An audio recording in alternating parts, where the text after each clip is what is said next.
Good morning, everyone. The San Joaquin County Board of Supervisors meeting is called to order. The time is 9:02.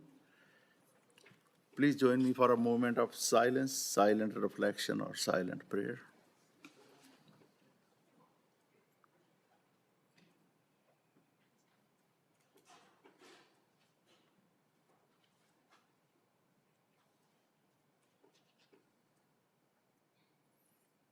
Thank you so much. Supervisor Gardia, would you lead the pledge, sir?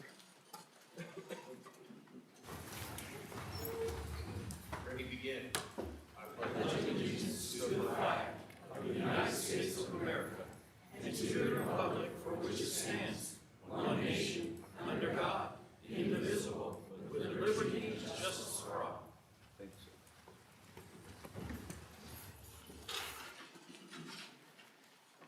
Rochelle, would you call the roll?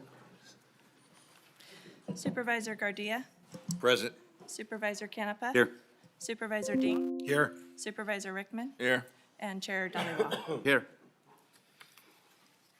Board members, can you join me? We have two presentations. The first recognition was requested by Supervisor Canepa of the 2nd Supervisorial District, and this is the recognition of St. Mary's 150th anniversary. And I would like to invite the representatives from St. Mary's to the podium as we read this recognition, which states, "In recognition of 150 years of excellence in Catholic education, faith formation, and service to the community. Since 1876, St. Mary's High School has inspired generations of students to pursue academic excellence, growth in faith, and develop leadership and character within a safe and supportive environment. Rooted in the Salesian tradition and guided by the principle, be who you are and be that well. St. Mary's has built a lasting legacy of educational excellence, compassionate leadership, and service. Through its commitment to Catholic values and inclusivity, the school has prepared students of all backgrounds to become thoughtful and principled members of society. Congratulations and best wishes presented this 12th day of May, 2026. Chair Dhaliwal and Supervisor Canepa.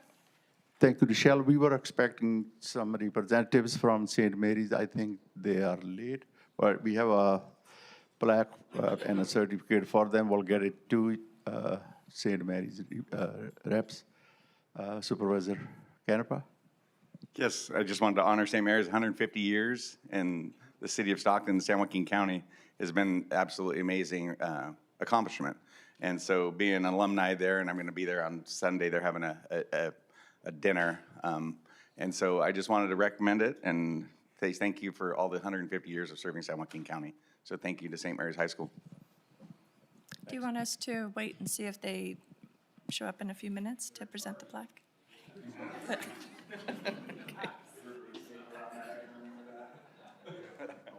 Let's go to the second one. If they show up, we can. Thank you, Chair. The next recognition was requested by Supervisor Rickman of the 5th Supervisorial District, and this is the commendation of the Honorable Barbara A. Cronlin, Superior Court Judge, for her retirement. And is the Honorable Cronlin in the audience this morning? Okay. Please step forward while I read this commendation, which states, whereas the Honorable Barbara A. Cronlin earned a Bachelor of Arts in Psychology cum laude and Pepperdine University, a Juris Doctorate and distinction from University of the Pacific McGeorge School of Law, and a Master of Laws in Dispute Resolution from the Pepperdine Caruso School of Law Status Institute.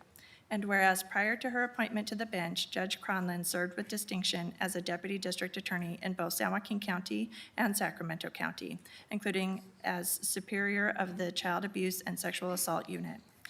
And whereas Judge Cronlin served 30 years on the bench as a San Joaquin County Superior Court Commissioner and judge with integrity, fairness, compassion, and distinction. And whereas California's first South Asian American female judge, Judge Cronlin helped paved the way for greater diversity and representation within the judiciary. And whereas throughout her judicial career, Judge Cronlin presided over more than 200 jury trials, conducted over 1,000 civil settlement conferences, supervised the civil department, served as district civil judge, and presided over juvenile court. And whereas Judge Cronlin demonstrated an unwavering commitment to improving access to justice through the creation and support of innovative programs, including San Joaquin County's Homeless Court, Homeless Veterans Stand Down, Veterans Treatment Court, and the Just for Kids Migrant Camp Mentoring Program. And the Judge Consuelo M. Calhan, in of court. And whereas Judge Cronlin provided leadership beyond the courtroom through service on the California Judges Association Board as chair of its Judicial Ethics Committee, and by teaching judicial ethics to new judges throughout California. And whereas Judge Cronlin's outstanding service and leadership earned numerous honors and awards, including the Judicial Council's CLEP Award, the Excellence in Civics Engagement Award, ABOTA's Judge of the Year, and Champion of Justice Awards, the McGeorge School of Law Alumna of Honor Award, and the San Joaquin County Law Day Award. Now therefore be it resolved that the San Joaquin County Board of Supervisors recognizes the Honorable Barbara A. Cronlin with sincere congratulations and best wishes upon your retirement. Presented this 12th day of May, 2026. Chair Dhaliwal and Supervisor Rickman. Thank you, Rochelle. Judge Cronlin, Congratulations and happy retirement. Thank you very much. Supervisor Rickman. Thank you, Chairman. Judge, thank you for being here. I'm going to turn it over to you and say a few words. So thank you very much. I'm very honored for this recognition. Chairman Dhaliwal and Vice Chair Ding and all of the supervisors, and of course, Supervisor Rickman and Chief of Staff Scott Terrell, who orchestrated this particular one. I've been long friends with Supervisor Rickman and Chief of Staff Scott Terrell. With Supervisor, we started when he was a highway patrol officer, no stripes yet, no sergeant yet, and I was a court commissioner, and the two of us were doing traffic court in Tracy together. So we have a lot of fun stories from that time because everybody turns temporarily insane when they get a traffic ticket. We all know that. So we have some pretty interesting stories from way back when, okay? And then when I first wanted to start homeless veteran stand down, so many people in the community wanted to do something for veterans, those of us that were not in the military. And the Board of Supervisors, at the time it was Chairman Ornelas, Leroy Ornelas, and Scott Terrell was his aide, a former Marine. And Scott Terrell became my collaborative partner and co-organizer of those homeless veteran stand-downs for 10 years that we did them. And he also convinced the board to give us our $10,000 seed money back then so we could actually get it off the ground. Otherwise, I think it would have fallen flat because you have to have a little bit of money to start something. Each year, Scott was my right-hand man after that for each of the stand-downs. And again, that went 10 years with every year the Board of Supervisors, even if the make was a little different in the membership, they supported our veterans. And then fast forward to starting Veterans Treatment Court, where veterans are involved in the justice system. Many times they come back with PTSD from service, and that causes their lives to spiral out of control if they're self-medicating, they're not getting proper treatment, et cetera. And once again, my court said, you can start the court, but we don't have any money for you, and we don't have a case manager for you. So luckily, Virginia Wimmer was vet service officer at the time. She took the huge task of being our case manager. And then we found out we don't have money for drug and alcohol testing, for ankle monitor when we need to put these people on ankle monitors, for bus passes for them to get to and from court and their programs. So again, I turned to the Board of Supervisors, made my request, and this board gave every penny I asked for our veterans.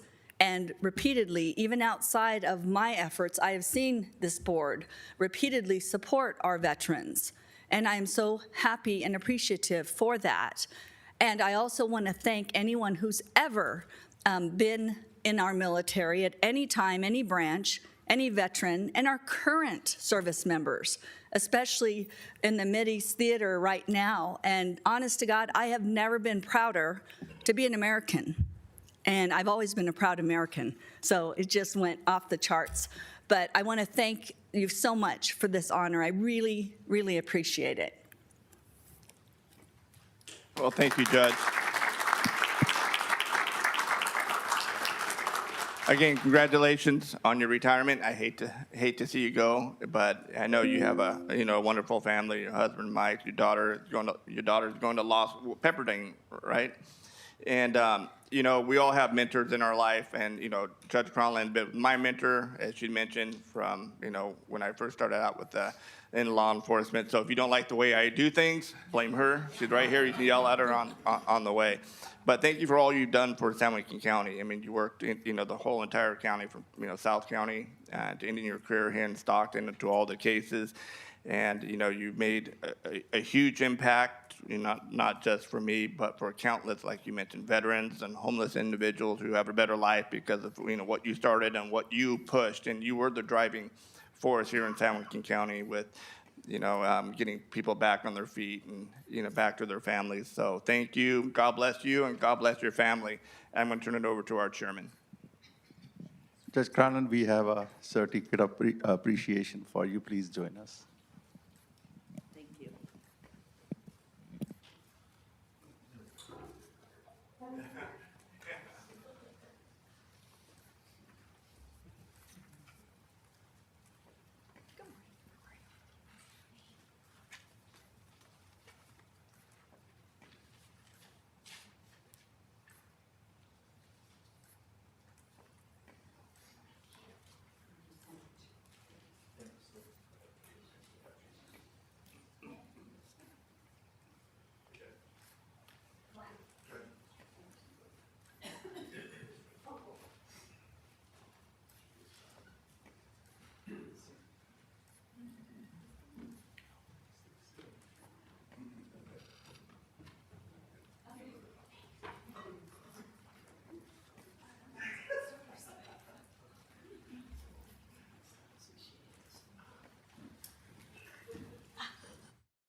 these three want to come up and speak together. I think this is about the proclamation that we didn't get on the agenda.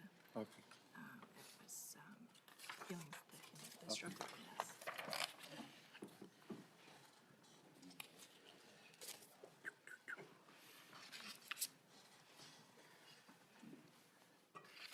Now is the time for public comments on matters that are on the closed session agenda, on the consent calendar, or within the jurisdiction of the Board of Supervisors. Please turn in your card. You will have 3 minutes. Please direct your comments to the board. No personal attacks, please. Mary Nicholson?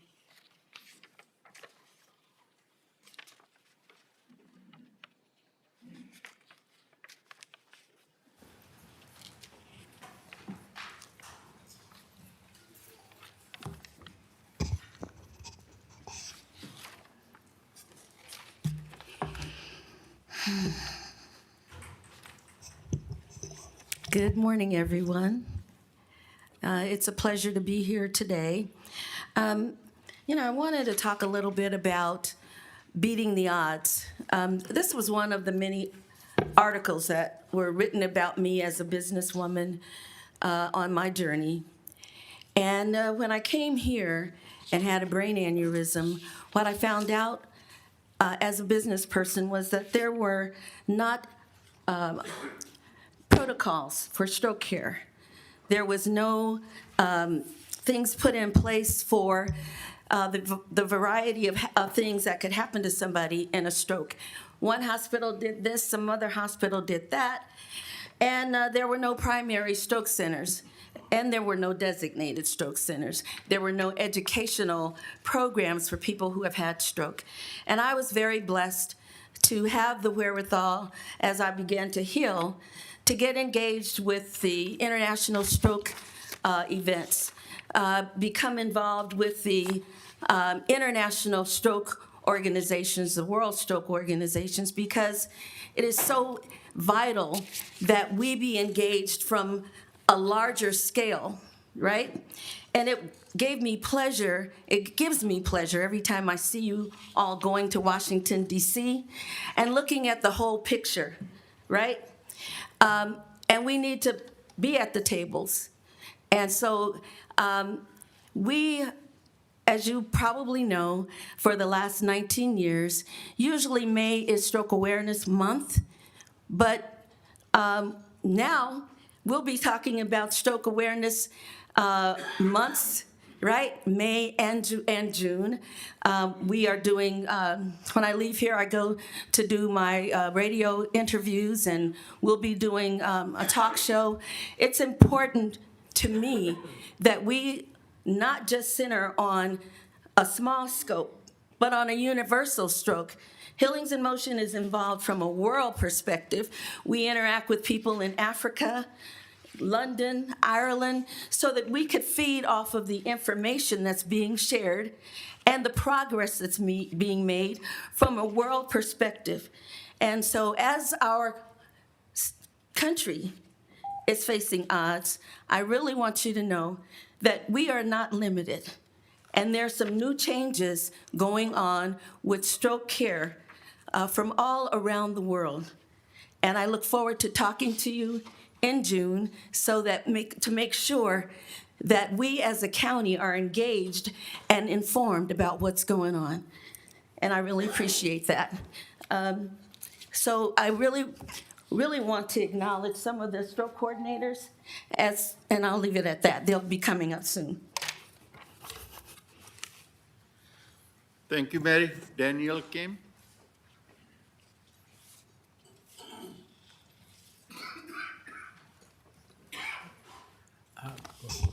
Good morning, Daniel Kim. Chair Dhaliwal and the members of the board, I've been asked here to speak briefly on the importance of stroke education in San Joaquin County and our region. I've been a proud board member of Healings in Motion for about 11 years now, and my goal with this organization has always been keeping stroke awareness and education the forefront of our efforts with the community. As you know, we promote the awareness of stroke symptoms with the phrase "be fast," which each letter represents a key symptom and an action. B being sudden loss of balance or coordination. E for sudden vision changes in your eyes, trouble seeing. F for facial droop or uneven smile. A for arm weakness or numbness. S for speech is slurred or difficult to speak, and time is brain, so it's important to call 911 immediately. This is just a tiny step in a continuum of stroke system of care that we have in our area. I've seen advances in access to treatment within our by establishing primary stroke center designations for all of our county hospitals, bringing medical technology and expertise that's needed to quickly diagnose and treat stroke here.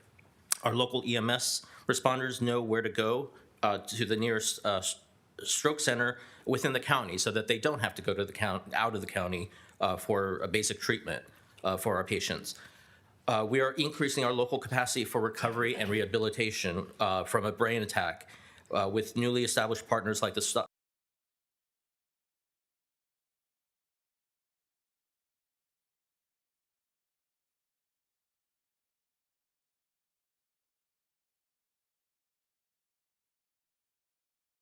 Moment, it sounds like maybe the mics are down. I think it's working now. Okay, thank you. While our rates in the county may be higher than the state average, we are still seeing a decline in reductions in deaths and overall disability. However, it's far better, of course, to prevent stroke than to actually have one. By preventing stroke, not only starts with the individual decisions in making healthy choices, but to be educated on what is actually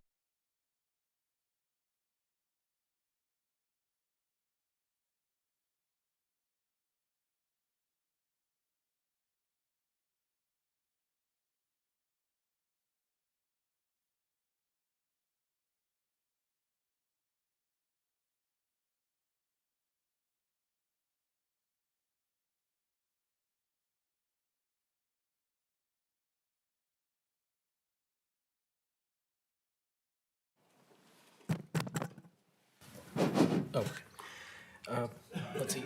It's also necessary for us to know what the risk factors are, such as our blood pressure, having diabetes, and being exposed to harmful environmental factors. The need for increasing everyone's health literacy is also critical, especially when we're in a world with where misinformation is on health thrives unrestrained. So I hope everyone will take this time this month to learn more about stroke, your personal risk factors, how to prevent it, and know what to do when a stroke occurs, not only for yourself but also for those around you.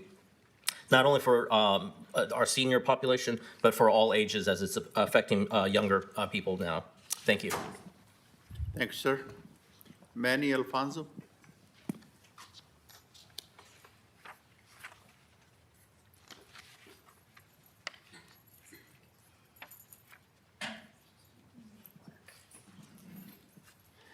A very, very good morning to all of you, our Board of Supervisors. My name is Manny Alfonso. I'm with St. Joseph's Medical Center. I'm the education manager. So from the standpoint of the subject of stroke, from the healthcare standpoint, we look at stroke as just a minute aspect of cardiovascular disease. So our role at St. Joe's Medical Center in the caring of stroke really is a lot broader.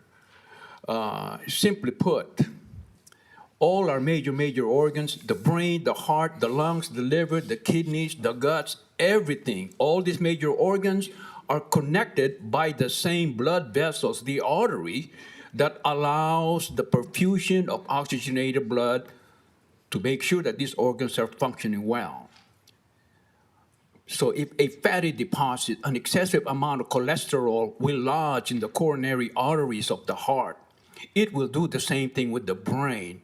So our approach, therefore, in our association with Healings in Motion, CV RAPS, is to actually provide the education, one, in the prevention of returning or recurring cardiovascular disease, but more so is the prevention.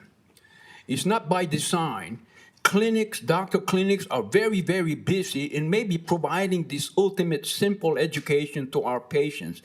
Therefore, I would not mind maybe saying, in combination with all our community hospitals in our community, that we do reach out to prevent the many, many aspects of cardiovascular disease.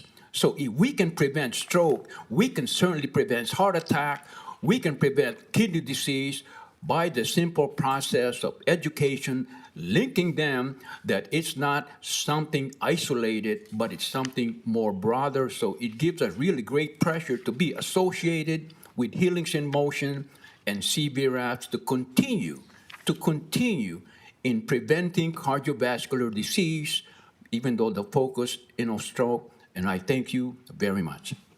Thank you, sir.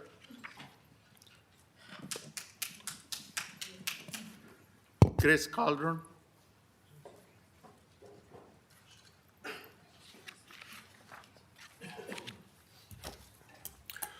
Good morning, Board of Supervisors. My name is Chris Calderoni. I live in Lincoln Village West, and our community needs a little bit of help today with the San Joaquin Emergency Medical Services Division.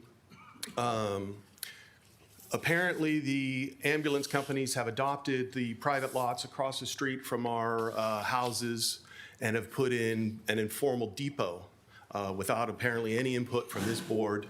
And they're creating an intolerable nuisance to the community, particularly our neighborhoods.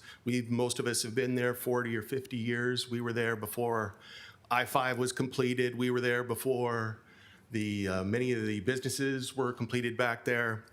And all of a sudden, a couple of months ago, we're like, where are all these sirens coming from?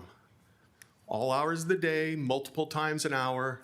And over a period of time, we found out that they've adopted some private lots, very quiet lots, not just at the Marina Marketplace, but also a small private lot behind the banks over there, apparently without any input from this board, any input from us. And it's really impacting the quiet enjoyment of many of the retirees and the other people that live in the neighborhood. And I'm not getting anywhere with the ambulance companies. So I'm hoping to get a little bit of help from you. I sent an email to Supervisor Dollywall. That was just recently, so I don't expect you've had a chance to review it yet. We did receive it. Thank you, sir. Okay. And I'd like to resolve this. I'm a local attorney. I'd like to resolve this without litigation.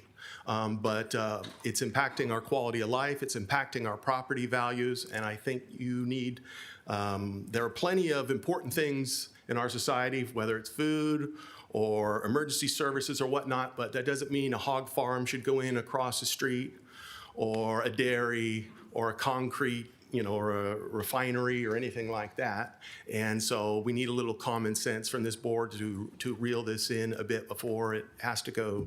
Hopefully it doesn't go any further than this. But all I'm getting is that they need to turn their sirens on, and isn't this an important service? And it is an important service, but I assume for important nuisances like this that you guys would have some sort of input in it, and I hope to get some input because I'm going downstairs, start pulling property records of the private landowners that are allowing this, and then I got to make trouble for them, and I don't want to. I didn't want to be here today, but I am here as a representative of my neighborhood watch and my neighborhood.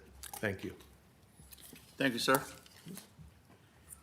Bishop Dwight Williams.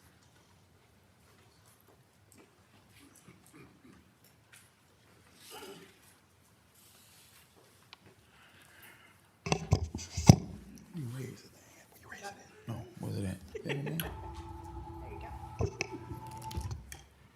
Minor adjustment.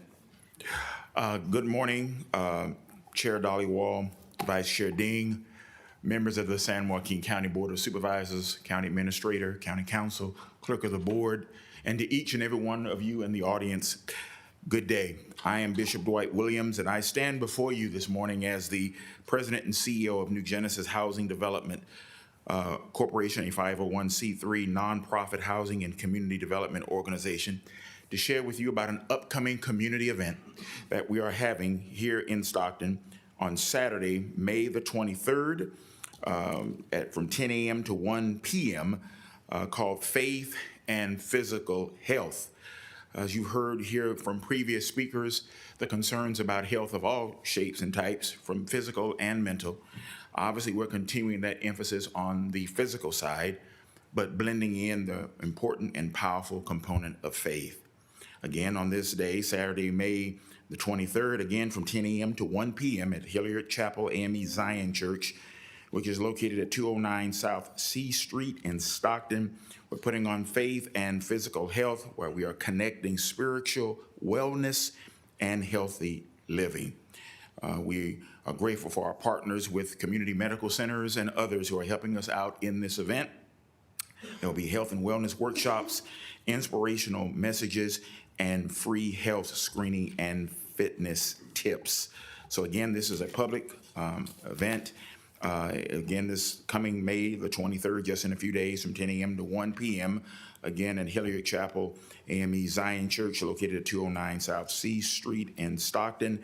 And lunch is included also for free. I have included also a flyer for each and every member that I will provide to the clerk of this upcoming event.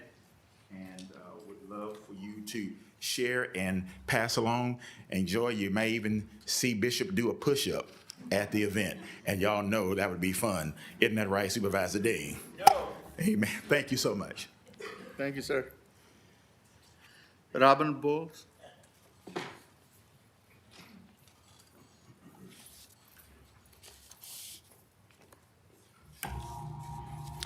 Good morning, sirs.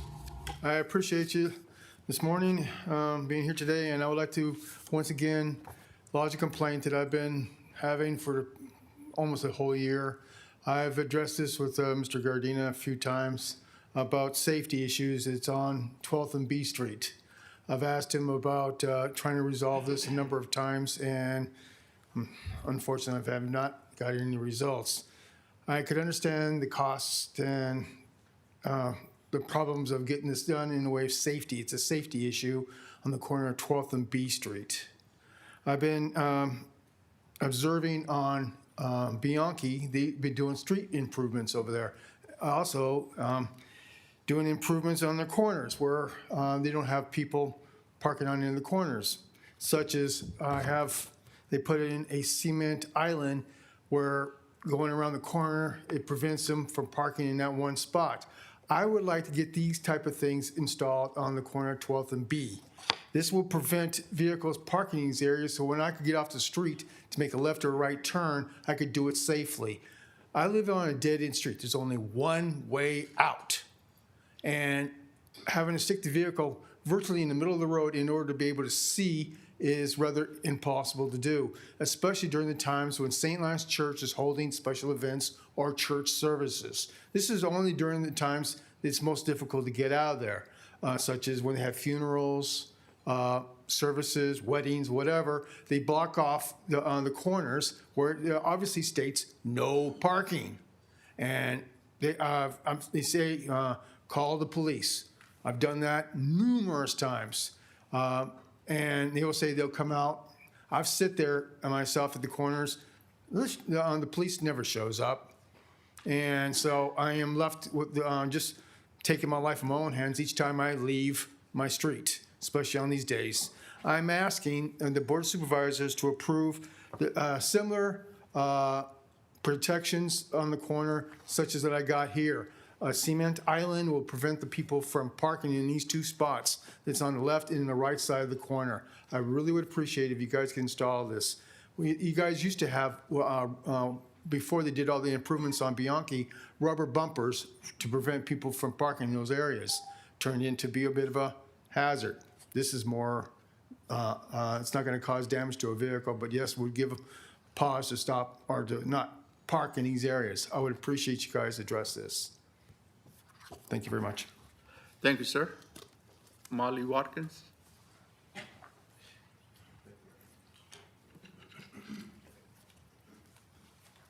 Good morning. Good morning. So, I can't spend my whole day with you nice people. I'm going to go do some work. But I'm requesting that you wait to approve the ROV increases. There were 1,600 pages in your packet, and I'm not sure if you were able to read pages 1565 to 1577. And when you read that, those are all about the election mandatory services. In order to put on the election in our county, they have to create the rolls and various other things. So why are we charging big money for those documents that already exist and that are part of the reason we have an ROV's office? Those people work year-round. This is their function is, and now we're going to pay extra services for what is mandatory. Providing the voter roll is just a few keystrokes. It's there. We have the voter's roll. Curing is the job of the office. And so now we're supposed to pay an amount to get the list to go cure the ballots. Does that make any sense? You're asking the public to come and help the office cure the ballots, and we have to pay more for the roll. What does that mean? Maps.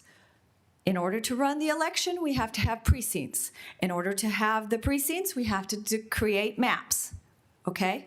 So they exist. So again, a keystroke, and you print them out. You can charge me for the paper. You can charge me for the gentleman who has to push the button.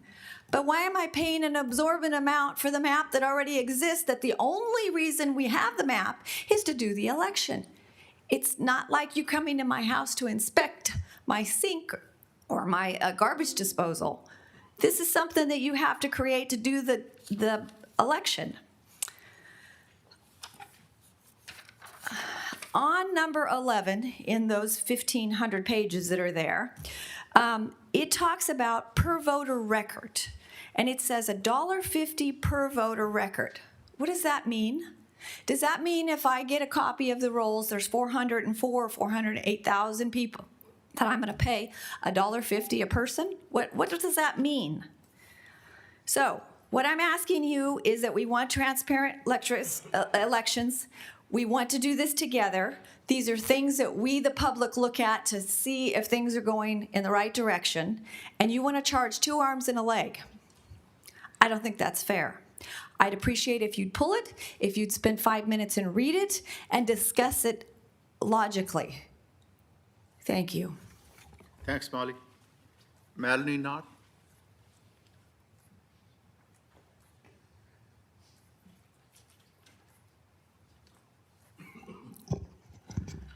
Good morning. I really wasn't planning on doing this today, but thank you.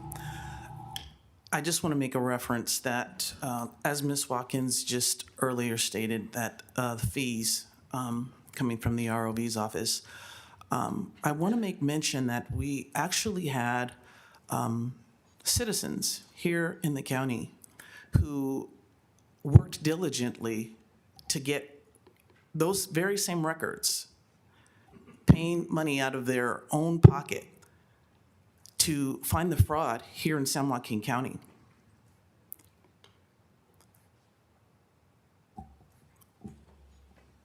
You're going to charge people to come alongside the ROVs. The elections are the people's. We're going to charge people who can come alongside the ROV as well as the Secretary of State, because there have been anomalies. There have been discrepancies in numbers in all the records. Not all the records, but in some of the records. It's almost as if we don't want to have people come alongside of us and help us. The elections are for the people. The people need to be able to see these things. They need to have access to these things without being charged exuberantly. Let's see if we can do as Ms. Watkins said. And I mean, folks, inflation is real here in the nation. People are having a hard time doing a lot of things in our country. I don't do I've not been to any of these other places to get records, but I figure that, you know, the people should be able to have access without being overcharged. Taxation without representation. I'm standing up here for the citizens of San Joaquin County, and maybe they don't even come to a meeting, but maybe they will need to go and get a record. And they should be able to do that without being charged an arm and a leg. Thank you. Thank you. Is there anyone else from the audience who would like to address the board? Anyone else? Thank you. Next is consent calendar. Board members, item number 15 is being pulled per GST's request. Is there any other item that needs to be pulled?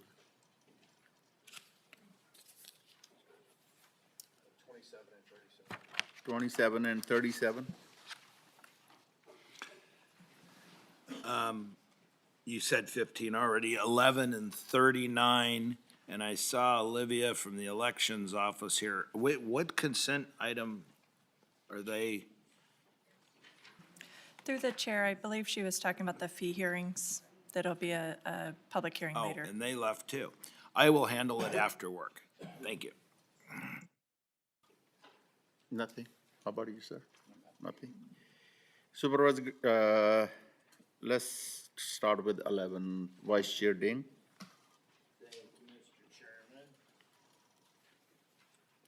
Hit my little button there. This is National Salvation Army Week, and we do have Major Richard Peace, Major Sylvan Young, and Captain Juan Arregal from Stockton Corps here as well. I just wanted to mention something. I know the board's very well aware of the point-in-time counts that just came out on unhoused homeless. And it's fitting that we're doing this recognition this week. Our point-in-time count, we're down 47% in the county of San Joaquin County. But most importantly, those that are being housed is up 16%. And a lot of people might think of this as a step forward. I think it's a step back into an era when we used to use a little common sense.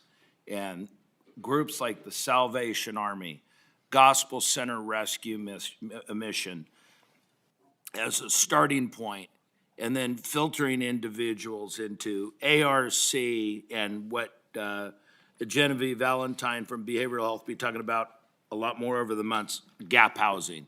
It's been successful. We as a board of supervisors adopted a policy here a couple of years ago that our mission was to take people off the street, not take care of them on the street. And I'm very proud of this board for doing that. But in doing so, other than Major Peace, you being a Yankee fan, I want to thank you for your service, and I want to thank everyone.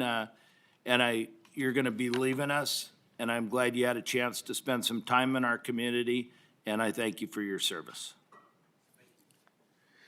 Thank you, sir. Number 39, Vice Chair. Is that me again? Yes.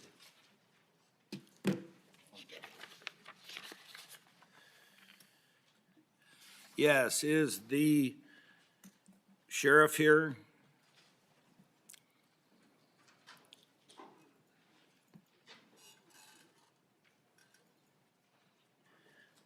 '39 was the authorize an extension of the recruitment retention program for the sheriff's department, which has been a subject vast, and I thought I'd have you point that out. Yes, absolutely. Thank you, Chairman of the Board and Vice Chair and the entire board. Thank you for allowing us to come up. And I want to start off by thanking you for your and the CAOs and everyone's support over these years where we've been very shorthanded. We continue to work our best to do that. It's probably not a surprise to most people, even the people in the audience, that going into law enforcement nowadays is not the most chosen profession, and very difficult to get a lot of people who want to come that way and take on the challenges that we have, especially here in California. But the recruitment and retention program that we've been doing, I think is working amazingly well. It's just, it's a slippery slope that we're on, you know. Some of the numbers for you that we've had, let's see, for to date, over from 2020, and maybe Joe, do you have the numbers for 2020 on, as how many we've got so far? Yes, sir. Members of the board, good morning. Through the chair, my name is Captain Petrino. I oversee the Professional Standards Division, which is responsible for hiring and amongst many other things. The bonus program was implemented on May 4th, 2020, and what the sheriff's referring to is the total numbers, if it's useful, that we've hired in the 3 categories or classifications that fell under the bonus program, which were deputy sheriff, correctional officer, and communications dispatcher. Since that date, we have hired a total to date of 26 dispatchers, 113 deputy sheriffs, and 160 correctional officers. So those numbers are impressive, except for the fact that on average, every year, we, through either retirement or termination, or they just leave to go work other places or do other jobs, we lose on average 22 deputy sheriffs, 22 correctional officers, and one dispatcher every year. So we hire a ton of people in those years. So if you break those numbers down, you know, we're hiring a bunch each year, but we're also losing a bunch. And for the first time, just recently, yesterday at my captain's meeting, we got briefed, and for the first time in a while, we have less vacancy on the correctional side than we do on the deputy sheriff side right now. Deputy sheriffs, we were down 49 out of an allocation of 299. So we have an allocation of 299 deputy sheriffs, and we've got 49 open positions right now. The good news is we have 8 in the academy right now, or 10? 8, sir. 8 in the academy right now. Joe has 10 guys, or it's probably going to be 11 or 12 at least, that we're going to offer jobs to here in the next few weeks. And the recruitment and retention program is part of attracting them to us. And so we've got 8 in there. These other 10 or 12, maybe even more by the time the academy starts. We're going to offer them their jobs early so we don't lose them to somebody else while we're waiting for the Stanislaus County to start their academy again. So that's promising. Of course, not all of them will make it through. We'll lose a few along the way, but so it's promising, and I think it's working what we've been doing. And some people, not all, but many people take advantage of the bonuses that are offered. Every agency is offering those, and so I think it's working. It's just the nature of the beast right now that we have a lot of people retiring and going other places or getting out of the business completely, because it's a tough business to be in, especially nowadays, as I said at the start. So I can address any other numbers that you might have.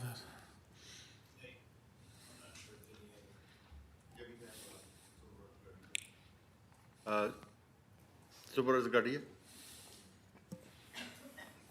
Retention and recruitment is an issue for a lot of different, professional organizations. And honestly, coming from a fire department in Stockton that has dealt with this for many, many years. But one thing I will say about your leadership is that you have the respect of your peers and the officers that work under you. And that can be said in a lot of other places. And so I just want to say thank you for your leadership and setting a great example for the new employees. And you're part of the family. And I don't think as a community we say thank you enough to you. And you're doing a phenomenal job. Well, thank you. I appreciate that. We don't use that term family lightly at our place, and that was one thing, as you guys know, you know me well, that we struggle and really work hard at, is to make sure that it's a family atmosphere. We care about them and their families, that they get to go to their kids' functions and they get to do those things and do whatever we can. to help them with their stresses of this job and all those type of things and the work hours and all that. And so I truly believe with the help of all of our staff that we've created an environment that is a healthy place to come and work and a safe place to come and work. No thanks to you guys, with the thanks of you guys and all your support and the equipment that we get. And it's I've mentioned this many times at this podium. It's different here in San Joaquin County, the support we have from the public and from our board that makes it a place where people want to come and work. And they know that if they're not treating people right and they're doing the wrong thing, we're going to get rid of them. We don't want those type of people here. But they also know if they've done the right thing and there's outcry that they have an administration and a board that will stand behind them and say, no, our guys do the right thing, and we make mistakes every now and then, and we admit it when we make those mistakes, but we support those guys who are out there trying to do the right thing. So it's an environment that we all create, but thank you. I appreciate that. Sheriff Vidro, this is a Law Enforcement Appreciation Week. And we really appreciate all the work our men and women in uniform are doing. Every day and every week is a Law Enforcement Appreciation Week. And your department is doing an amazing job for keeping our community safe. Thank you so much. And you know, I just want to make sure that, you know, we're doing this here in San Joaquin County, but you know, we don't do this in a bubble, and we can't do it without our partners at the California Highway Patrol and the Stockton Police Department, Tracy, Lodi, Manteca, Escalon, Ripon, everybody, our probation department. We all work so closely together. We saw that just Cinco de Mayo weekend, how our task force went out and just made a huge difference. We didn't have, I don't think we had any fatalities or anything that weekend. It's because we were out in force, treating people properly, but enforcing it and make sure that everybody could be safe. And I think we're very blessed in San Joaquin County as a whole with law enforcement. But we really appreciate your respect and your support. Thank you, sir. Supervisor Canepa? I just want to say thank you, you know, giving you guys the tools, like we said back in the day with HR, and being able to get your health screenings better, faster, sooner. I also want to thank you, though, because the video the other day of holding people accountable and criminals in our community that are released early and released, I mean, I appreciate that. But I also appreciate that you're in it to protect your employees and that these criminals put everybody that's in law enforcement at risk. So when you do those, it warms my heart to hold people accountable and make sure that you guys make it home safe. So I just want to say thank you and a shout out. Thank you. Thank you, sir. Vice Chair Ding?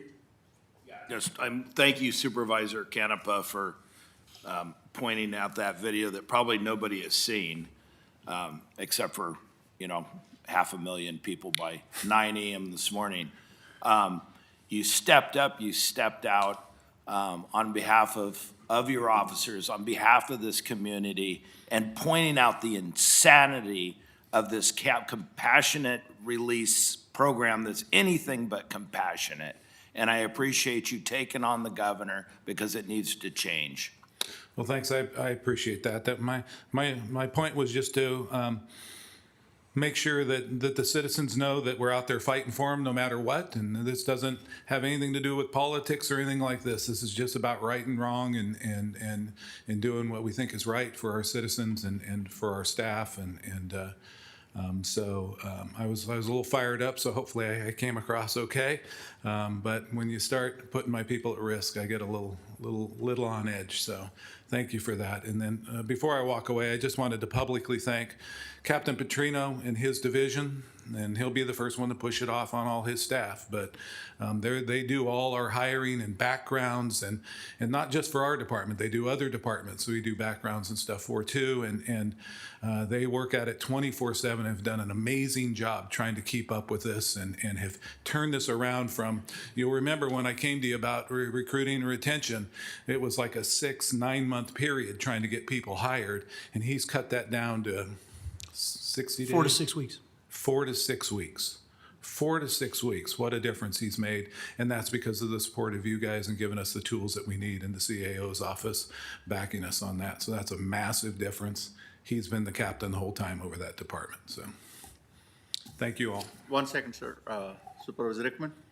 Thank you, Chairman. Sheriff, yeah, thank you for being here. Thank you for what you've done as the piggyback of Supervisor Ding. You know, it's not political, but when something, it doesn't matter what party it is, something does, it affects us here in San Joaquin County, it's nice to see somebody push back. So kudos to that.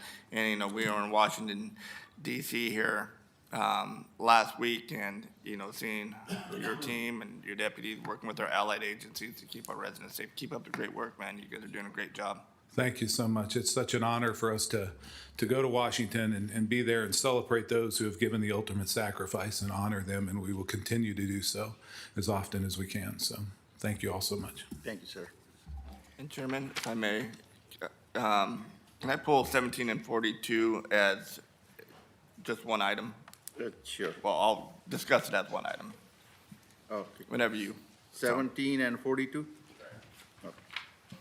Supervisor Kenneth, number 23. Conception.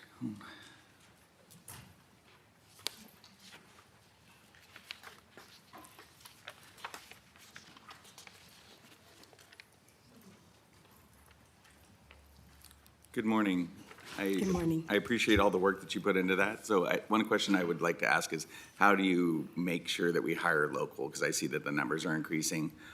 So when we do the purchasing, to make sure that hopefully local vendors get first priority. So if you could address that, it'd be appreciated. Yeah, they do.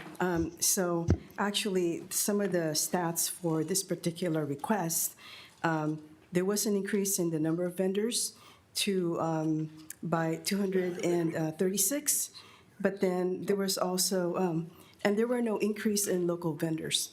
However, the ask for the local vendors, that amount was actually, it increased by 6.1 million.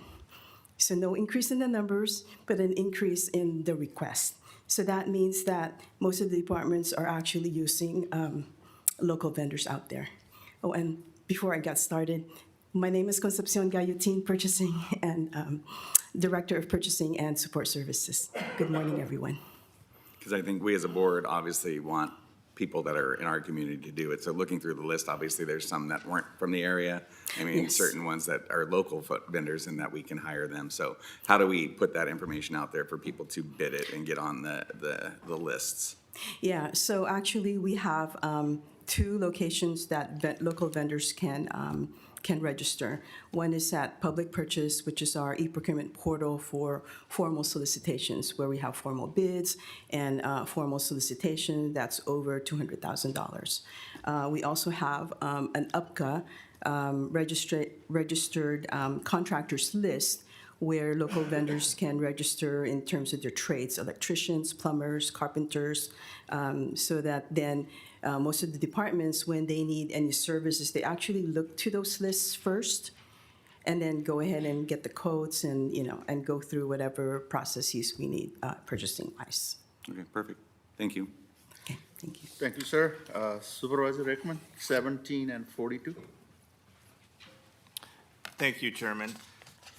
17 is a request to proclaim May 13th this year as Rural Facility Management Day. Where's our folks from facilities? Raise your hands for me. And proclaim the week of May 17th, the 23rd National Public Works Week. We're a public works folks. Not, you don't let them out of the office to come to the Board of Supervisors? No. No, hey, I pulled this item, I just want to say, thank you all for the job that you do. Those of you who are in this room today and you in this nice, cool room, air conditioning, thanks to our facilities.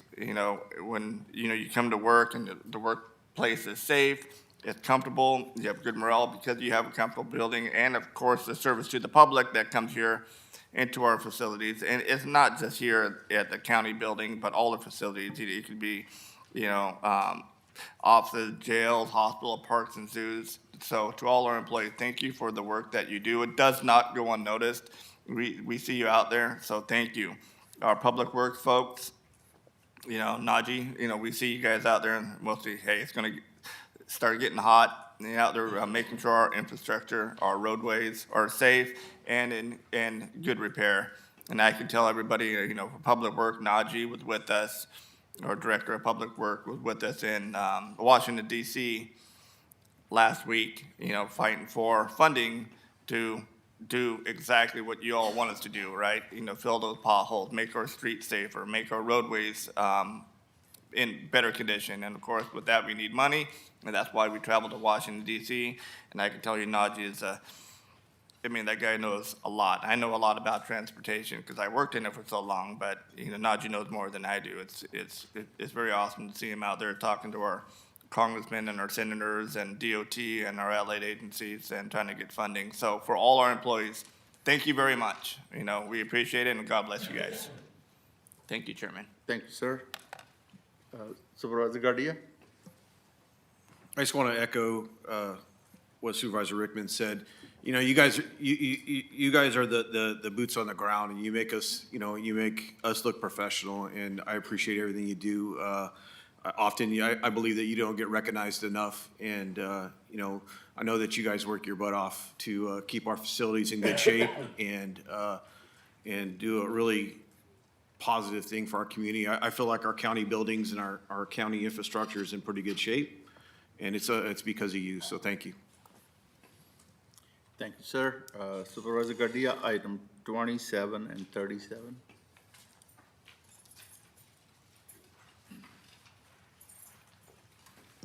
Can I have the EMS director come up?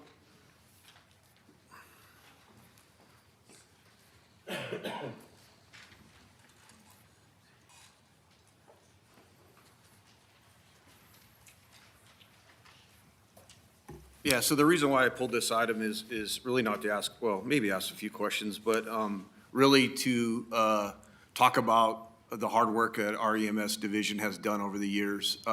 There was a time at Delta College, it's where I took my EMT course to become a Stockton firefighter, and we used to have an EMT course and we used to have a paramedic course. And the sheriff just kind of spoke on recruitment and retention. And for decades, our local soon-to-be firefighters or paramedics had to go out of this county to go get training. And so when it came to recruiting and retaining, because a lot of people don't want to leave their communities to come work, you know, here, they want to stay in their communities and work, you know, amongst the places that they grew up. So we've come a long ways, you know, started with the EMT program, now starting a paramedic program. I just want to say thank you. It's much needed. You know, I like the idea of growing our own. We're going to be a stronger community if we have people from within our own community protecting our citizens. So I just want to say thank you. I appreciate that. Working with Delta has been a privilege. They've been very helpful.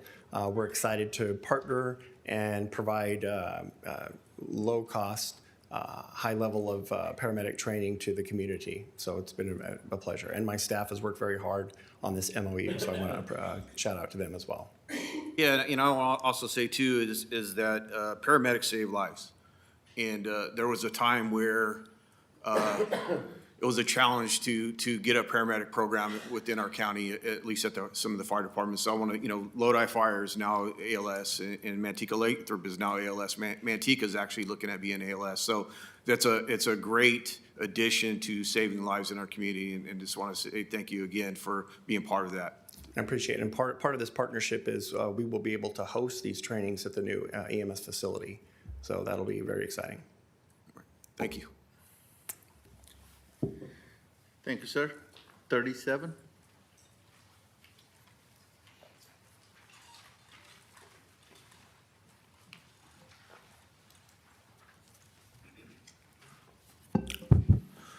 Good morning, Chair Dollywall, members of the board, CAO Regala. I'm Rick Castro, the CEO of San Joaquin General Hospital.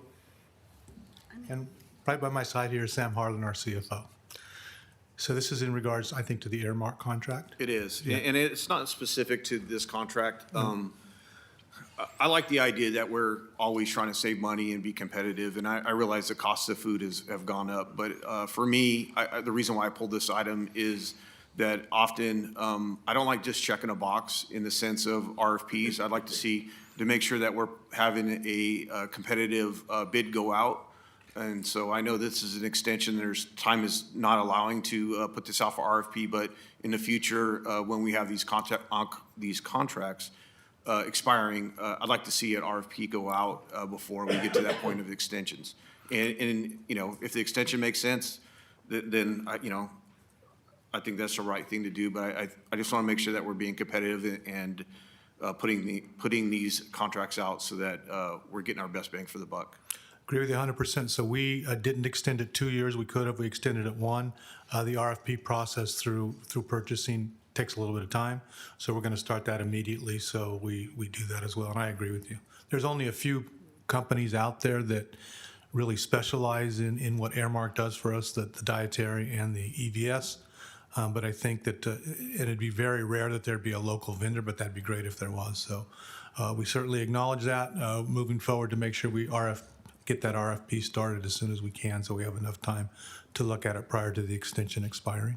Yeah, and it's not just for this one, it's any future. I don't know if you have a list of budgetary items that are coming up on contracts, into contracts to look to the future, maybe establishing a list and a timeline that we put out in a timely manner, RFPs for future contracts. I agree with you 100%. Thank you. Yep. Thanks. That's it. Thanks, guys. Oh, by the way, National Hospital Week, so I want to acknowledge all of the people that we work with, 2,700 people at the hospital. They do an amazing job every day through some chaos, and I couldn't be prouder of the people that we work with. So please remember them this week. Thanks. Thanks so much. Anyone from public want to speak? Thank you. Board members, do we have a motion? Consent items 1 through 14 and 16 through 48. Motion and a second. Roll call, please.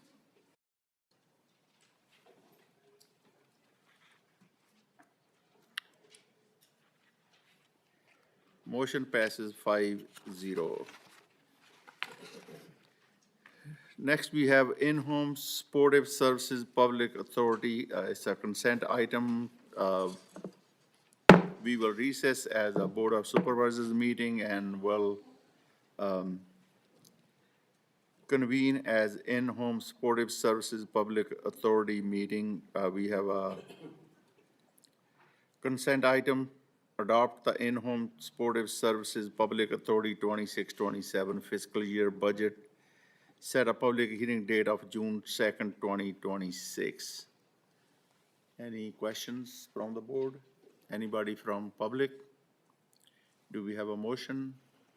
Motion to approve June 2nd as the hearing date. Is there a second? Second. Motion and a second. Call for vote.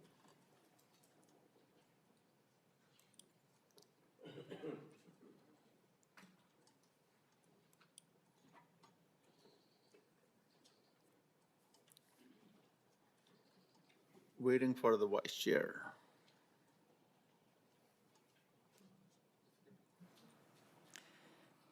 I'm going to have to go ahead and mark him absent for the vote. Okay.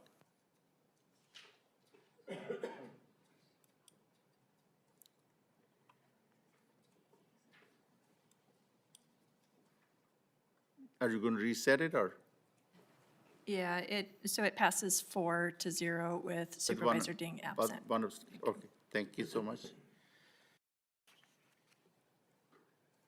Motion passes 4-0-1 absent.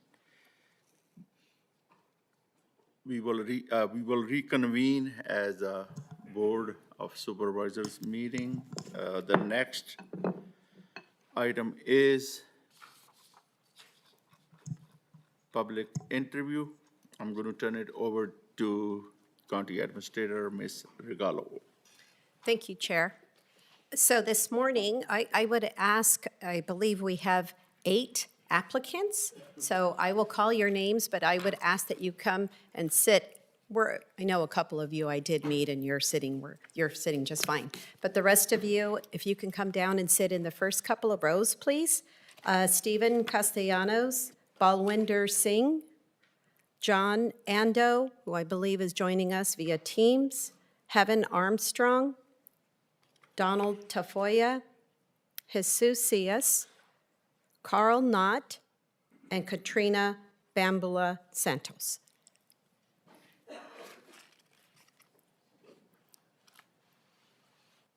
You could come right up front.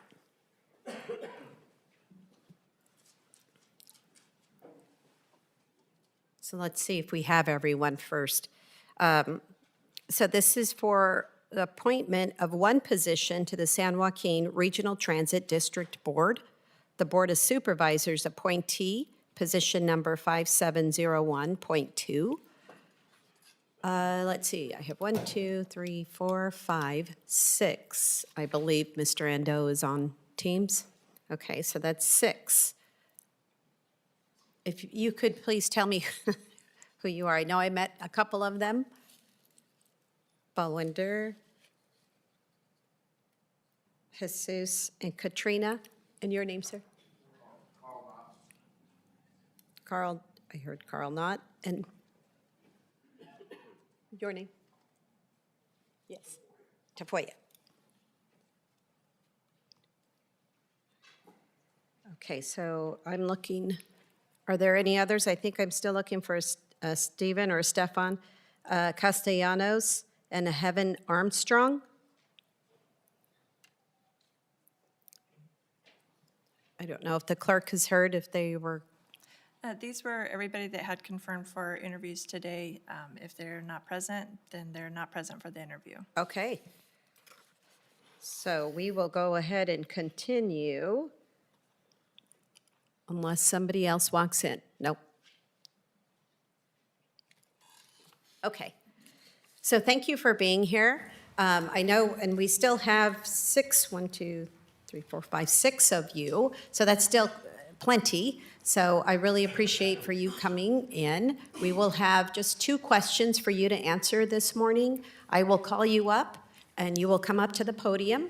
You will have 2 minutes to answer each question, and then we will go from there. And then you could just have a seat right back down. I'll call someone else up, and then we'll get through this.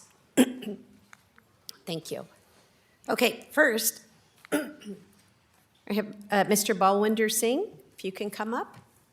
And then also, I forgot to mention, you'll see the questions up here on the screen. For your first question, it'll be the same question for everyone.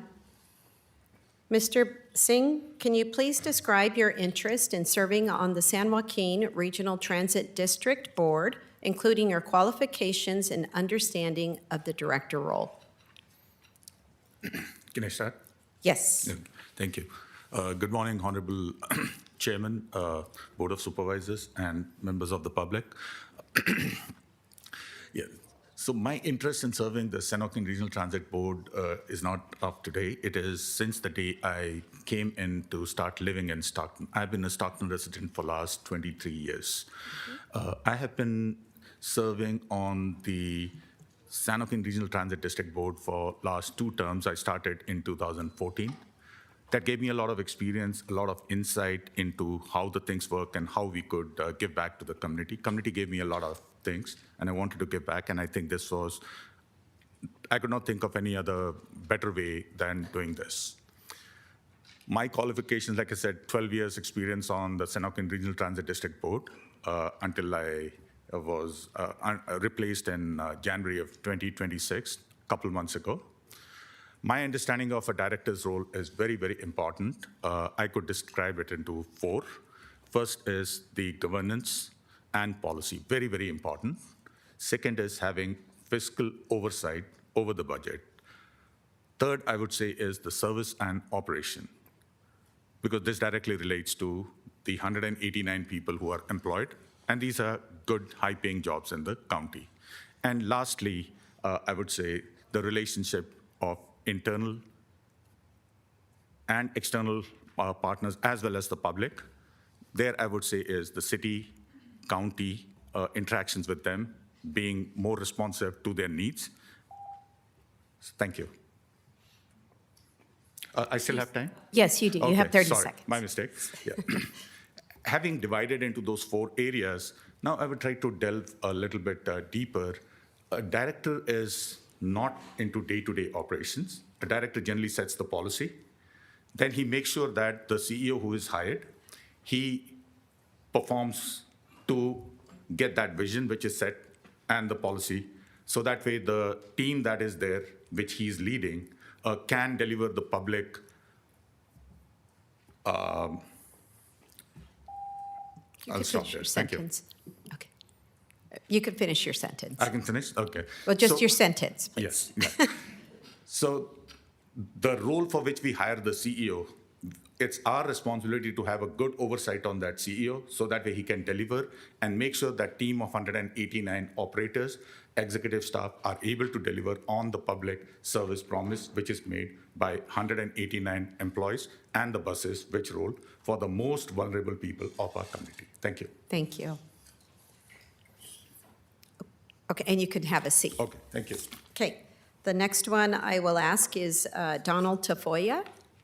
If you could come up.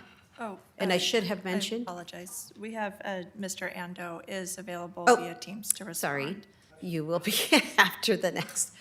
And I apologize, I forgot. Mr. John Ando, who is here on via Teams, you will be the next one to answer the question. So if you could please unmute and please describe your interest in serving on the San Joaquin Regional Transit District Board, including your qualifications and understanding of the director role. You will have 2 minutes. You will hear a beep, and that means you'll have 30 seconds left. Yes, good morning. Does everyone hear me okay? Yes. I'm John Ando, and I'm interested in serving on the San Joaquin Regional Transit District Board for the mere interest of wanting to facilitate coordination between transit operators throughout the county, helping set policy for the district, and being responsive to the riders and the community that utilizes the district services, and representing the city of Stockton's and the county of San Joaquin's interest as it relates to public transit policy. My qualifications, I've been the transit manager for the city of Escalon for 26 years.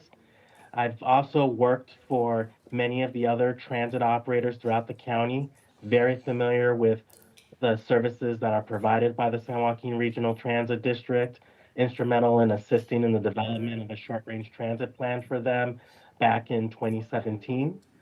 I've also been instrumental in developing new transit services for various cities throughout the county. Very passionate on public transit. I've been using public transit going back to the age of 10, and it's been my aspirational career goals in managing public transit systems, which I've been doing across the country over the course of my 26-year career, in addition to working for the city of Escalon. My understanding of the director's role is to enforce PUC Section 5000, which governs the district, set policy for the district, along with the other 4 fellow board members, select the CEO and legal counsel, establish governance, represent the city of Stockton and the county's interests related to public transit, and most importantly, form partnerships with the Council of Governments, other rail and other transit providers, so we have a seamless regional transit system that represents the interests of San Joaquin County. Thank you. Thank you. Okay, next we will have Mr. Donald Tafoya.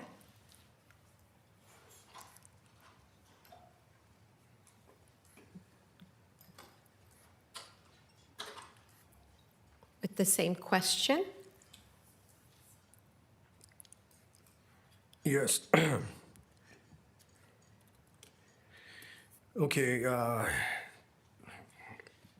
my God.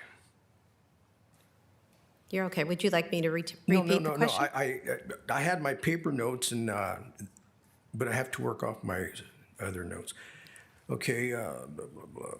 Okay. I am a lifelong resident of Stockton for over 70 years in this community. I've witnessed firsthand the transportation needs for our residents, especially seniors. I am committed to addressing gaps in transit services for all age groups, especially seniors, with a particular focus in ensuring that senior citizens are not overlooked. As a senior, we have a one-car household, and I use the bus lines quite a bit, 40, 43, and 520, and they run very smooth and efficient. I'm very impressed with it. What I don't see is more seniors using them, and I'm just not wondering if we can set up something where senior communities could be communicated and made available, make sure that they know that the service is available to use the transportation system. But overall, I see great improvements, and not improvements, but functions of the bus line, and I would like to see better. One thing I've always wondered about is why they have every 15 minutes for bus 40. Why not every 20 minutes? Because 15 minutes is a very short gap. Instead of 4 trips an hour, you could do 3. But I have a great interest in transportation, primarily because as our city grows, so does the traffic, and our 5 o'clock traffic starts at 2 p.m. and ends at 6. Thank you. Thank you. And next we'll have Jesus Cias.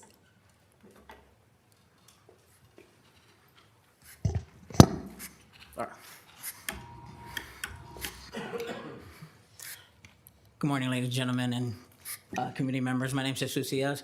My interest with transportation is as a young child, I heavily relied on public transportation. I traveled about an hour one way and one way back, going to and from school. So that's my interest.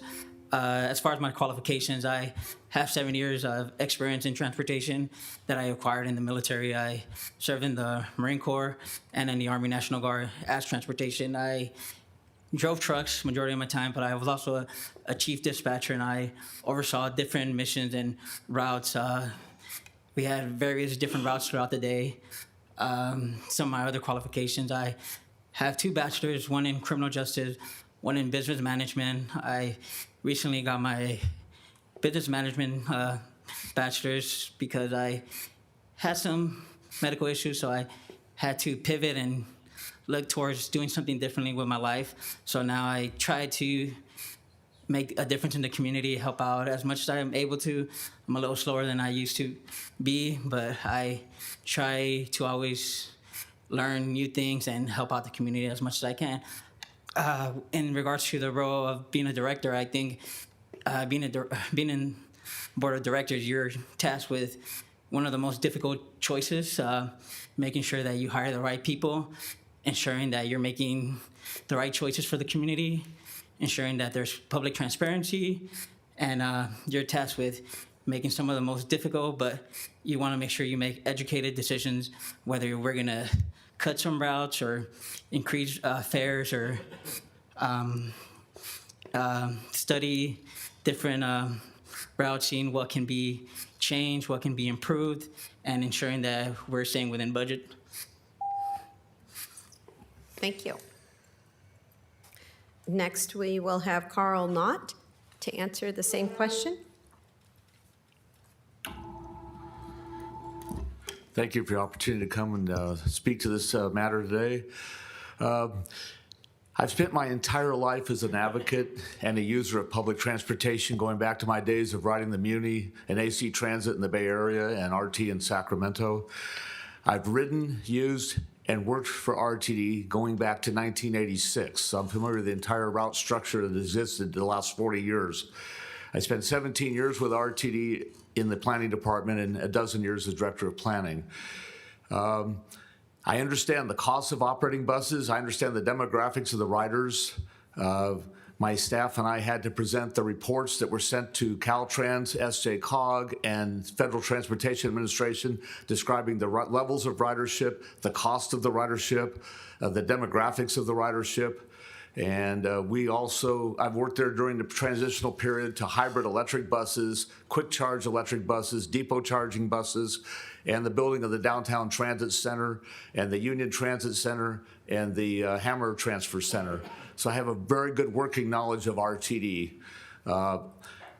It's very important that we have RTD in a position in which it has great public credibility, it's respected for its operations, and we need to do a great job of getting public education out about how transit can be best utilized in a community.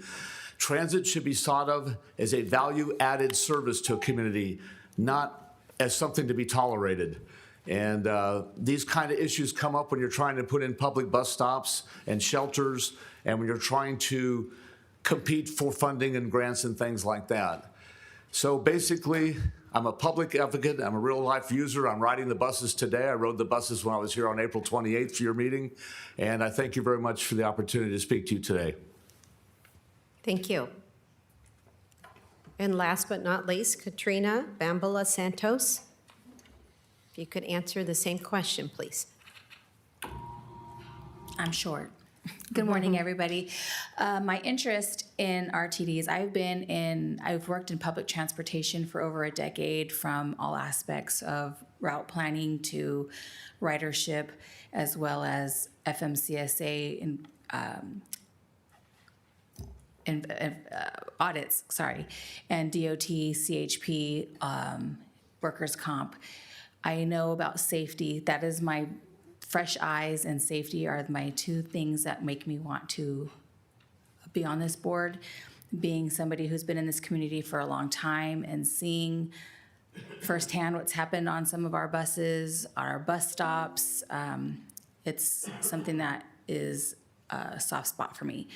As far as understanding the director role, fiscally being responsible, safety, hiring those that are going to meet the needs of our community is our main task. As far as my background goes, again, I was a safety training operator for a transportation company that worked predominantly with the handicap. So we are about ridership and safety and making sure that everyone is treated equally and is inclusive, and knowing that the public transportation is there for them in areas that are usually not. Thank you. Thank you. So that, I will just call out the two that were absent, Stefan or Stephen Castellanos or Heaven Armstrong. I don't believe I saw anyone come in, but okay. We will move on to number 2, and I should have said, so these are just computer generated. We throw the names in and then they pick them out one at a time. So it won't go in the same order. So I will ask Mr. Carl Knott to come up to the podium, please, to answer question number 2. What do you believe are the regional transit district's most important priorities and challenges, both now and in the future? The number one priority for RTD is to build up the ridership to not only get back to where it was pre-COVID, but get beyond it. RTD actually carried as many as 5 million passengers in calendar year 2009. At that particular time, a new plan had been administered where we became the primary transportation for Stockton Unified students through a rather complicated procedure of buying and transferring passes to students. Now they have a more blanket program. But at that time when it initiated, there was 3,600 students a day, every weekday, riding RTD, and ridership at one time hit 20,000 per day on the system. COVID wiped a lot of that out, and currently RTD is carrying about 11,000 per day. That's a reasonably good number. Contrary to most people think, RTD's recovered more of its ridership from pre-COVID than BART, Muni, AC Transit, or SAC-RT. It actually has a pretty high percentage of over 80% of recovered ridership, but it needs to get better. There needs to be a really good study of the cost of the ridership per passenger versus the type of service. I once strenuously talked to you folks about big buses versus small buses. That is a conversation that needs to happen. There's a need for RTD to build up the passenger revenue ratio of the revenues paying for the cost of operation. There needs to be a better partnership of RTD with the government agencies such as City Council, County Supervisors, San Joaquin Council of Governments, and there needs to be a stronger, better relationship and partnership between RTD operations and those of Tracy Tracer, Lodi Grapeline, Manteca Transit, Rip and Blossom Express, and most importantly, we need to reconnect with the public. There needs to be a public education campaign where RTD goes out into the community and discusses what public transit is and how it can be used so you can best utilize those services. And we have to make it give the best bang for its buck. Transit's a bottom line business. Even though it's a subsidized business, you have to account for a bottom line of funding and operations. Thank you. Thank you. And next, we will have Jesus Cias.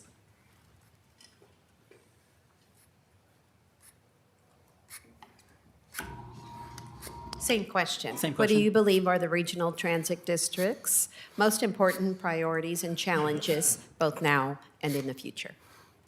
Some of the most important priorities is ensuring safety, ensuring that is doing a good job right now, but I think it can get better. I did see that they have on their website, they have things to look out for when you're riding the bus, and that's great. Also, I want to ensure that people are being safe getting to those bus stops, because as me, when I was a young boy, I got mugged going to the bus stop, and ensuring that there's safety around the bus stops and being vigilant in the area. I think that's a good priority to set.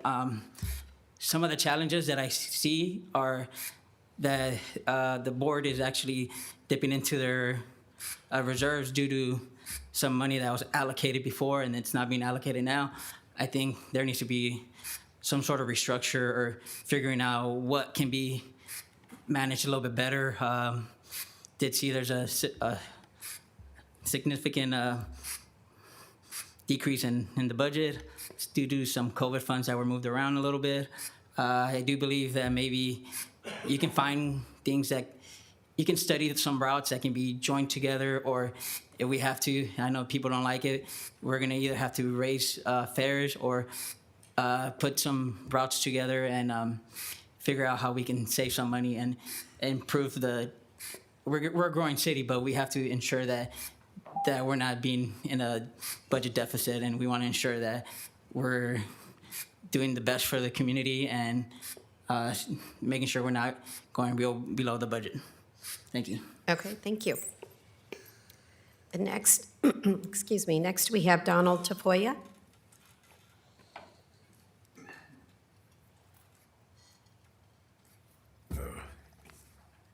Yes.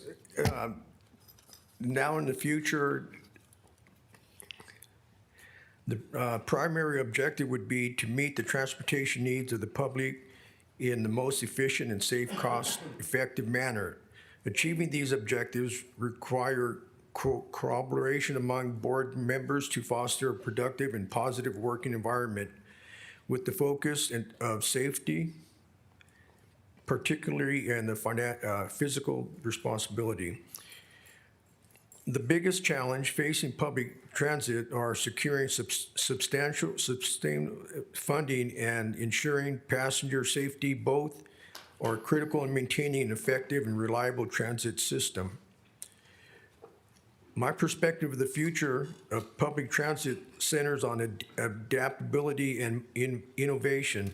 The transit system must evolve to meet emerging needs, leveraging technology and data-driven solutions to deliver efficient, responsive, and accessible services for the community.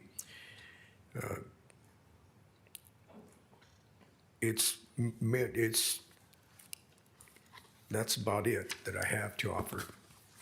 Thank you. Thank you. And next, I will invite up Katrina Bambula Santos to answer the same question. Again, the priorities would be safety as well as being fiscally responsible for, yes, we have growing communities and making sure that we're reaching those communities and getting them to where they need to go, whether it be commuter or new services in new neighborhoods. However, having the need has to be fiscally responsible. You know, providing a bus route has to make sense. Having fresh eyes and ideas is going to be important to be heard, not that we're staying stagnant. For the future, I would like to see RTD be utilized as much as bigger cities are. Yes, our pre-COVID ridership was immense. It was relied on, then safety kind of took a turn, and it has a very negative connotation to riding public transportation. We try to utilize it within our public resources, making sure that that's a resource that we give out to those who need it. And I feel that if we can use public education and get that word out as well, that's a great idea. And but changing the overall look and feel will help us immensely. Thank you. Thank you. And next, we will go back on Teams with Mr. John Ando. If you could please answer the question, what do you believe are the regional transit district's most important priorities and challenges, both now and in the future? Yes, I believe the most important challenges um, and priorities for the district include ensuring proper service delivery, optimizing and right-sizing the transit system within the city of Stockton, the unincorporated areas, and connecting the communities so that people can seamlessly get around the county with the right size buses, the right level of services, and making sure that we're meeting the needs of the community. And simplifying the transit system to make it easy to ride. As a user of RTD, it's fairly complex, and I believe simplifying the system will make it easier for people to ride. Fiscal sustainability is critical, ensuring that RTD is able to get the appropriate funding to meet its current and future needs. Forming relationships with San Joaquin Council of Governments, rail, and other transit operators throughout the county is very important since RTD is supposed to be connecting all of those pieces together. Ensuring the transition to zero emission technology is being done methodically and within budget, since there are legal requirements in the state to have zero emission vehicles. Ensuring that there's appropriate workforce development and training so that we can make working in transit attractive and continue to build upon the successes that the district has on that. Ensuring that the transportation needs for the community is being met so that all of the services that are being offered are easy and able for people to utilize. Safety and security is also important, ensuring that the system is safe and making it attractive for those to continue to use the transit system. And most importantly, building community partnerships. Thank you. And again, last but not least, we have Mr. Balwinder Singh to please answer the same question. Thank you, Sandy. Yeah. So this is my personal opinion on the most important priority.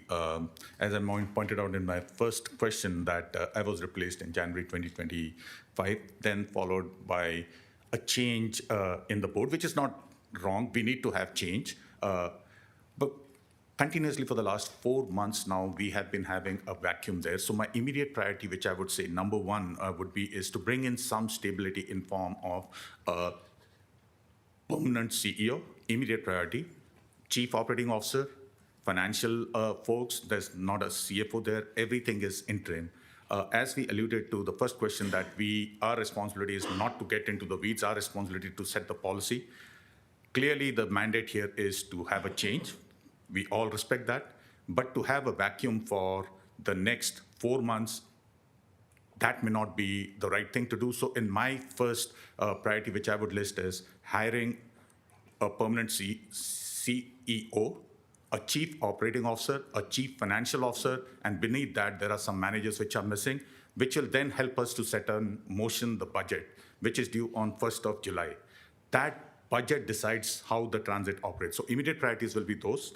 Getting back to those challenges, I would say is, immediate challenges would be we have got a new board.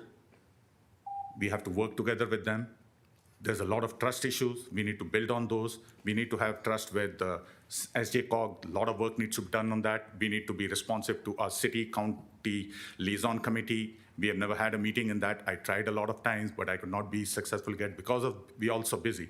But those are the challenges which we immediately need to address, so that way we can rebuild that trust. Because current status quo is not going to happen. We'll just have the same thing. We'll have interim people coming. Things will not change. Having said that, I'll stop there. Thank you. Okay, thank you. So that concludes our interview questions, Chair, and I will turn that back to you in the board. Thank you, Sandy. Board members, any questions, comments? I'll start from my left. Thank you. Thank you, Chairman. Thank you all for being here and being on online also. And thank you for taking the time of your day and wanting to get involved in the community. As a transparency note, I did speak to Mr. Singh, I believe it was over the weekend, and returned his phone call. And he did discuss why he wanted the position. I told him I couldn't discuss it any further because I haven't spoken to anybody else. So on the transparency side, I wanted to put that out there. And I don't have any questions for anybody. I did go over everybody's, application, listening to folks here today. And, I can just tell you who I'm impressed with. And I don't know the individual, John Ando, the gentleman who's online. One thing, I was looking at his application and listening to him on the phone today. I mean, my first thought is, why are you applying for this position when it sounds like he's qualified to be the CEO or the director of the organization if you look at his experience. One thing that I was looking for here today was, folks who mentioned, services, not just to the city of Stockton, but to the unincorporated areas here in San Joaquin County, which I think has been, overlooked for some time. The north and south side, the unincorporated side, and of course, the relationship with our cities and our allied agencies like COG. And I'll mention, I'm not going to go too much into it, but if you look at Mr. Ando, one of his statements he says in his application, 23 years of deep experience in transit planning and management within, again, large urban, small urban, and rural communities, establishing the policies and process to facilitate smooth daily operations, and so on. And again, I'm not going to go over his application. You can look at it for yourself. I mean, my God, he's in magazines. He has just a plethora of experience. So if you're looking for who I would be advocating for or voting for, it would be Mr. John Ando. Thank you, Chairman. Thank you, sir. Vice Chair Ding. Thank you, Mr. Chairman. This is, it is incredibly important. It's a lot of money. We've gained a reputation, not such a good one, from the feds. They see the turmoil. We might think that nobody, notices outside of San Joaquin County, but they do. And it does hurt us when we're trying to align federal dollars. Ms. Santos, you said something, no, you don't have to get up, that kind of crystallized you said we need fresh eyes and normally I'd agree with you, but I think part of the problem with RTD, that new board, is it is a lot of fresh eyes and a lot of new, and I worry that one of the things you're doing in management before you make a change, you're trying to figure out, why did the previous board do what they did? Explain to me this, and that is absolutely evaporated from this board. And we do have individuals here that do have experience. Singh was on the board. Rick knows it all inside and out. I agree with you about Paul. I just real quickly tell you a little story. My daughter, Madeline, who never had a driver's license, by the way, 30 years old. She can't figure out, why would I do that when you have Uber and buses? Of course, she lives in Eugene. But she comes to Lockford to visit her in-laws, and she doesn't want me to come pick her up. She says, that's okay, I'll just take the bus. So there's not a bus out there, but they do have the dial a ride or what have you. So she calls them, and the directions are, she has a little kid, and of course there's no instructions for strollers, and they can't put them on the transportation. And it's only from 9 to 5. So if you want to go to the mall and get a pair of sneakers, I guess you can use the service, but she wanted to take it so she could work at the restaurant, and there is no service. And so the outlying area, who pays taxes like everybody else in a vast much, it's not really thought of. And my constituents in the 4th District, we don't have service here. And I think that's important, we pay attention to that. So my two are access to the outlying parts of the county, and I think we need some stability at RTD too with some experience. Thank you, sir. Supervisor Canepa?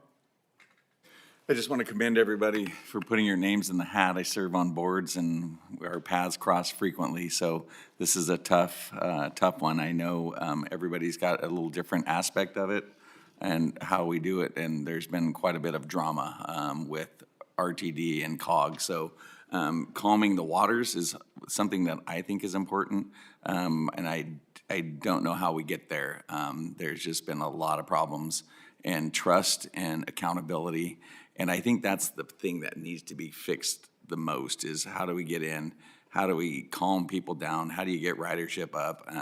And Nate just hit on that, you know, the roads in Stockton and big buses versus small buses, and how do you get that ridership up is questions that we all have. And so for me, who's the most qualified, I did see the Mr. Ando online.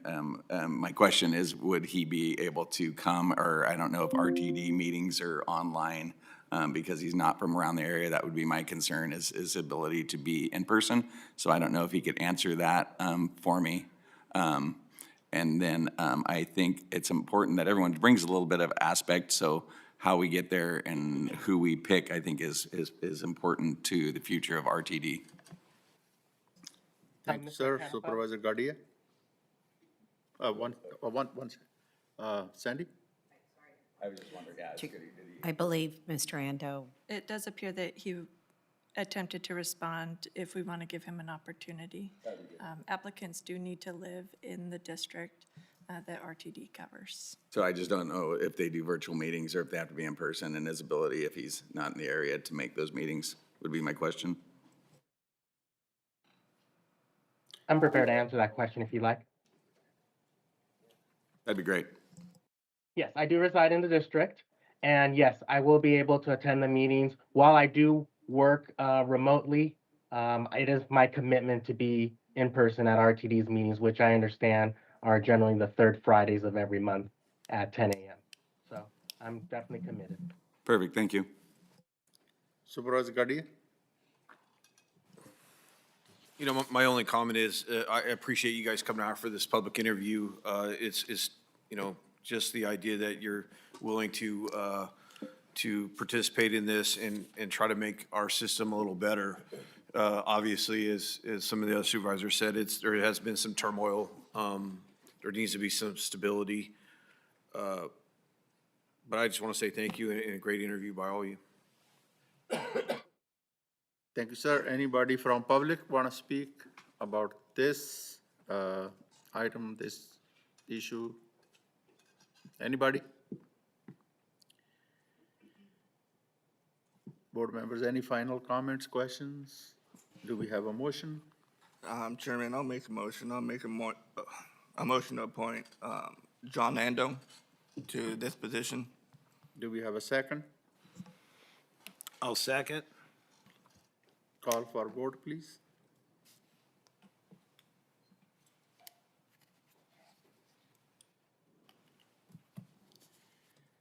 Motion passes 5-0.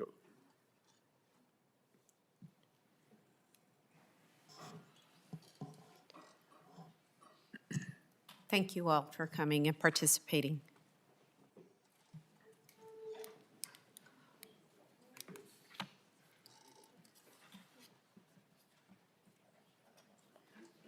County Council? County Council? Do we need to recess at 11? It would be preferable because you have outside counsel who will be coming in to speak, and we'd rather not pay him to wait around. Sandy, what do you recommend? I'm sorry, are they coming at 11 or 11:30? 11. Oh, they're coming at 11? Correct, yes. We could, what's the next one?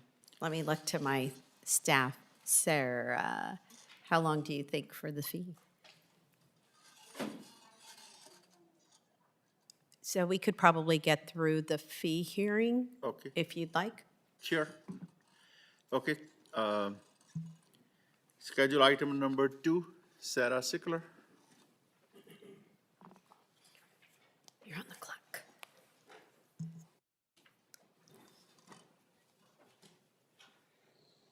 Is it Cycler or Sickler?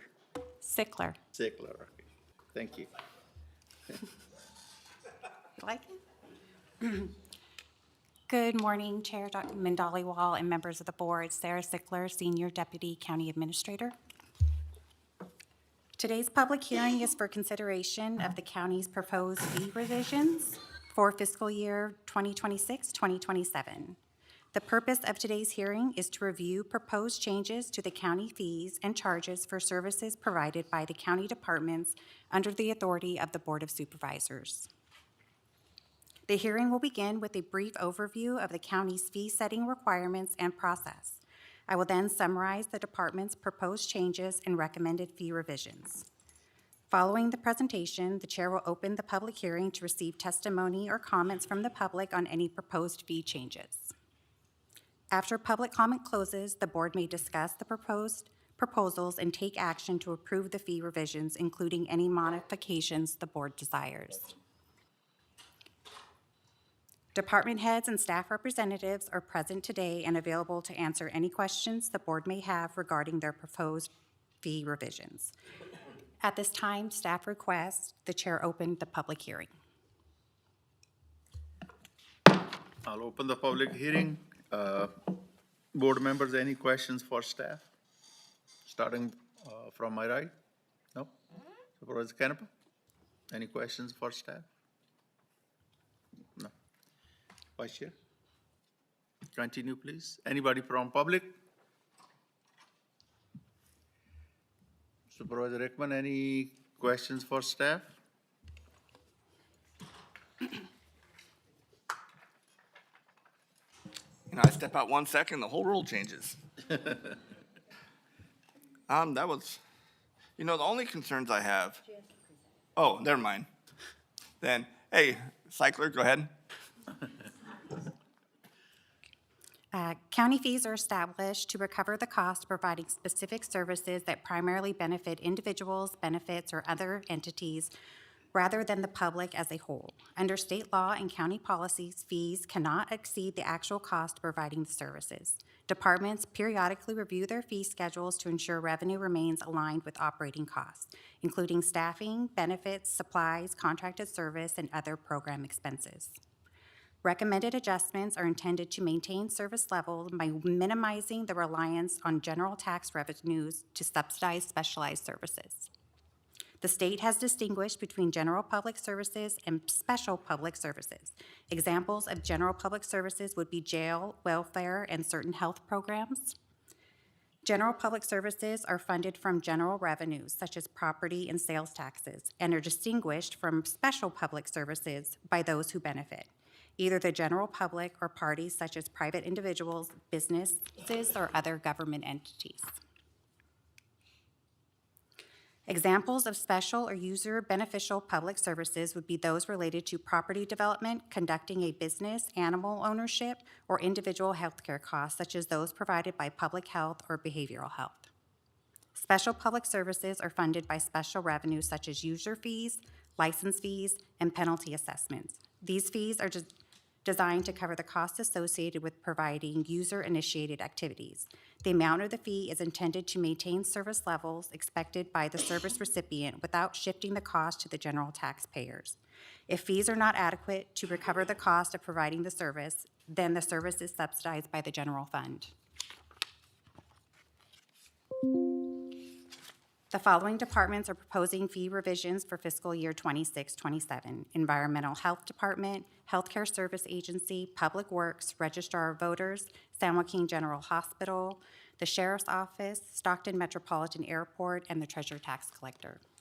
Each department proposed revisions are summarized on the following slide.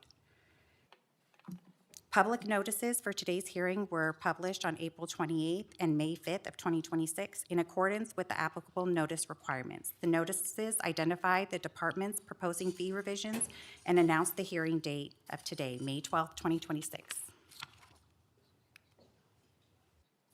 The Environmental Health Department is proposing updates to program fees to increased costs for inspection, investigation, evaluation, and related services.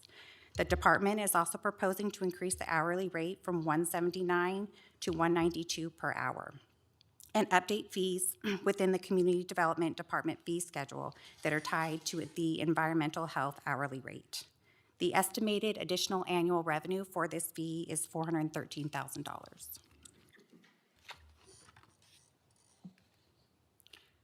Healthcare Service Agency proposal includes update within several divisions. Behavioral Health Services is requesting authorization for the director to adjust rates through June 30th, 2027, to reflect fluctuation in service costs and reimbursement levels under Medi-Cal and Medicare guidelines, as well as establishing previously unlisted fees as needed.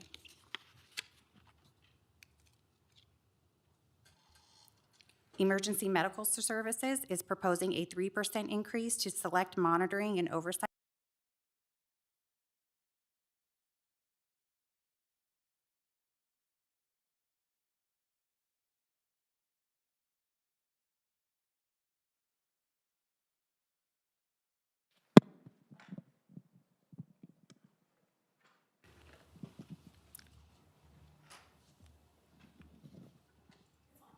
Thank you. To address rising service delivery costs and projected payroll adjustments.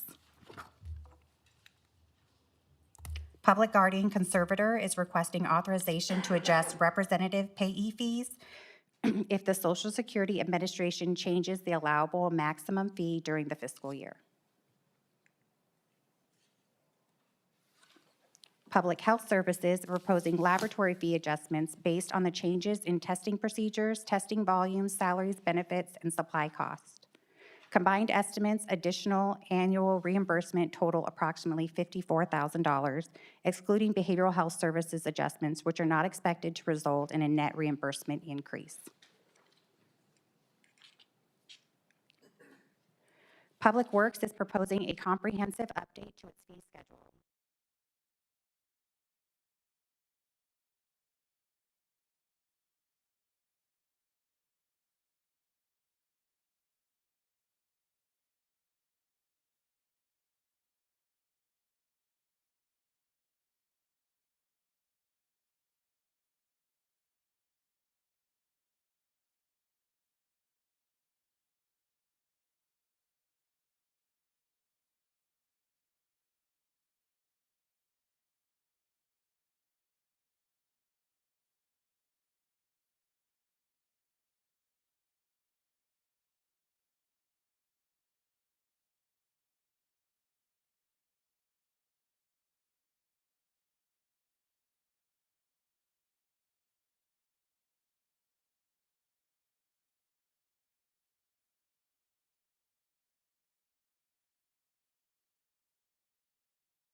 No?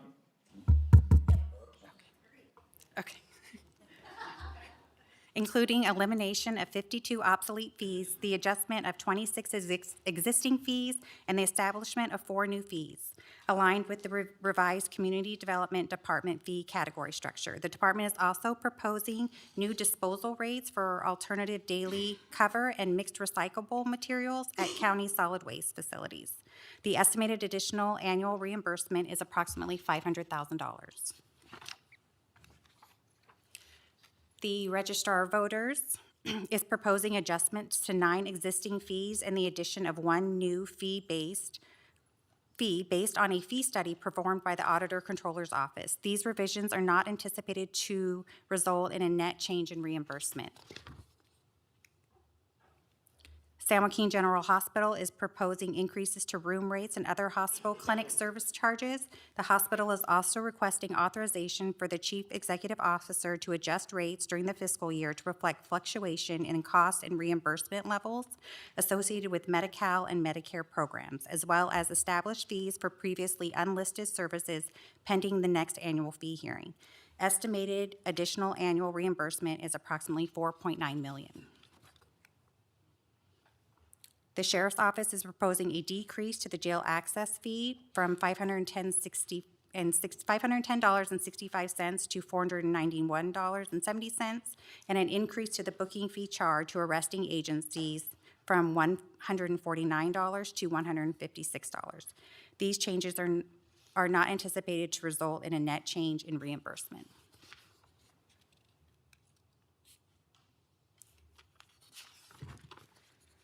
The Stockton Metropolitan Airport is proposing updates to parking fees for large aircraft and the creation of a new common use terminal building fee for scheduled and non-scheduled airlines. Estimated additional annual reimbursement is approximately $22,000. The Treasurer Tax Collector is proposing an increase to business license fees from $100 to $150. The estimated additional annual reimbursement is approximately $90,000. If approved, the proposed fee revisions are estimated to generate approximately $5.98 million in additional annual reimbursement countywide. The largest increase is associated with the San Joaquin General Hospital fee adjustment, followed by Public Works, Solid Waste Operations, and Environmental Health fee updates. Departments will update and implement revised fee schedules following board approval. This concludes my staff presentation. Staff requests the chair receive any public testimony regarding the proposed fee revisions. Thank you. Anybody from public want to speak on this item? Anybody from public? No. If there are no public comments, you can close the fee hearing now. Okay. I'll close the public hearing and bring it back to the board. Supervisor Rickman. Thank you, Chairman. First of all, what is the new body art facility plan check? What is that? Body art? Are you talking about tattoos? What department are you on? It just says Safe Body Art Program. Safe Body Art Program? I guess Environmental Health Department fee schedule. That tattoo parlors? Good morning, Supervisor, through the chair. Yes, it is what you said. All right, yeah, I was just wondering. It went up, It's more fancy word for a body art. Okay, Basically, that's what I it's tattoos. assumed, but, it went up $524. Not that I'm a big, I have a bunch of tattoos. I'm not Supervisor Gordilla, but those of you that don't know, he has like on his back, a big old picture of a police officer.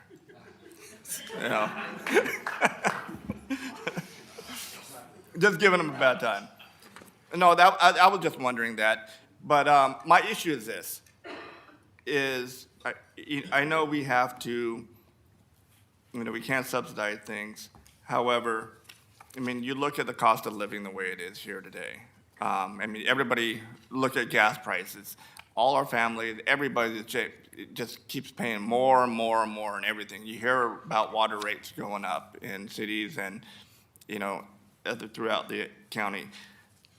There's a point where there has to be a limit, and people just can't. People are struggling to buy groceries and put gas in their car, and then you look at all these increases, and you're not talking about, $2, $3, $5. Some of these places you're like $500 here, $400, $300 in some of these different programs. How are people supposed to afford this stuff? I guess it's not a question to you, but I guess it's just a statement. I just think it's a horrible time right now to start raising fees. I can see it like the Sheriff's Department, for example. Theirs is different because, I mean, you're talking about jail facility fees and so on, and that's coming from the city. The city uses our facilities, and correct me if I'm wrong, and they pay us, they pay us a fee to use our facilities like the jail. So that's a little bit different. And that's just, what I'm concerned about is, the cost of living, making people pay even more, and then if people can't afford it, then they're not going to come in and do, what we request them to do legally. So then you have, folks that would be out of compliance, or they're going to be delaying what they need to be done because they can't afford it. And that doesn't sound like much, but I mean, my God, if you just keep nickel and diming everybody to death, and I'm not just talking, the county side. The county, our fees are usually substantially lower than city and state fees. But, you stack it with the state of California, who just loves to get in your wallet, and, the city fees, and then you put county fees on it. I just think, for me, it's a bad time to do it. And my last question is, for example, all these different plan checks, I'm just looking at environmental health here right now, but why are we have employees already that are paid by tax dollars, and some of these fees are going up, the plan check fees are going up. Why? Why are they going up so much? Supervisor Rickman, it's so when we do our analysis, so our salaries, benefits, and everything goes up. So we try to be more conservative, so how we can recover our fee, our time spent on the project. All right. Sorry. No, that's fine. Hey, I'm not putting any blame on you. It's just an environment that we live in, I guess, here today, not just, in California. Hey, we all getting hit at the, gas pump. But, it just seems like every time you turn around, somebody is putting another fee or another tax on you, and our families and our individuals here are just struggling to make a living and support their families, and every time you turn around, there's somebody who's trying to grab more of your money. So that's just a statement. So with that being said, thank you, Chair, for your patience. I'm gonna yield my time. Thank you, sir. Supervisor Garcia? Oh, okay. Thank you. Oh, yeah, we'll talk about my tattoos. I'm actually thinking about getting a donkey with a big R on it on my back instead. Wow.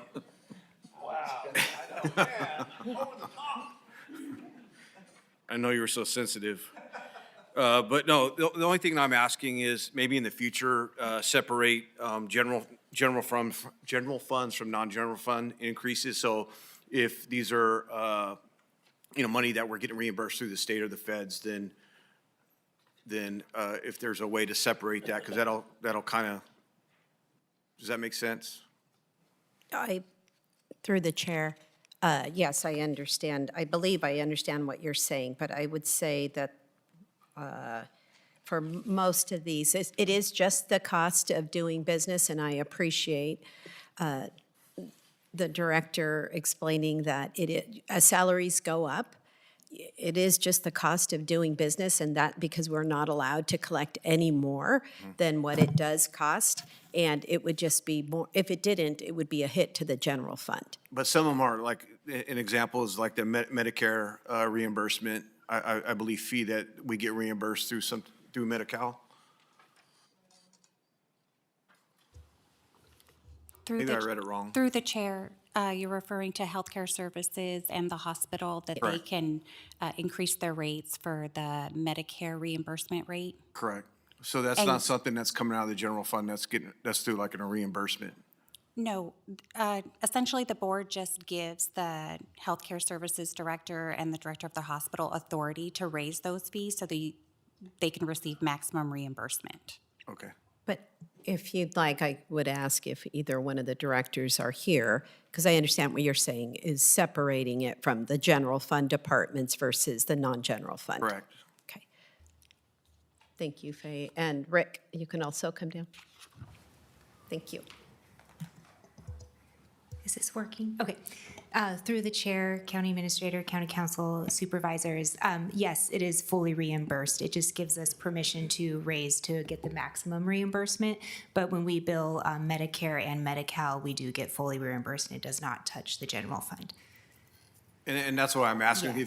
if we had the ability to separate that, because ultimately, we're not asking our citizens, obviously the taxpayers are paying it ultimately, but we're not asking for the increases. And also, if it would be possible to add like percentage increases, and going back to many meetings ago, we discussed an increase to, I think, our dump fees or to something that had to do with our dumps. But I like to see personally small increases, so, business and homeowners could plan accordingly, their budgets based on inflation versus a big increase at once.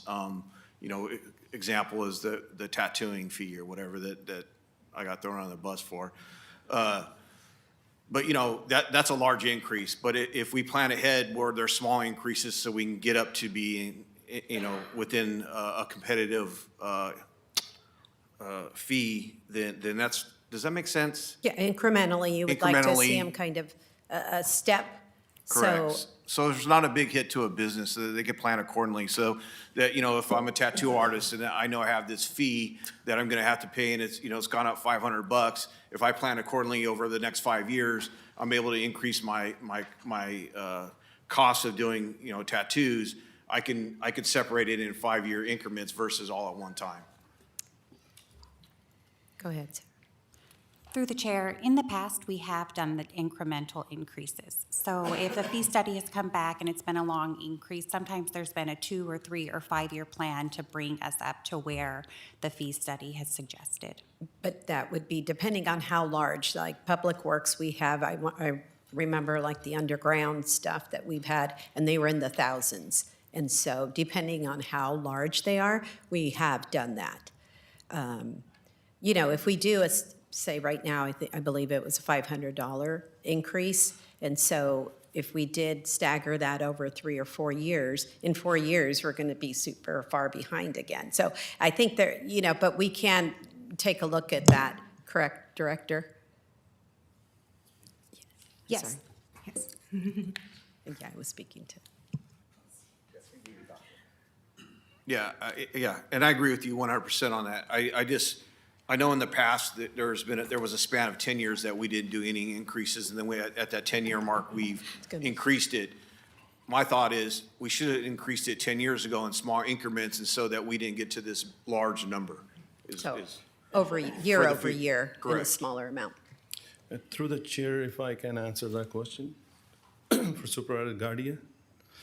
If you look at the whole package, most of our fee increase like $13 or $26 or $39 because it's an increment of a hourly rate of $13 only.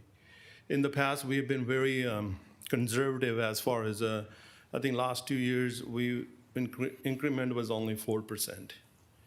So this year's is a 7%.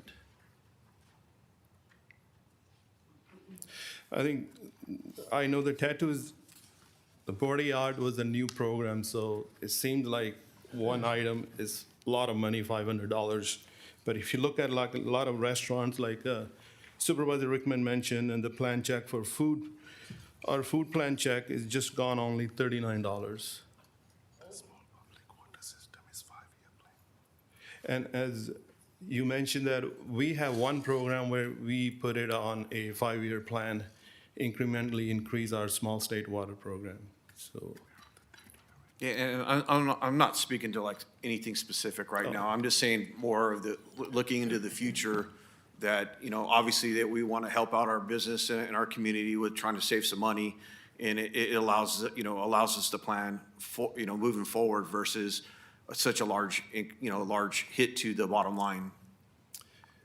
And also, Supervisor Gardia, we also when we set up our fee workshop, so we send letter to all our businesses, so if they can have any concerns, so we can address. So we had our fee workshop, so we didn't have any opposition, so nobody even showed up. Well, yeah, you're not going to get any opposition if nobody shows up. it makes it tough. We're trying to be like as transparent, letting them know this is gonna be the fee Yeah, increase. and we could talk about this forever, but like I said, I'm not talking about specific, I'm saying into the future. I'm going back to many meetings ago when we had a 10-year gap without any increases, and then we asked to make up the difference for the 10 years that we didn't do. And I'm asking for the future is not to do that, not to try to repeat that same. I agree. Thank you. Thank you, sir. Sandy, would you like to add anything? You done? No, I don't believe so. Thank you. Supervisor Canepa, then I'll come to you. So my question, one of them is, so what budget year are we using to figure this out? Are we using current or next year's projected, or how are we getting these numbers? So we would look at, I think I understand what you're asking through the chair. I believe you're asking, how did we come up with these Yes. numbers? So they will use actuals, and then this goes into the 26-27 budget. Okay, so they're using the current. Well, and the study from the auditor Typically, controller. it would have been from, some of them are older, but some are from 24, 25, because that's the year that we have completed actuals for, and others. But it varies throughout the fee schedules on how they based them. Some do a percentage per year, so it varies for every department on how they calculate their fees. Oh, so there's a program, a calculation that they figure out each one. Because like one of the environmental health is $2,000 for under the pipe. That's a chunk. You know what I mean? So how do you justify that? Is that person going out more at $179 an hour, or it's $2,000 for the pipe for environmental health? I just go by and look at the big ones, and maybe that if they're going up that big, that we need to do better outreach than once a year, before it, and saying, hey, these are the problems that are existing, and why do they go up so much? It would be my only concern. If we're just covering costs, it's hard not to agree with that, because we can't have it impact the general fund. So that's the only reason I agree with it. But when some of them go up that much, it's kind of alarming. And how do we address that? And how do we do better outreach so that the people do actually come to a meeting or care? Because most folks don't have any control over the fees that they're charged, so they probably think that it's not good to go because you're going to raise them anyway. That's my concern. So Not all, through the chair, Supervisor Canepa, not all departments do public outreach, but Public Works and Environmental Health do have public meetings for their fees. Okay, perfect. Thank you. Thanks, sir. Vice Chair Dean?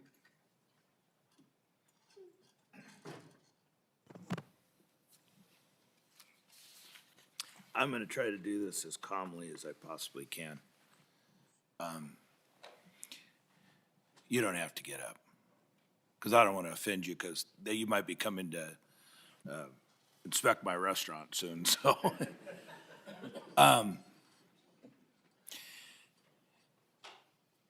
you said it's cost. It's because we have to keep. We have salary increases and benefits going up, and it's a cost of doing business. Well, where we're not having that conversation, the businesses in our community. Nobody's out there talking about, the increase in our profit margins and the new benefits. What we're doing is going, we're going to sell this much product, so this is what we're going to have to cut. And I'm not hearing any of that. I was always taught you tax what you don't like, you incentivize what you like. We're increasing business license fees by 50% when people are fleeing the community and the businesses are leaving. We should be incentivizing people to go into business. Where this fee is only going up $39. Yeah, but my liquor license from 10 years ago went from $100 to $850. Every time I get inspected, it was $400. It's probably, what is it now? My PG&E bill is $3,500 to $7,500 a month. People can't afford this, and it's only in government that you hear, well, we have to because of, it's the cost of doing business. Salary and benefit increases, and that's our bottom line. It's not our money. None of it is our money. We are there to support the public, and we have to start talking like this, or you're going to have so many empty businesses, you're not going to even know what to do. I have heard no discussion at all of what we can do to streamline our agencies so that we can live within our means about today. And we need to have that. We really do. You guys, you're on a train that is going over a cliff. You're going to have energy rates that affects everything. Everybody talks about the price of, not eggs. Eggs are down, by the way. Don't buy a tomato right now. They're like $3. With the energy prices, it affects everything. Everything is going to go up. And so I think we need to take some discipline here. We can't just say, well, you know, it's the cost of doing business. We've got to, you know, we got salaries going up. We got benefits. Every employee group absolutely wants a raise. I'd love to give it to them. But, you know, we can't just automatically say, yes, they get this. And the people that are going to pay for it are the residents, the businesses in San Joaquin County. I think we really need to reanalyze where we're going here. Thank you, sir. Anybody else? Chairman, if you could, I mean, I know there's, and I don't have it in front of me, but I remember in reading some study or literature that, you know, they were stating that the negative effects of higher taxes on long-term growth. And I think, you know, that's something that we need to look at. And, you know, you can't tax your way into prosperity. It doesn't work. And again, I'm not saying some of these fees aren't needed, but I am saying this is just a horrible time right now to put more burden on businesses and, you know, folks that are just trying to make a living. So thank you, Chairman. Thank you, sir. Sarah, if these fees are not revised, then what happens?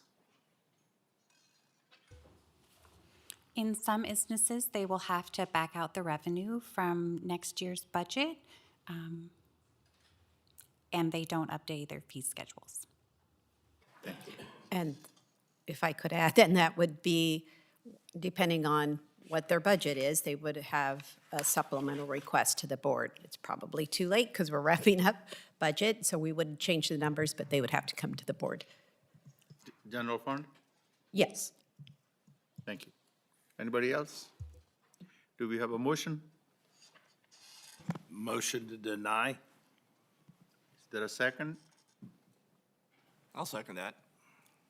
We have a motion and second. Call for a vote, please.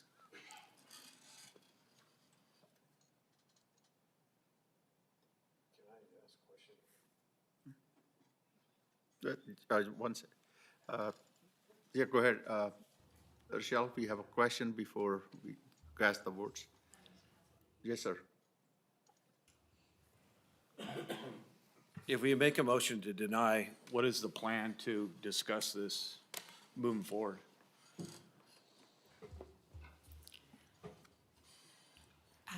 Through the chair, can I make it?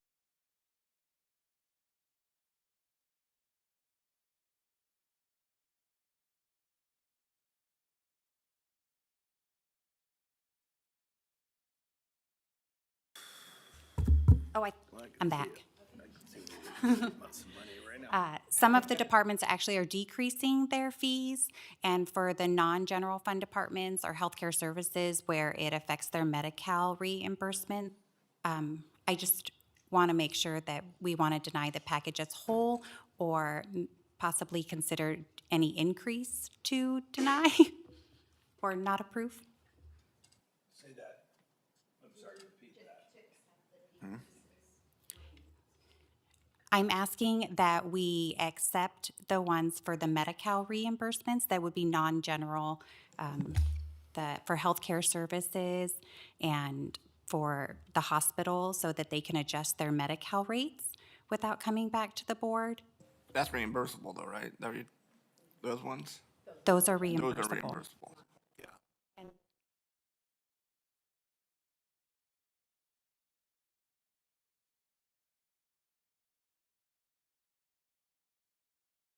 Only amendment, though.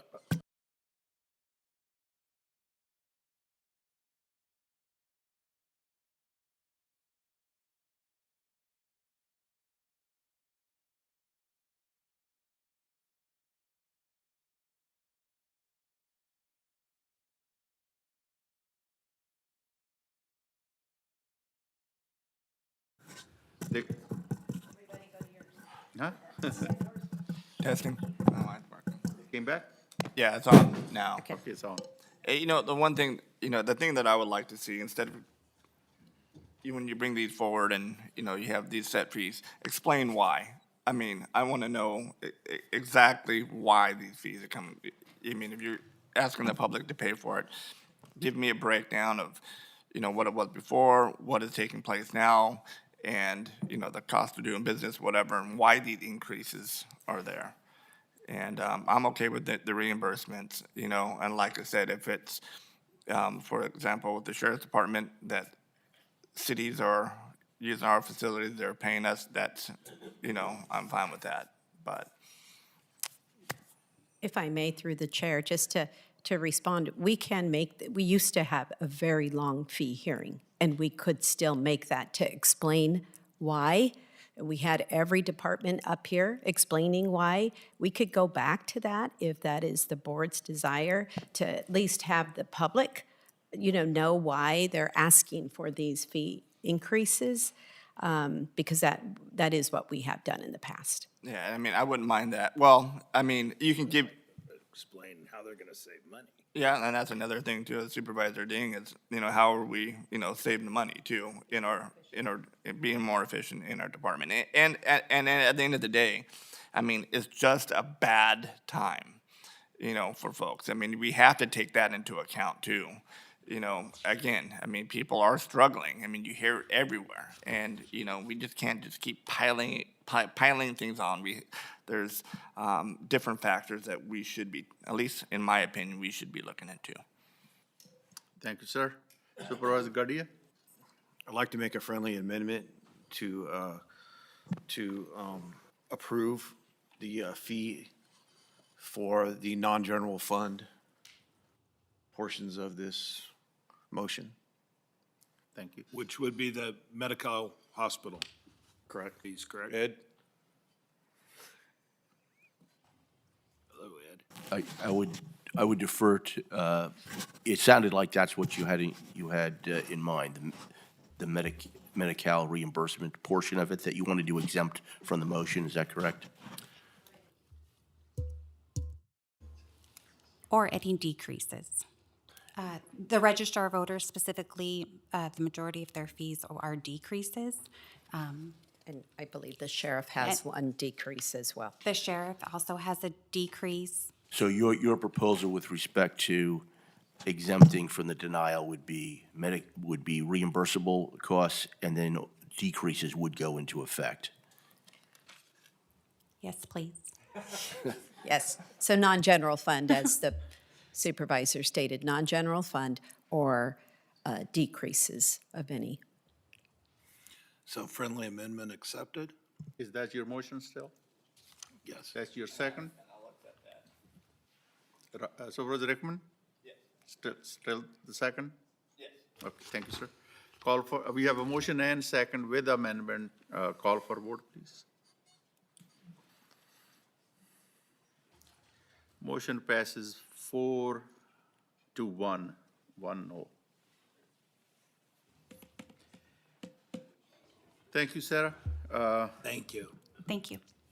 The board will recess to closed session now. County Council, can you please announce the items on the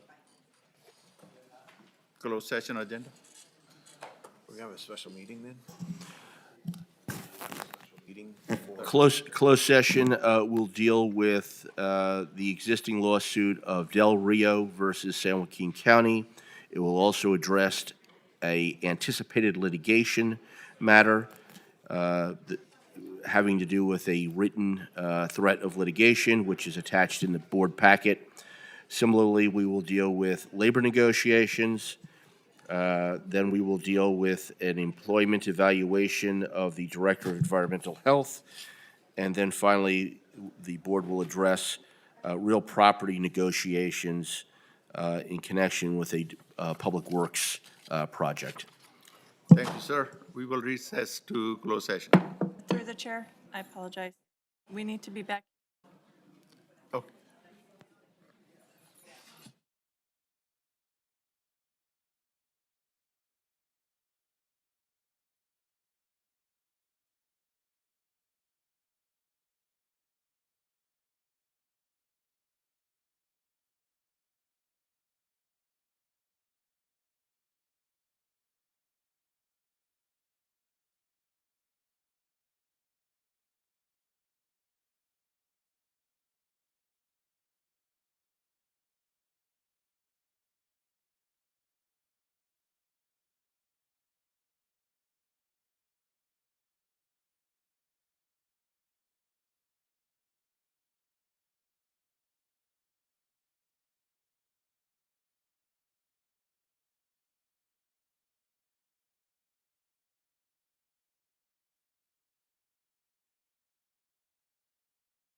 Test 1, 2, test 1, 2. Sounds good. Mic check 1. Mic check. Okay, you're on. Yes. Yeah, she'll turn it on for you and hand it to you.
His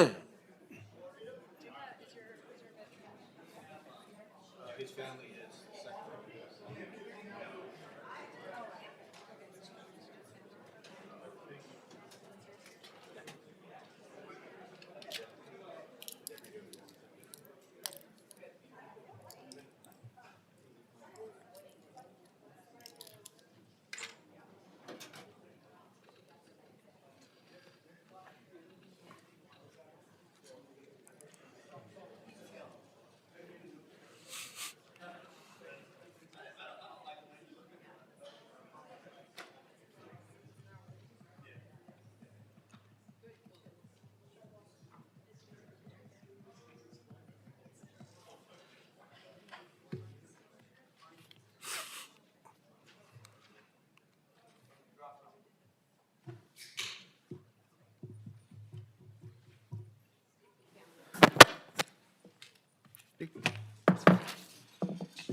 The board will reconvene after the closed session.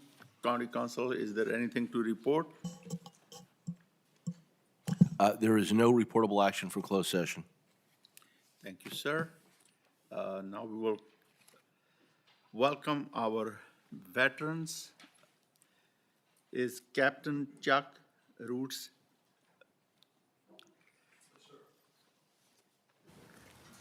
For the invocation. It's my privilege to provide the invocation on this auspicious day when we recognize our veterans. Lord, we come to you with thanksgiving because we are blessed enough to have been born or to have become citizens of this great nation. The United States of America has been through much, but through all of that, we have continued to raise the flag and recognize that we are a free people. We cherish liberty and freedom. Those who are behind me have stepped forward at some point in their lives, willingly putting themselves in harm's way as the nation needed it to defend these freedoms and liberties that we have. We can't thank you enough for that. Lord, we've been a fighting nation since the inception. And Lord, I want to just share this with everybody else. What Patrick Henry said in 1775. If we were base enough to desire it, it is now not too late to retire from the contest. There is no retreat, but in submission and slavery. Our chains are forged. Their clanking may be heard on the plains of Boston. The war is inevitable. And let it come. I repeat, sir, let it come. It is in vain, sir, to extenuate the matter. Gentlemen may cry, peace, peace, but there is no peace. The war has actually begun. The next gale that sweeps from the north will bring to our ears the clash of resounding arms. Our brethren are already in the field. Why stand we here idle? What is it that gentlemen wish? What would they have? Is life so dear or peace so sweet as to be purchased at the price of chains and slavery? Forbid it, Almighty God. I know not what course others may take, but as for me, give me liberty or give me death. Lord, those words still resound in our hearts as Americans. And your word tells us that war will not end until you return and establish your reign and your kingdom on earth. We long for that day when we don't have to prepare for war, when swords are hammered into plowshares, when the lion lies down with the lamb. But Lord, until then, continue to raise up men and women who love this nation more than themselves, who will defend it to the very end. And as we recognize them here today, we do so with grateful hearts, and we simply pray your blessing upon them and all who follow us. May there be peace in our land because of those who were willing to fight for it. This we pray in your most holy name. Amen. Thank you, sir. Supervisor Canepa, would you lead the pledge?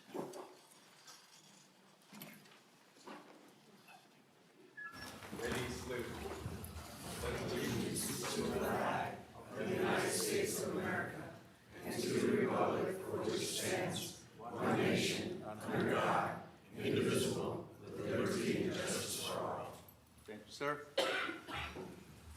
For the national anthem, we have Dallas Pollard.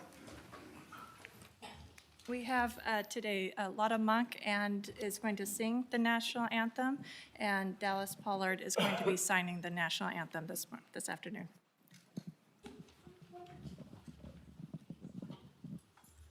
Oh, say, can you see by the dawn's early light what so proudly we held at the twilight's last gleaming, whose broad stripes and bright stars through the perilous fight o'er the ramparts we watched were so gallantly streaming, and the rockets' red glare and the bombs bursting in air gave proof through the night that our flag was still there. Oh, say, does that star spangled banner yet wave o'er the land of the free and the home of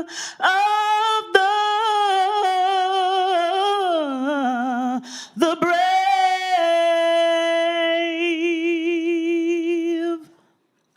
Hurrah!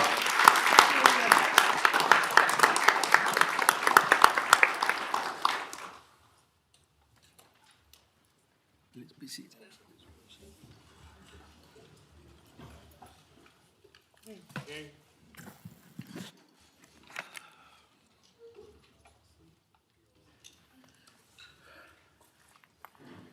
Moving wall presentation, Linda Vasquez.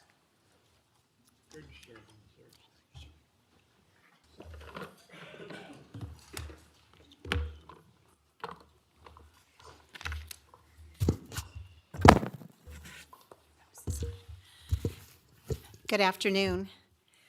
Today we're here to talk about the moving wall, what it is, why it matters, and why bringing it to Stockton is so important. Do you have the? Oh. I grew up with supply helicopters flying over my house on their way to Vietnam while we were out playing and watching the Vietnam War play out on the news. I proudly wore a POW MIA bracelet with U.S. Navy Lieutenant William L. Schenkel's name. He was held captive for 8 years. I remember staying up late with my friends the night that they were released and watched them walk off the plane. When the Vietnam Veterans Memorial Wall in Washington, D.C. was unveiled, it went to the top of my bucket list. I was fortunate to visit it in 2013 with my daughter. The Vietnam Veterans Memorial Wall, located in Washington, D.C., was dedicated on November 13, 1982. It was designed by a 21-year-old college student, Maya Lin, whose vision stood apart from traditional war memorials. Instead of statues of heroic figures, she proposed a simple, reflective black granite wall, one that would allow visitors to see themselves in it. The memorial is made of highly polished black granite from India, especially chosen for its reflective quality.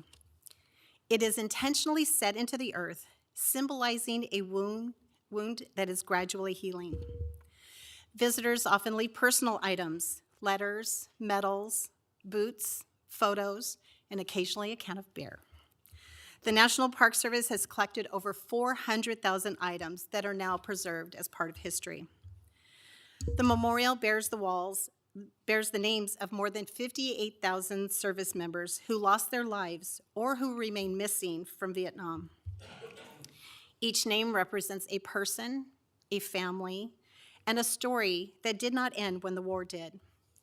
For many of our veterans, families, and visitors, seeing those names up close is deeply personal. It's not just history or a piece of granite, it is memory. So why do we say more than instead of an actual number? At the dedication, there were 57,939 names engraved on the panels. Over the years, the geographical criteria was expanded, as well as those who had died of a direct result of their Vietnam service or have had their remains recovered. As of May 2025, there are 58,281 names. Vietnam veteran John DeWitt attended the dedication of the Vietnam Veterans Memorial Wall and made a vow to bring this incredible experience to those who may never have the opportunity to travel to DC, and so that communities across the country could experience the power and meaning of the original memorial. He and a group of other Vietnam veterans collaborated with the Vietnam Veterans Memorial Foundation to create the only half-size replica of the Vietnam Veterans Memorial and the oldest of the traveling memorials. It carries the same names in the same order, allowing communities across the country to experience its impact. It stands about 7 feet tall at its highest point and stretches nearly 300 feet. It's transported by truck and assembled by volunteers at their host community. As you walk along the wall, it gradually rises and then descends, symbolizing both loss and healing. Even at the half scale, it is powerful. The east wing ranges from 1959 to mid-1968, and the west wing begins mid-68 to 1975 with a total of 74 panels. They're listed in chronological order by date of casualty, not alphabetically. This shows how the war unfolded over time and allows visitors to understand the scope of loss. Visitors are encouraged to touch the wall and make name rubbings. This creates a deeply personal connection and is often a meaningful keepsake for families and loved ones. Volunteers, many of whom are veterans themselves, are trained to assist visitors to locate names and provide support to those who may be emotionally affected. The moving wall not only moves around the country, but it truly moves your soul. It is free and open to the public and is meant to be accessible to everyone. The moving wall not only honors those who died, but those who are still missing in action, reminding us that for some families, the war has never ended. Included on the walls are the names of 1,566 servicemen who remain missing and unaccounted for in Southeast Asia. Continued efforts are being made to achieve the fullest possible accounting for unreturned veterans. Of those still missing, 160 are from California, with 79 from Northern California. There are several important details about the wall that make it especially meaningful. It begins in 1959 at the center apex with Army Major Dale Buse and ends in 1975 with Air Force Second Lieutenant Richard Van de Geer.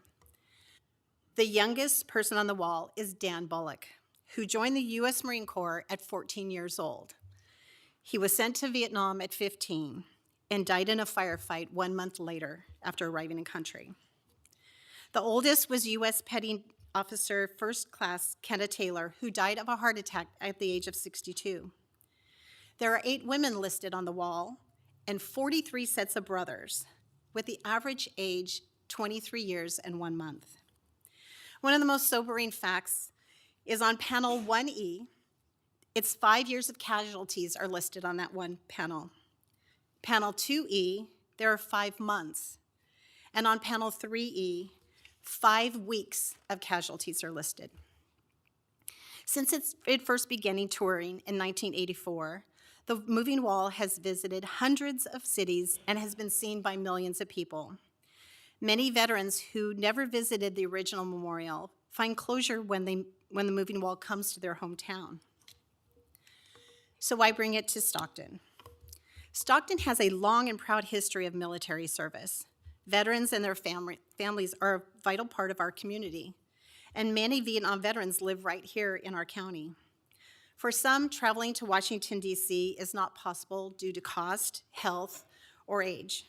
Bringing the wall here ensures that every veteran and family member has the opportunity to experience it close to home. There are approximately 150 names from San Joaquin County engraved on the memorial and 70 from the city of Stockton. The city of Stockton has had the honor of hosting the Moving Wall multiple times, each visit leaving a lasting impact on the community. 1994 was the earliest visit brought together by veterans and families during a time when public recognition for Vietnam veterans was beginning to grow. For many, this was their very first opportunity for public healing and acknowledgement. It was located on the University of the Pacific campus on Knowles Field. In 2008, the wall returned to Weber Point Event Center with expanded community involvement, including schools, civic organizations, and veteran groups. This visit emphasized education and ensured younger generations understood the sacrifices made. The application to have it returned was submitted immediately, and we waited, and waited, and waited.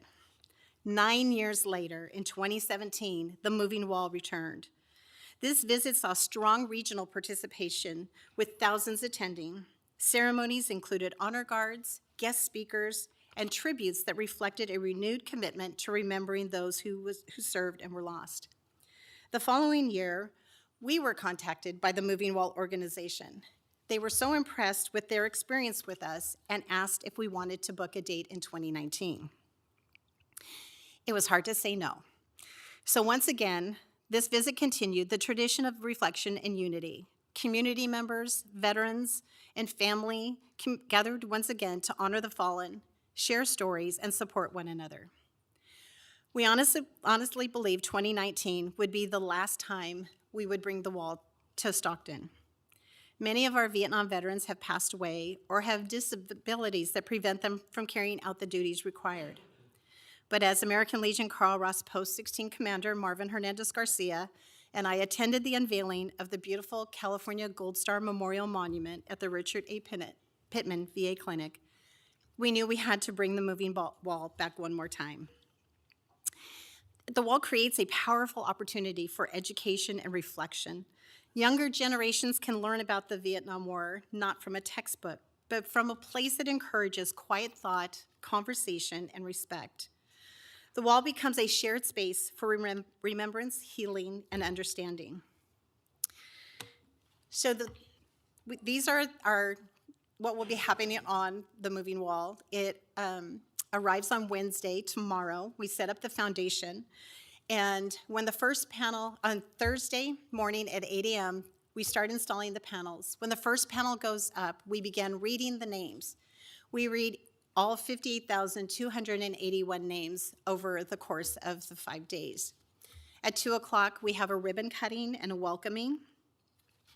On Saturday is our Fallen Hero ceremony. And Monday, May 18th, is at 2 o'clock will be our closing ceremony. And the public is welcome to join us for all of this. When the ribbon cutting takes place at 2 o'clock, the wall will be open for visits 24 hours from 2 o'clock on May 14th through 2:30, 3 o'clock on Monday, May 18th. I'd like to share the following video that was created by Cindy Green and narrated by Vietnam veteran David Aviles from the 2019. Are you going to do that? There's a video if you click that link. Where it says the moving wall. Just before that. Oh, sorry.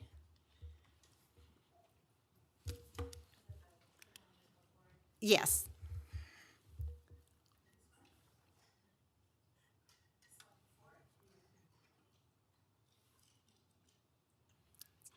That one, yeah, that should be a link.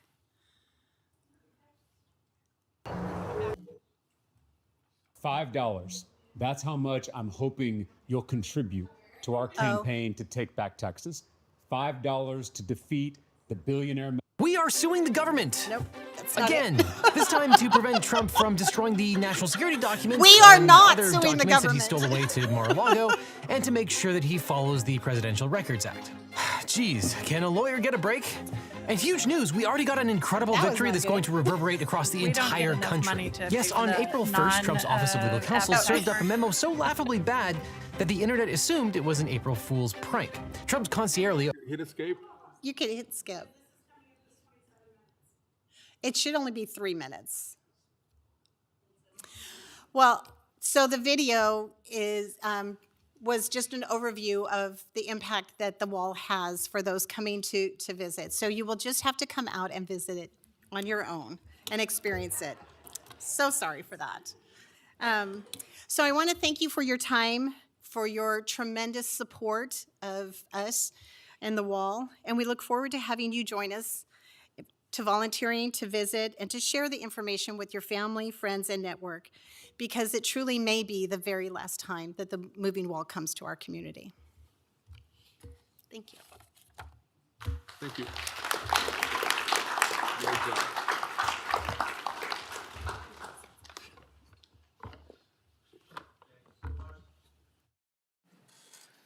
Board members, please join me for proclamation of Women's Veterans Day, June 12, 2026. And I'd like to invite Saron Tief, retired United States Army, Chair of the San Joaquin County Veterans Advisory Commission, member of the American Legion Carl Ross, post number 16, and founder of Warrior S League 209. I'm not sure if I got all of her titles in there as I read this proclamation, which states, whereas women have courageously served in America's armed forces since the Revolutionary War, contributing as soldiers, nurses, pilots, intelligence officers, code breakers, and leaders in every major conflict throughout our nation's history. And whereas on June 12, 1948, President Harry S. Truman signed the Women's Armed Services Integration Act into law, granting women the right to serve as permanent members of the United States Armed Forces. And whereas this landmark legislation expanded opportunities for women in military service while laying the foundation for future generations of women to serve with honor, distinction, and dedication. And whereas women veterans have overcome significant barriers and inequities throughout history, including restrictions on rank, assignment, benefits, and recognition for their service and sacrifice. And whereas women from California have proudly answered the call to serve in every branch of the United States military, defending our nation and strengthening communities across the Golden State through their leadership, resilience, and commitment to public service. And whereas California is home to one of the largest populations of women veterans in the nation, whose contributions continue to shape our military, workforce, and civic life. And whereas Women's Veterans Day serves as an opportunity to educate the public, honor the sacrifices and achievements of women veterans, and ensure their stories and services are recognized and remembered. And whereas recognizing Women Veterans Day affirms San Joaquin County's commitment to supporting all veterans and acknowledging the essential role that women have played and continue to play in protecting the freedoms and values of the United States. Now therefore be it resolved that San Joaquin County Board of Supervisors does hereby proclaim June 12, 2026 as Women's Veterans Day in San Joaquin County, and encourages all residents to honor and celebrate the service, sacrifice, and enduring legacy of women veterans throughout our state and nation. Presented this 12th day of May, 2026. Chair Dhaliwal. Thank you, Rochelle. Saron? Oh, yes. Chair, members of the board, staff, and community of San Joaquin County, thank you. And on behalf of Warriors League and Women Veterans of San Joaquin County, I want to sincerely thank the San Joaquin County Board of Supervisors for this recognition. On behalf, I wrote something to make sure I don't forget. So, in 1948 was the pivotal point where women were allowed to be permanent members of the armed forces of the United States. June 12th is the 70th anniversary of Women's Integration Acts of Armed Forces that Congress passed in 1948, right? And today we stand on their shoulders for the past and present, right? I'm just gonna read this because I'm forgetting. Who served with strength, resilience, and dedication, often without recognition that they deserved. Women veterans are one of the most fast-growing populations, yet many face barriers and access to belonging. This proclamation means more than recognition. It is a reminder that women veterans are here. We continue to serve, and our contributions matter. Through Warriors League 209, we are committed to creating space where women are seen, feel connected, and empowered to thrive beyond the uniform. On June 12th, we are hosting an inaugural Women Veterans and Military Service Members Summit at the San Joaquin County Fairgrounds. I invite you to stand with us, whether by attending, supporting, or passing the word, as we commit to this mission together. Please visit our website, Warriors League 209, and find out how to support us and our cause. Thank you for honoring not just our service, but our continued impact in the community. When women veterans are seen, supported, and connected, we don't just survive, we thrive, and continue our service in our community and leadership within our county. Supervisors, this is truly an honor to receive this proclamation today. Thank you. Oh my gosh. I don't know. This really means a lot to our Thank community. you so much, and thank you for your service. Please join us.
Thank you, women veterans.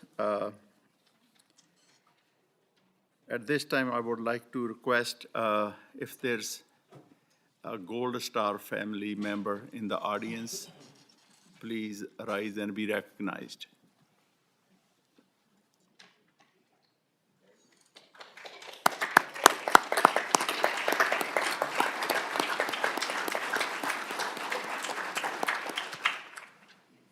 Mr. Anderson, thank you so much, sir.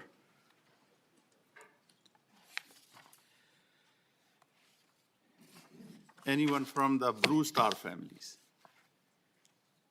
Blue Star families represent families who have a son or daughter who is currently serving or has been honorably discharged from the military.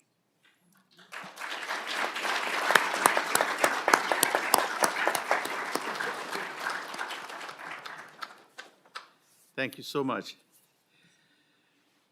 We now honor all who have served in the United States Armed Forces, including veterans from each military branch, leaders of veteran service organizations and posts, and county employees. Post commanders, please stand.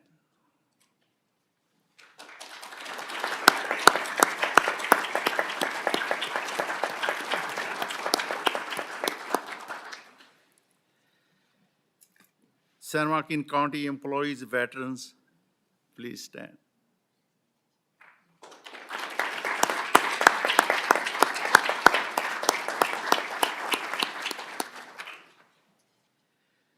Veterans of the United States Army, please stand.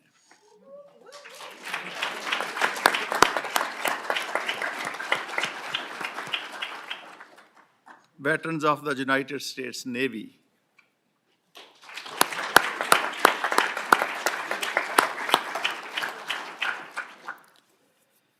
Veterans of the United States Marines.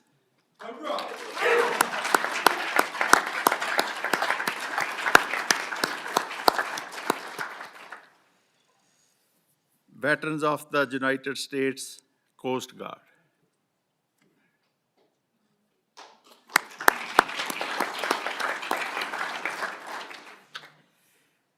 Veterans of the United States Air Force.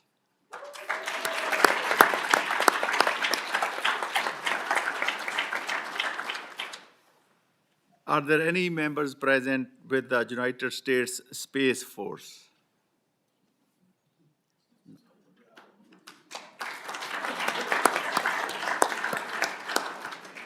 Thank you so much. Now I'm going to request District 1 Supervisor Mario Gardia to introduce the veterans from District 1. Thank you, Chair. I'd like to invite Supervisor Gardia and the family of James Edward Wheeler III to the podium. And I do apologize for moving you to the back. I thought he would be here today to take up the seat. So if you guys don't mind coming to the podium. And I'd like to read his bio on behalf of Supervisor Gardia. So coming from a proud military family dedicated to serving this nation, Mr. Wheeler carried those values of duty, honor, and commitment throughout his life. Following his military career, he transformed his experiences into a lifelong mission of service, mentorship, and community healing. In his pursuit of economic development and creating opportunities for others, he founded Ace Wheeler Maintenance, where he opened doors for young people by providing hands-on learning experiences, workforce development, and pathways toward meaningful careers and brighter futures. James Edward Wheeler III's life reflects a continuous arc of service, from military duty to community leadership and veteran advocacy. In 2018, following tragic losses within his family, he transformed grief into purpose by co-founding Mocha Healing, alongside his granddaughter. Through this organization, he has championed mental health awareness, community healing, and outreach for all members of the community, including veterans affected by post-traumatic stress disorder and trauma. His legacy stands as a powerful testament that service does not end when the uniform comes off. It evolves into lifting others, healing communities, and ensuring that no one walks their journey alone. Supervisor Gardia.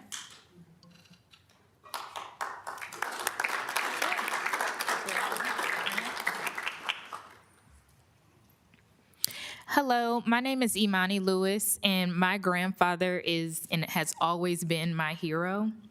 Growing up, he used to take me outside actually as a kid and show me the Big Dipper and the North Star every single night to make sure I could recognize it. And he spent countless hours tutoring me in algebra and science because he wanted to make sure I was always ahead of the class, as much as I would complain. So I do those same things with my daughter, Leilani, and I'm super grateful for this beautiful honor today. Thank you so much for taking the time to recognize his service and who he is. Thank you.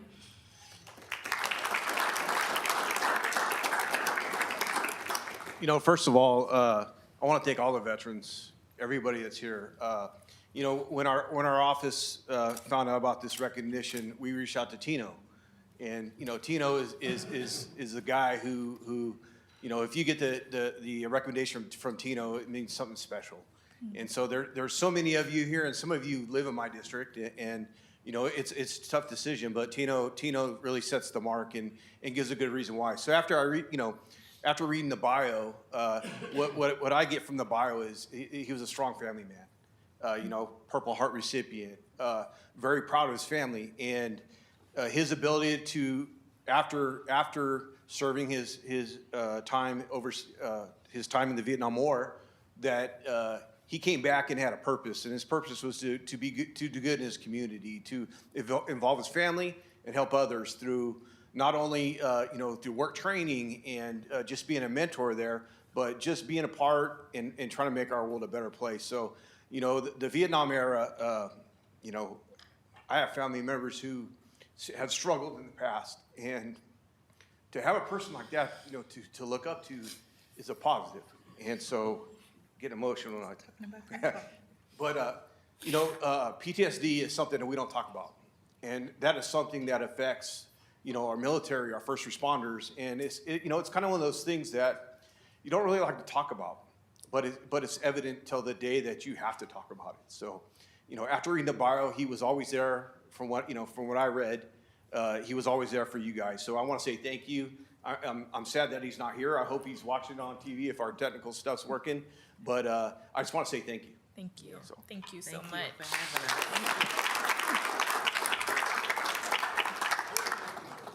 You're gonna make me cry.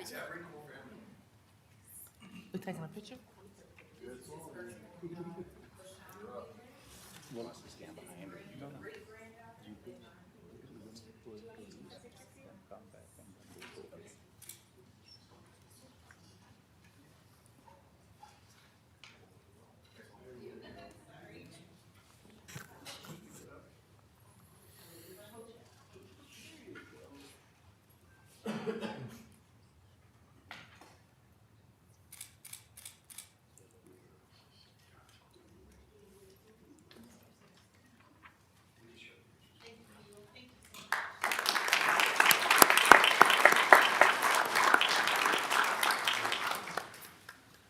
Thank you so much, Supervisor Canepa.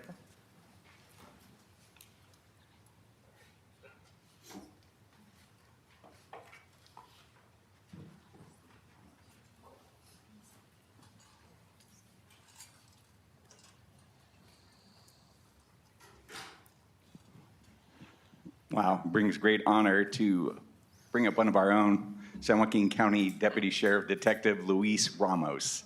And I wanted to read this because this is really good. So it shows you that greatness does grow here, and when I read this, you'll see this. Luis Ramos was born in Sacramento, the son of Mexican immigrant parents who sacrificed heavy workloads in the fields of San Joaquin Valley to provide for his siblings.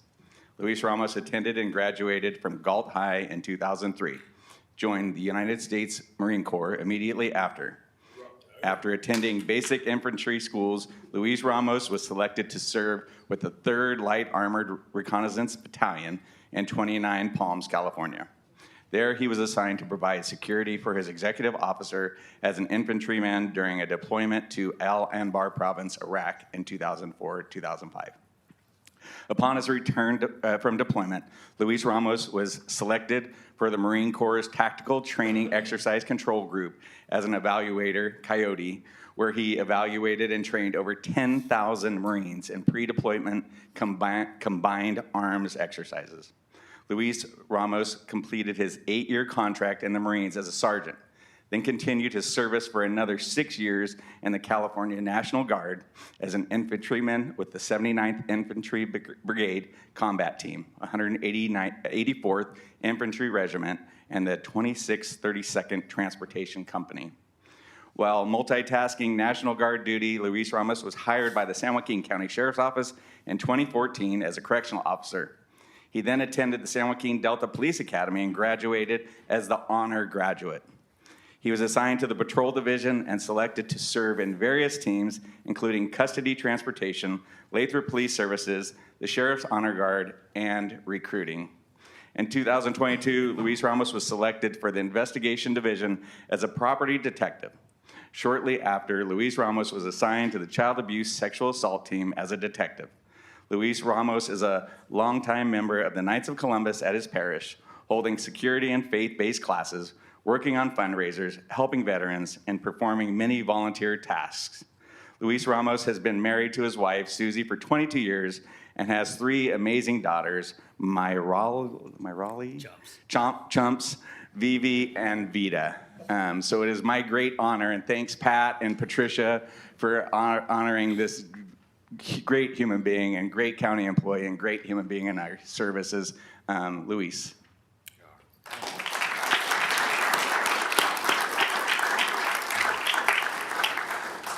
Well, first thing, I want to thank God for giving me this opportunity to stand here and breathe, and to the board supervisors and the people of San Joaquin County for letting me serve them.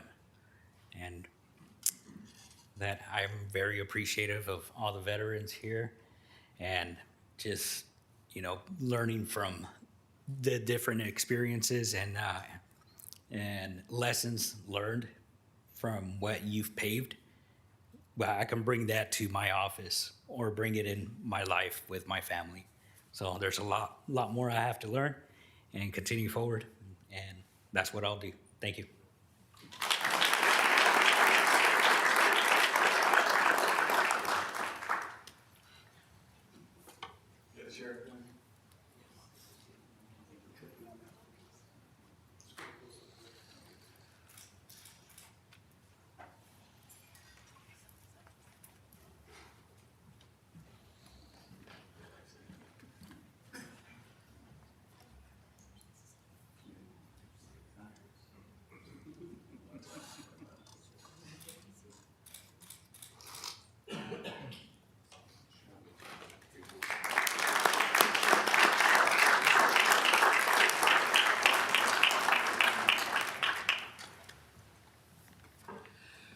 Thank you so much, Vice Chair Ding.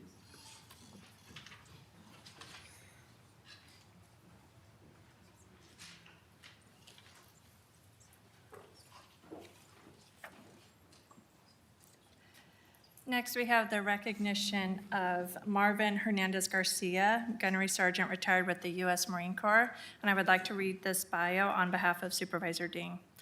Gunnery Sergeant retired Marvin Hernandez Garcia proudly served 20 years in the United States Marine Corps after immigrating from Guatemala to the United States in 1989 under political asylum.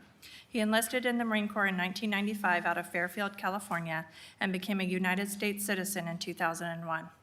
Throughout his distinguished military career, Gunnery Sergeant Hernandez Garcia served in numerous leadership and logistics roles at duty stations across the United States and Okinawa, Japan, including assignments with Marine Attack Squadrons, the 3rd Reconnaissance Battalion, 3rd Marine Expeditionary Force, and aboard USS San Diego, LPD-22, where he earned the distinction of plank owner during the ship's commissioning. He supported and deployed in multiple major operations, including Operation Iraqi Freedom, Operation Enduring Freedom, humanitarian relief efforts following the Southeast Asia tsunami and Philippine mudslides, and other missions supporting the global war on terrorism.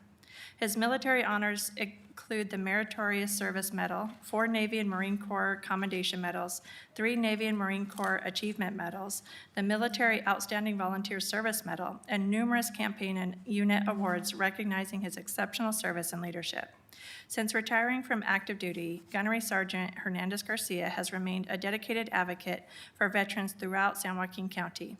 He currently serves as commander of the Stockton Marine Corps Club, commander of the American Legion Carl Ross Post 16, and chairman of the San Joaquin County United Veterans Council. He has helped lead and organize countless community events honoring veterans and military families, including Veterans Day ceremonies, Patriot Day observances, veterans town halls, and the return of the moving wall to Stockton. Gunnery Sergeant Hernandez Garcia continues to serve his community as a safety professional, business owner, husband, father, and grandfather. On behalf of Supervisor Ding and this board, we proudly recognize and thank him for his extraordinary service to his nation and continued dedication to veterans and the San Joaquin County community. Supervisor Ding.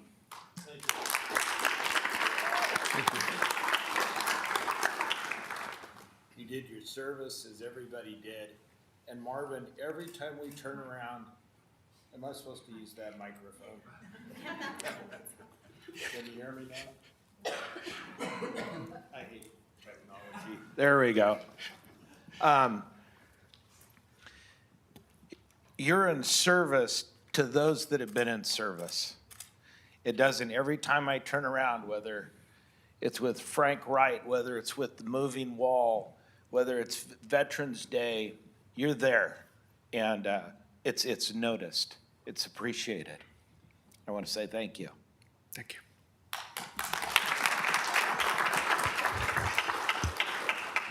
Chairman Dhaliwal, Supervisors, Supervisor Ding, thank you for this honor. I'm usually the one pushing names to the supervisors and their chiefs of staff. I really appreciate it, but I got to be honest, everything that I do, I always have great people helping me. Linda is always the number one person that I go to, and this is for you, Linda. For all the veterans, I'm Frank's sidekick. I've gone literally all the way to the other side of the world with him. Tino, he couldn't make it today. And you were right, Supervisor Garcia. Without Tino, I don't know what we would do. And it's thanks to him that we're bringing the wall too. And then, you have everybody else, all of the other veterans. I know that if we don't keep honoring veterans, we somehow lose that touch. I know that when those Korean War veterans, Vietnam veterans came back, they were not recognized as they were supposed to, and now it's an honor for most of us here that are here, that literally all of the women veterans that you have here, all of the other veterans that support that. And I want to give a shout out to Sal Garcia and Paul. They couldn't make it today because they had some VA appointments today. Two Marines that they're always there. And everybody else, thank you so much, and thank God for giving me this opportunity. Thank you.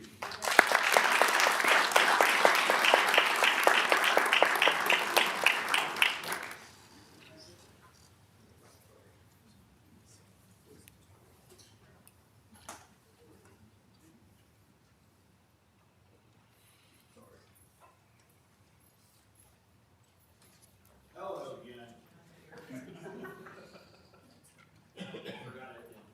Mr. Potter's 100th birthday. I'll put that together as well. Here, thank you, thank you.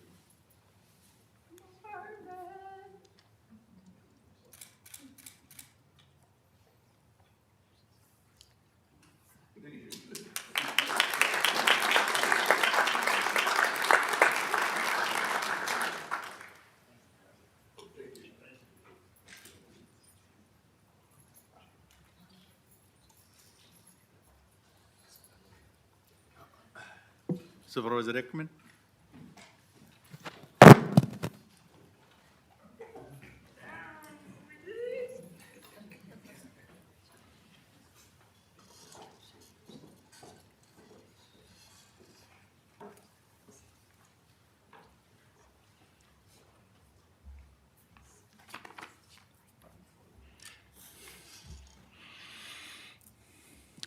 Thank you, Chairman. Thank you, Rochelle.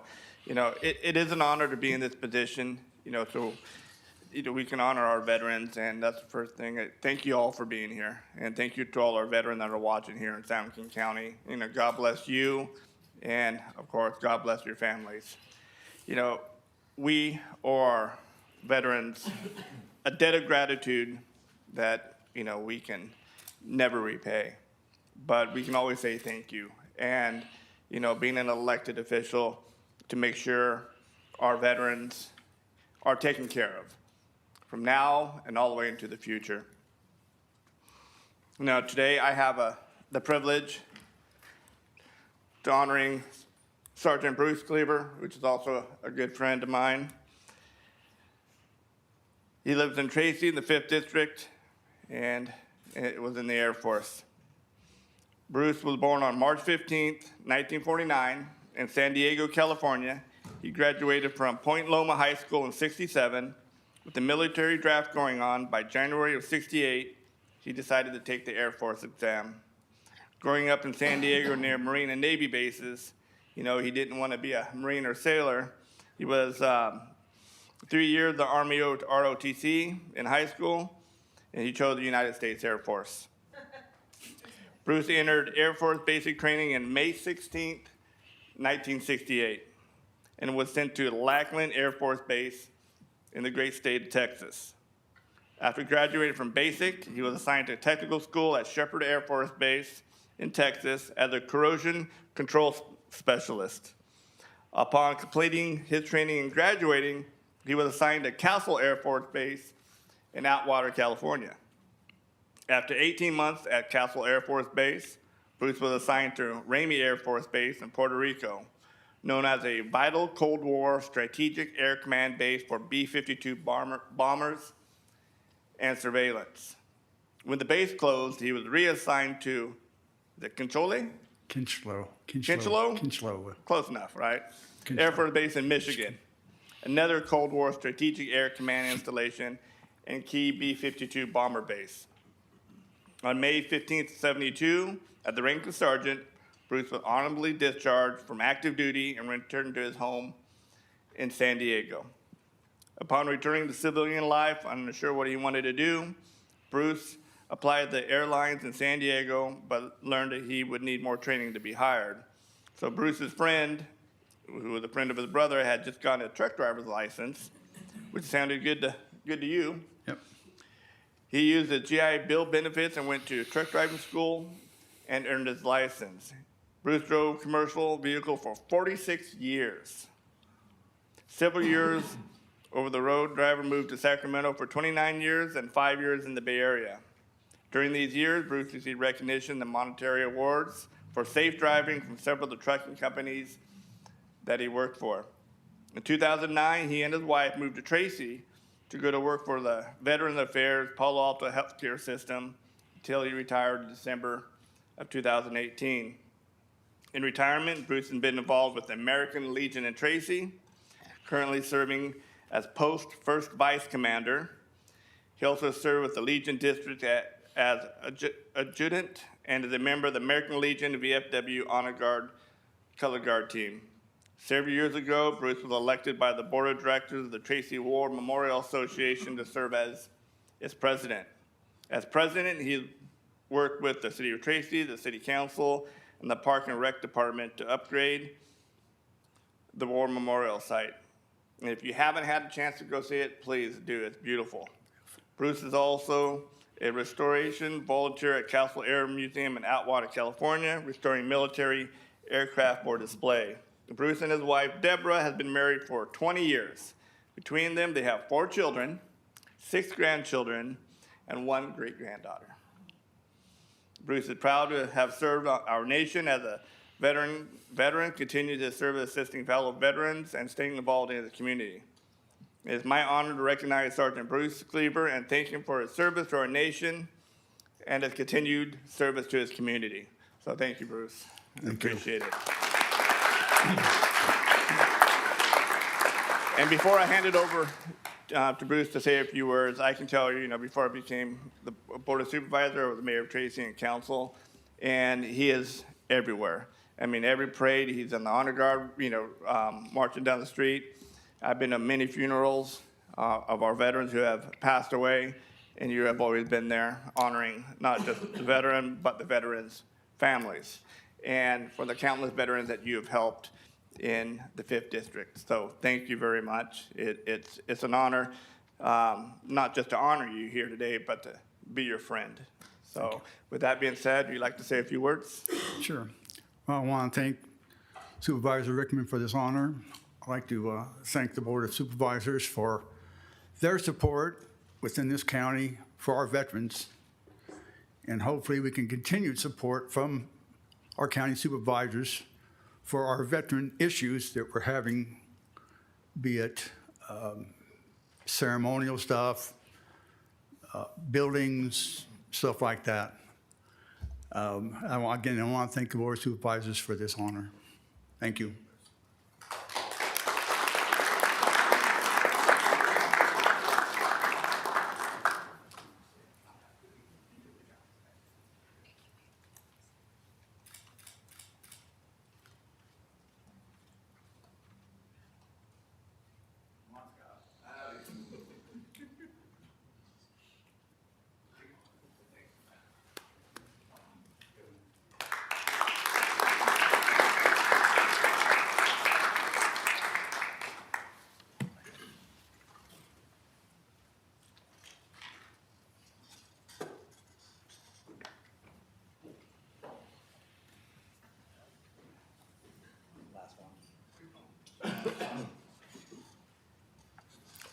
On behalf of Chair Dollywall, we have the recognition of Regina Lackey, Staff Sergeant with the United States Air Force.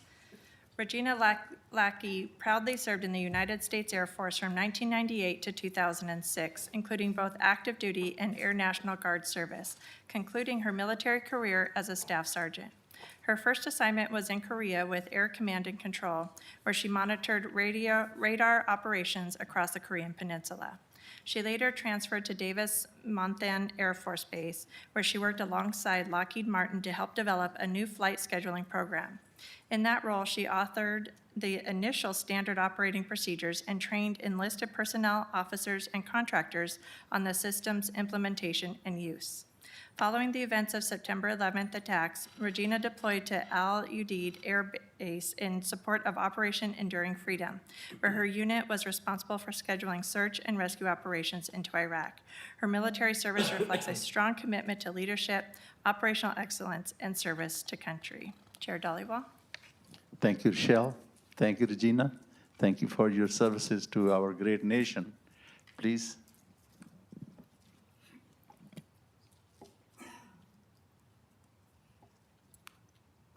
So I actually wrote something down so I wouldn't forget. I'm truly honored and humbled to be recognized here today at this Veterans Appreciation Ceremony. Serving in the United States Air Force was one of the greatest privileges of my life, and to stand among so many courageous veterans is something that I deeply cherish. I want to express my sincere gratitude to all those who have served our nation, those who wore the uniform in times of peace and in times of war, and those who have served at home and abroad, the families who stood beside them through sacrifice, uncertainty, and long separations. Military service is never just an individual commitment, it's a family commitment as well. When I was serving active duty, my husband and I were just dating. We dated long distance for a number of years, and we just recently celebrated 22 years married. Thank you. He was a rock through the majority of my active duty time, even though we were apart, and he has been my moral compass and my rock ever since. As we approach Memorial Day weekend, I especially want to recognize and honor the brave men and women who made the ultimate sacrifice for our country. Everyone that signs on that dotted line knows what we're signing for, and some of us were fortunate to come home to our families, but many were not.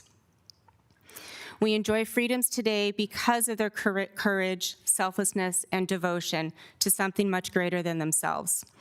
May we never forget their sacrifice, and we continue to honor the memory, not only for Memorial Weekend, but every day that we live, serve, and support one another. As an Air Force veteran, the service and commitment to service that I learned being active duty, service above self. It speaks volumes when we can continue to serve our communities well beyond our service to our country. I'd like to extend my heartfelt thanks to Supervisor Dhaliwal and to the Board of Supervisors for this recognition and for taking the time to honor the veterans in such a meaningful way. Your support and appreciation for those who have served means more than words can express. To my friends and family, thank you for your encouragement, your love, and your unwavering support throughout my journey. Your belief in me has carried me through challenges and celebrated successes alongside me. I would not be here today without you. Finally, to my fellow veterans, first of all, I'm very proud to stand beside you and to call you brothers and sisters and to be part of this elite group of people that put their country and their countrymen above themselves. Thank you for your service, your sacrifice, and your continued dedication to our communities and our country. It is truly an honor to stand beside you. Thank you so much, Supervisor Dhaliwal, for this. Thank you, Regina.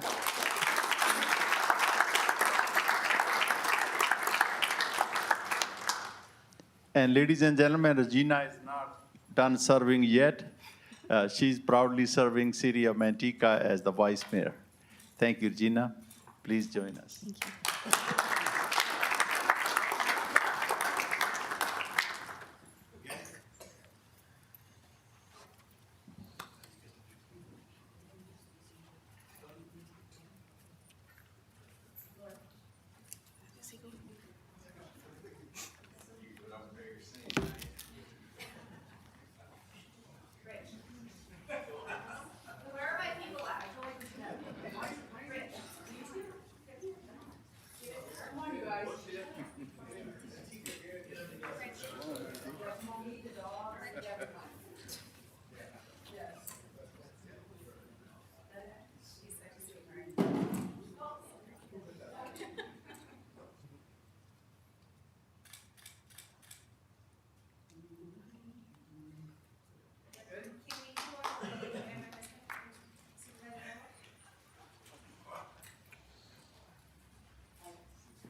Supervisor Gardia, any final thoughts before we conclude?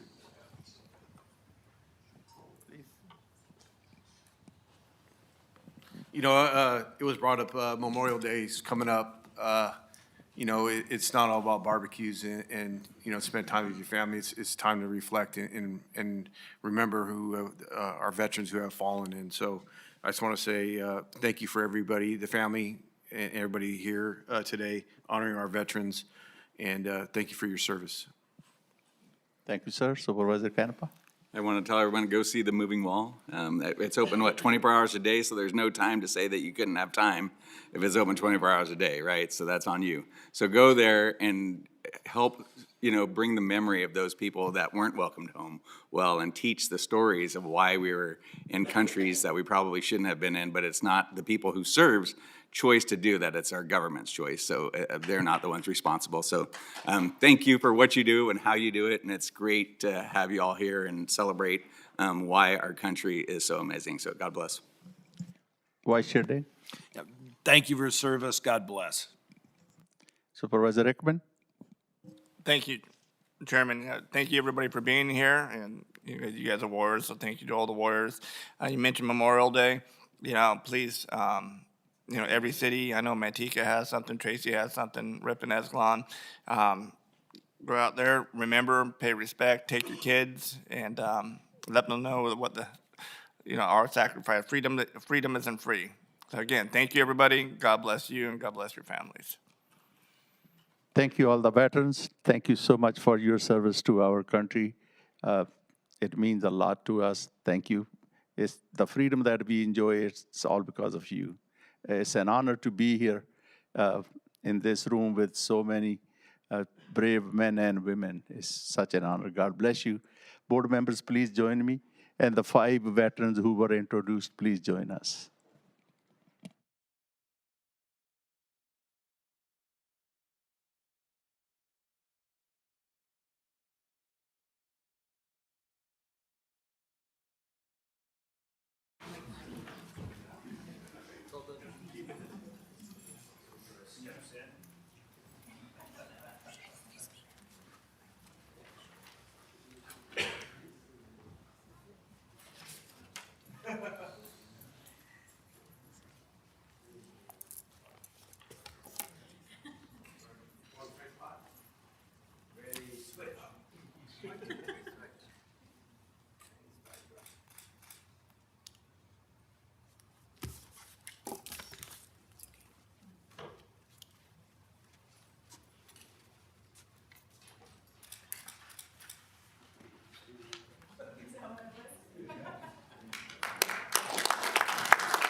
Let's take a 5-minute break. We will reconvene at 2:47.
The board will reconvene after the short recess.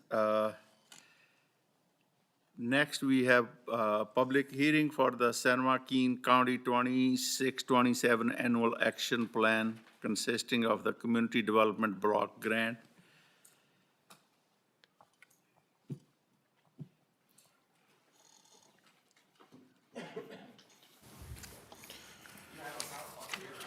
No, sir, I promise. That, they have one though, but be nice, it's very short. So my team does, not me. I know. Good afternoon, Chair Dollywall, members of the board. Good afternoon, sir. Is this on? Oh, okay, good, perfect.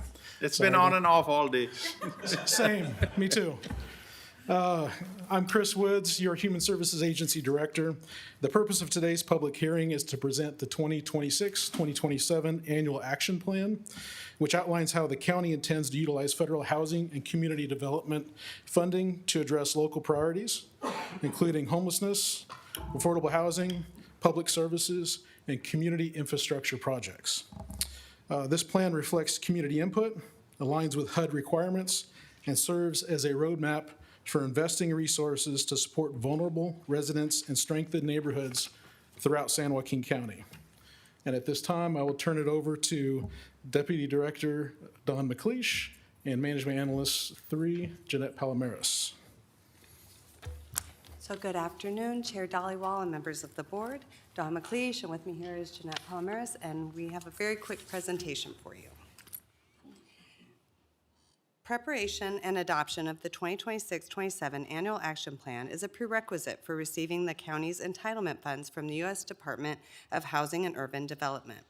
The Annual Action Plan provides a one-year strategy to accomplish the goals and objectives identified in the county's 2025 through 2029 Consolidated Plan document.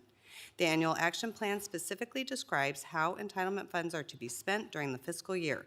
The three grant funding applications are Community Block Development Grant, Home Investment Partnership Act, and Emergency Solutions Grant, otherwise known as CDBG, Home, and ESG. This is a breakdown of funding by each jurisdiction for the 2026-27 entitlement program for CDBG and Home programs. The ESG program funds are awarded directly to the county. Each city allocation is determined by a formula using the 2010 census data. It includes a mix of population, poverty, overcrowded units, and pre-1940 units. These are the county CDBG activities that are being recommended for approval, which total $1,740,858. Program income projects are also included, which total $500,000, making the total CDBG request $2,240,858. Program income is derived from client loan payments and loan payoffs of rehabilitation and first-time homebuyer loans. The next few slides will provide a breakdown of CDBG projects by activities and the recommended Entitlement Plus program income. The recommended County Public Facilities Improvements Project activity requests includes Gospel Center and the City of Escalon projects in the amount of $692,833. The recommended housing project is for Neighborhood Preservation's Home Rehabilitation Program in the amount of $749. These are the recommended county public service projects requests, which include a variety of services such as meal programs, outreach services, and after-school programs. Public services is limited to 15% of our total allocation.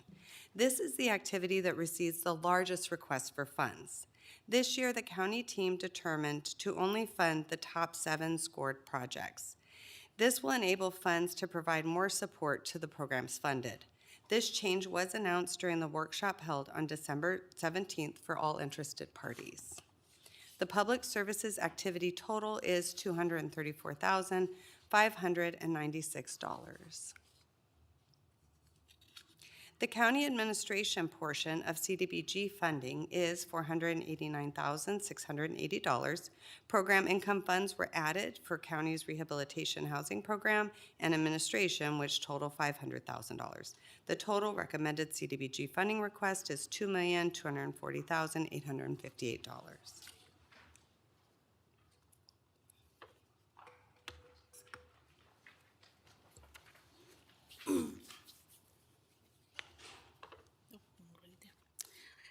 This slide contains the recommended county home activities. Stand Stacktonians taking actions to neutralize drugs, and DCDC, Delta Community Developers Corporation, will be receiving $420,305 for the solar project and the senior housing at Salas Park. Next lines are HUD's mandated set-aside. We allocate 15% of our grant funds to a community housing development organization, or CHODO, which has been awarded to Stand. The funds will be used for acquisition, rehab, and gap loans, and 10% of our total grant funds for program administration. The county home allocation value is $663,627. Program income funds will also be added for DCDC Salas Park project, and this makes the total home recommendation $1,163,627. And these are the ESG activities that are being recommended, which total $258,552.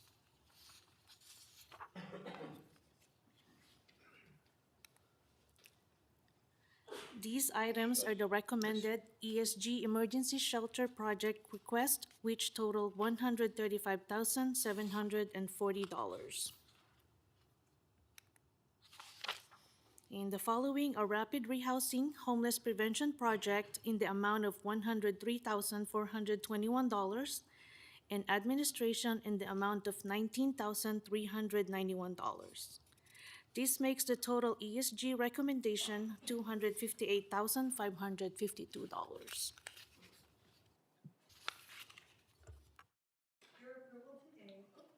Your approval today will allow staff to submit the annual plan to HUD by the May 15th deadline to assure funding availability. It is recommended that the Board of Supervisors receive public comments on the 2026-27 Annual Action Plan and approve these plans, and then direct the Director of Human Services to submit the Annual Action Plan to HUD for final approval. Thank you. This concludes staff presentation. Thank you so much. Board members, any questions for staff? Sir? I'm not gonna. Yes, I do have one. Great. Got a very soft spot in my heart for Stockton Children's Home lately with the IMD cap, and as we're trying to work through that, so I'm always watching this. I'm trying to figure why an intersection in Escalon gets $500,000. We don't know what that is. It just says Escalon intersection. We're not really talking about an intersection, are we? Is that a program or where people sleep, or It's a public facility, like a public improvement project, and that's an allowable expenditure. So Escalon hasn't received any funding from this for a number of years. And we didn't have a lot of requests for that section. So unfortunately, it's that public services piece is just 15% of the total. So it has to be used for a public improvement, shovel-ready project. It can't be used for other. Okay. Yeah. Thank you. Supervisor Gardia? I just got a quick question. How does these numbers stack up to last year's budgeted numbers? Are they down or up? It's about the same. Same. Yeah. They're using that 2010 census data still, the HUD department is. And I had asked Jeanette about it also because I'm like, why are we still in 2010? So hopefully next year we'll be able to move to the 2020 census data. And that should enable us to receive more money because our population has grown. Thank you. Anybody else? I'm going to open the public hearing. Anybody from public want to speak on this item? Yes, sir.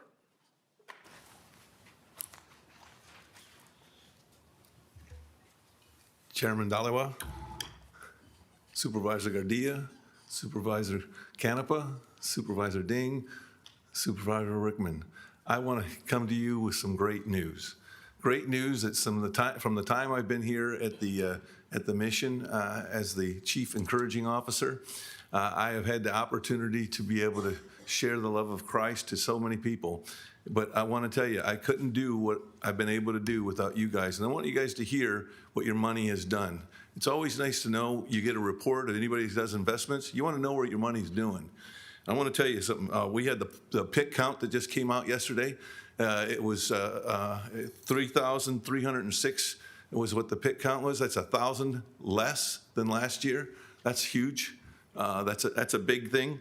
I want you to know that we now have 500 beds on site. That's 15% of the homeless in San Joaquin County that we're able to help, all because of you guys' help.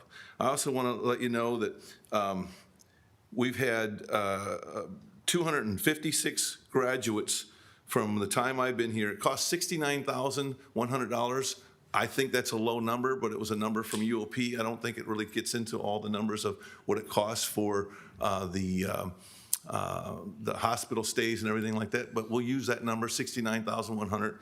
Well, 69,100 times 256 graduates is a saving to the county of $689,600. I want to tell you, it's making a difference. But let's take those graduates and we're going to just put them at a low number.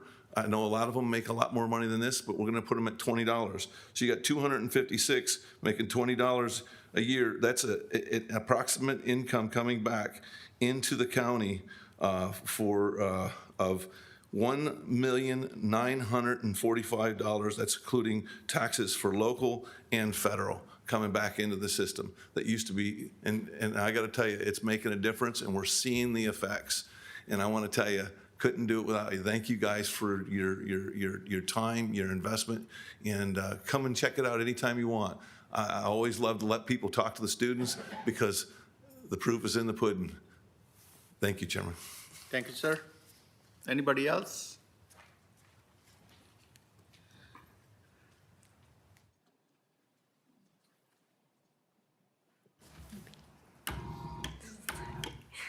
Hi, everyone. Good afternoon. My name is Mei Se Chow, and I'm here with Jean Harden. We're both representing Children's Home of Stockton, and we're being recommended for both CDBG and ESG funding for our Catalyst program, which is our housing and homeless prevention for transition age youth, ages 18 to 24. I know many of you have already been to Children's Home to have a tour, and you're all welcome if you haven't already been to a tour. But since opening in 2021, Catalyst has had tremendous success, and I just wanted to share some numbers with you. So in last fiscal year, we served 33 unduplicated transition age youth and provided 5,959 shelter nights for youth in our community. And of these youth, for the success rate, 55% enrolled in school while in the program, and 64% obtained employment so that they could have income and get stabilized. And at the end of the program, 67% graduated and transitioned to permanent housing. These numbers really illustrate the success that we're having, and this is all possible due to our incredible community support and support from our county, our city, and our donors. And so I just wanted to take this time to thank you all and thank the County Board of Supervisors for your support. We've received past funding before, and we really hope that you consider approving funding this year again. Thank you. Thank you. I'm just moral support. Thank you, sir. Thanks, gentlemen. Anybody else? Close the public hearing, bring it back to the board. Supervisor Canepa? So of the 7, how many people didn't get the funding? And so you told them that up front, and so there wasn't a bunch of people, or how many people didn't get it out of that? So 3 applications weren't moved forward and recommended for funding. Okay. And then the way that you guys did this, because a couple of them were, so you guys have a panel of how many people, and then they look through it and they grade it that way? Yeah, there were 4 county employees that reviewed the application and rated and ranked them. Okay, I appreciate you, because this is hard always for us, because sometimes when you have to choose who gets what, it makes it very complicated. So I appreciate you guys doing the due diligence. And splitting it too many ways, last year we ended up with a whole lot of applications and nobody got more than, $6,000. So that is challenging. Yeah. Thank you, sir. Anybody else? Any question, comments? Do we have a motion? So moved. We have a motion and second. Call for vote, please.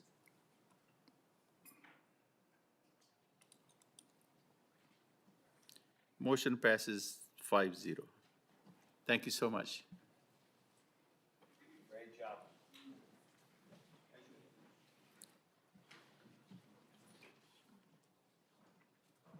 Next is also public hearing regarding the status of vacancies and recruitment and retention efforts in San Joaquin County in accordance with Government Code Section 3502.3.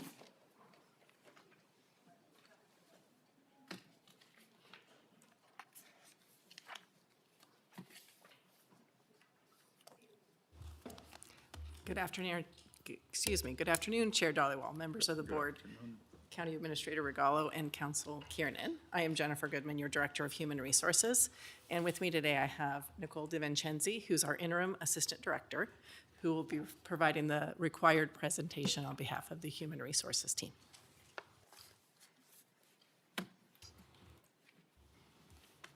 Good afternoon, Chair Dollywall, Vice Chair Ding, members of the board, County Administrator Regalo, and County Council. As Jennifer mentioned, Nicole DiVincenzi, Interim Assistant Director of HR. And today I'll be presenting information related to the county's vacancy rates and recruitment and retention efforts during the period of March 1st, 2025 through February 28th, 2026, as required by Government Code Section 3502.3. This section of the Government Code requires public agencies to hold a public hearing and report on the status of vacancies and recruitment and retention efforts once per fiscal year prior to the budget adoption. Additionally, if a represented unit has a total vacancy rate above 20%, the employee organization can request additional information be presented by the county. Employee organizations are also entitled to make a presentation. San Joaquin County has 16 employee bargaining unit groups represented by 11 recognized organizations, as well as 3 unrepresented groups and 1 unrepresented elected officials group. As of February 28th, 2026, the countywide vacancy rate was 11.22%. This represents 7,685 total allocations and 862 total vacancies. In reviewing the vacancy rates of the represented units, there is only one which exceeds 20%. That is the physicians unit represented by the Union of American Physicians and Dentists, which is 21.65%. Despite remaining above the 20% mark, the current vacancy rate represents a 16.2% improvement over the vacancy rate reported during last year's hearing. The other 2 units, which were over 20% last year, Safety, Investigative, and Custodial, represented by SEIU, and the District Attorney Investigators Association, have seen a 9.17% improvement and 23.33% improvement respectively. Additionally, as promised by the Chief of the DA's Bureau of Investigations, all vacancies in the DAIA unit are expected to be filled at the start of the new fiscal year. During the 12-month period from March 1st, 2025 through February 28th, 2026, Human Resources conducted 469 civil service recruitments, which included 126 that were open for continuous application filing periods. For these 469 recruitments, 25,018 applications were processed and 67 paid outreach campaigns were conducted across 21 unique platforms. The Employment Services Unit participated in 10 community career events throughout the county, and a total of 969 civil service hires were made, and an additional 252 formal status changes from part-time into full-time civil service employment occurred during the 12-month review period. 1,315 employees in hard-to-recruit designated classifications received an incentive payment, and 1,143 of those employees remain employed in full-time positions with the county today. As part of an ongoing evaluation of this program, staff does anticipate a related item will be agendized at a future board meeting. The attrition rate has improved by 3.8% and is down to 7%. 15 represented groups received cost of living salary increases, and the board adopted 3 successor MOUs with the Probation Officers Association, California Nurses Association, and San Joaquin County Attorneys Association. As of February 28th, there were 21 vacancies in the UAPD unit. This represents 15 physician vacancies at San Joaquin General Hospital and San Joaquin Health Centers, and 6 psychiatrist vacancies at Behavioral Health and Correctional Health.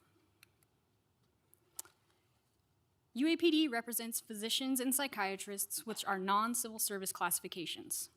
Departments engage in recruitment efforts for these positions through a combination of specialty search firms and human resources-based outreach efforts. This slide represents the result of these recruitment efforts during the 12-month review period. And just outside of this review period, a new full-time psychiatrist started at BHS earlier this month. In addition to full-time physicians and psychiatrists, departments supplement with part-time, contract, and locum staffing. Currently, the part-time psychiatrist workforce represents 2.25 full-time equivalents, and the part-time physician workforce represents 8.2 full-time equivalents.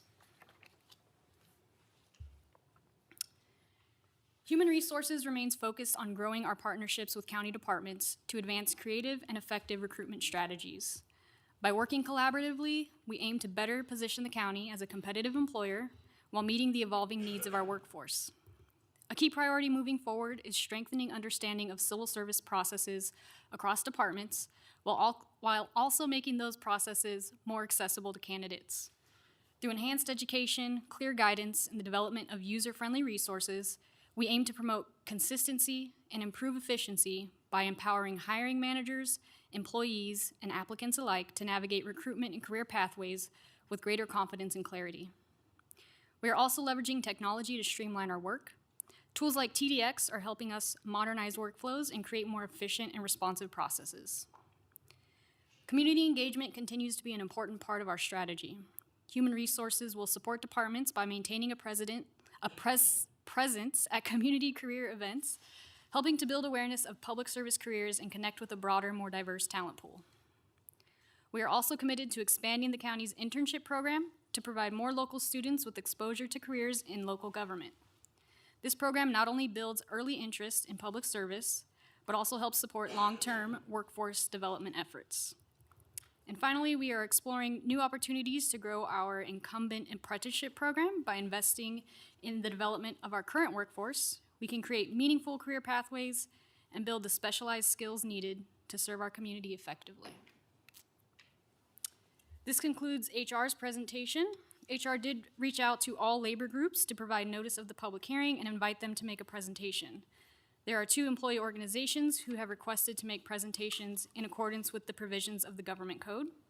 The Correctional Officers Association will be the first to present, followed by the District Attorney Investigators Association. Thank you. Thank you so much. Board members, any questions for staff? Yes, sir. Who's the contact person for the internship program? Our internship program is run through our Engage program, our staff development program. So we do have an email that's engage@sjgov.org, or also Patrick Wallach is our staff development coordinator. And which department is that? That's in Human Resources. Okay, thank you. Mm-hmm. Anybody else? The public hearing is open. Anybody from public?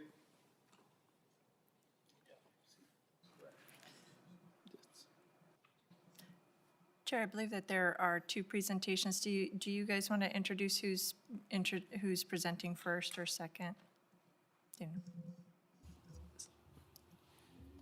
So first, we have the Correctional Officers Association, who has provided a PowerPoint presentation.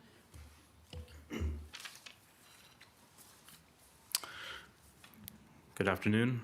My name is Ruben Rodriguez. I'm the Correctional Sergeant and President of the Correctional Officers Association.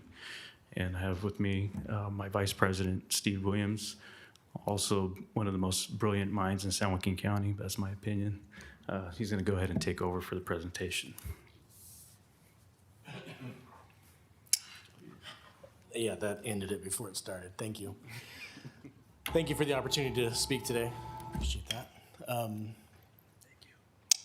I'll just get into it. And, one of the things that I think that we would want you to know about the vacancies as they relate to job specifics, obviously vacancy rates are difficult for any classification. With correctional officers in particular, we would want you guys to know that, being a 24-hour, 7-day-a-week operation with minimum staffing involved in that as well is something that makes it where staff is there long hours, they're there multiple days, they lose a lot of the work-life balance.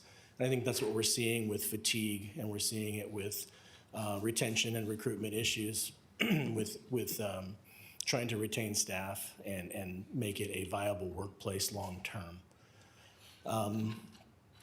The workloads can't be postponed. These are not something that we can actually defer. It's not like the paperwork that sits till tomorrow. We have to be there to provide those services to the inmates and make sure that they're safe, and to maintain those safe levels of staffing to make sure staff is safe as well in those environments. So currently our authorized positions are at 247. Checking our mandatory list, which is kind of our Bible for what we actually have currently available to us. That does not include anyone who's currently in the academy, but these are technically working bodies. So that puts us at 51 down. And understand too that compared to the county's numbers, the difference here is I'm focusing on correctional officers and not the supervisors that are also in the bargaining unit. And that's just an important distinction because typically we try to keep the supervisor class full, which is an important thing to do. There's fewer of us, and if you lose one, it kind of upsets the balance. So we calculate that at 19.1% vacancy rate. The new facility, there's a staffing increase over the change from the Honor Farm to the new detention and programs facility, which would actually, in our minds, cause the 51 officers to move to 71 officers. Because there's a larger need for staff at that facility. We went from having staffing of 6 at the Honor Farm, times 4 shift, to a staffing of 10 at the new facility. That hasn't happened in full yet because there's been a slow rollout of the changeover because we knew staffing was going to be a problem, so we haven't opened all the units currently in the new facility. So we've been managing it through that, but at any point that it moves forward and we staff those other units and fill them with the inmates, then we're going to be at 26.59%. And there has been talk about actually retaining some of the housing at the Honor Farm, which has now been closed. And if we were to open up that 124 unit, is what we call it, has 124 beds in it, we would be more like at 31.71%. That is currently not where we're at, but that's a possibility in the future. And my understanding that is a projected intention to open that up at some point. Routine leaves are also an issue. Obviously, in safety work, you have people that get injured. We have the FMLA, we have other things that cause those numbers to fluctuate, and that's where that 196 officers really becomes something different, but we still have to maintain those 24-hour staffing levels. Our female staffing in particular, we have gender-specific needs to make sure that the regulations with the state are upheld, and we have a minimum of 32, and that kind of suggests best case scenario. Our current count is 29. It's been difficult, and the less that we have in terms of the female officers, the more it seems to be a reason for them to look for other employment because it becomes very difficult for them being assigned to the same assignment day after day for the long hours without any kind of diversity of their job duties. All right, so going back to 2010, our overtime at that time being fully staffed was at 7%. And when I say 7%, I'm saying as a relationship to the whole. So a ratio of all the time that's spent in actually doing minimum staffing work within the jail, it's a 93 to 7% ratio of regular hours worked to overtime. Fast forward to 2025, that number was more like 35% to 65%. And with the projections that we just talked about in relation to the new facility, we'd be looking at potentially over 40% when we open those new wings within the new facility. So that's just the real world translation to what a 19 or 20% vacancy rate can mean when it comes to the overtime rate. And the overtime rate is the real human toll when people actually have to fill those positions. So here's a couple of pie charts that illustrate what I just talked about. 2010, we were just over 7% overtime to regular time. That was to run the actual jail facilities, minimum staffing. 2025, that went to 35.6 in overtime to 64.4 in overtime. So this is just another illustration of similar things, but this has all the data points in between. So this is drawn from Telestaff. Telestaff is a scheduling program we use in custody. And so we can go year by year and see 2010, we were fully staffed. We were at 7.39% overtime rate, and projected this year, if we opened fully at the new facility, would be almost 41% overtime rate. And it has just increased over the years. There has really been no real decline in overtime.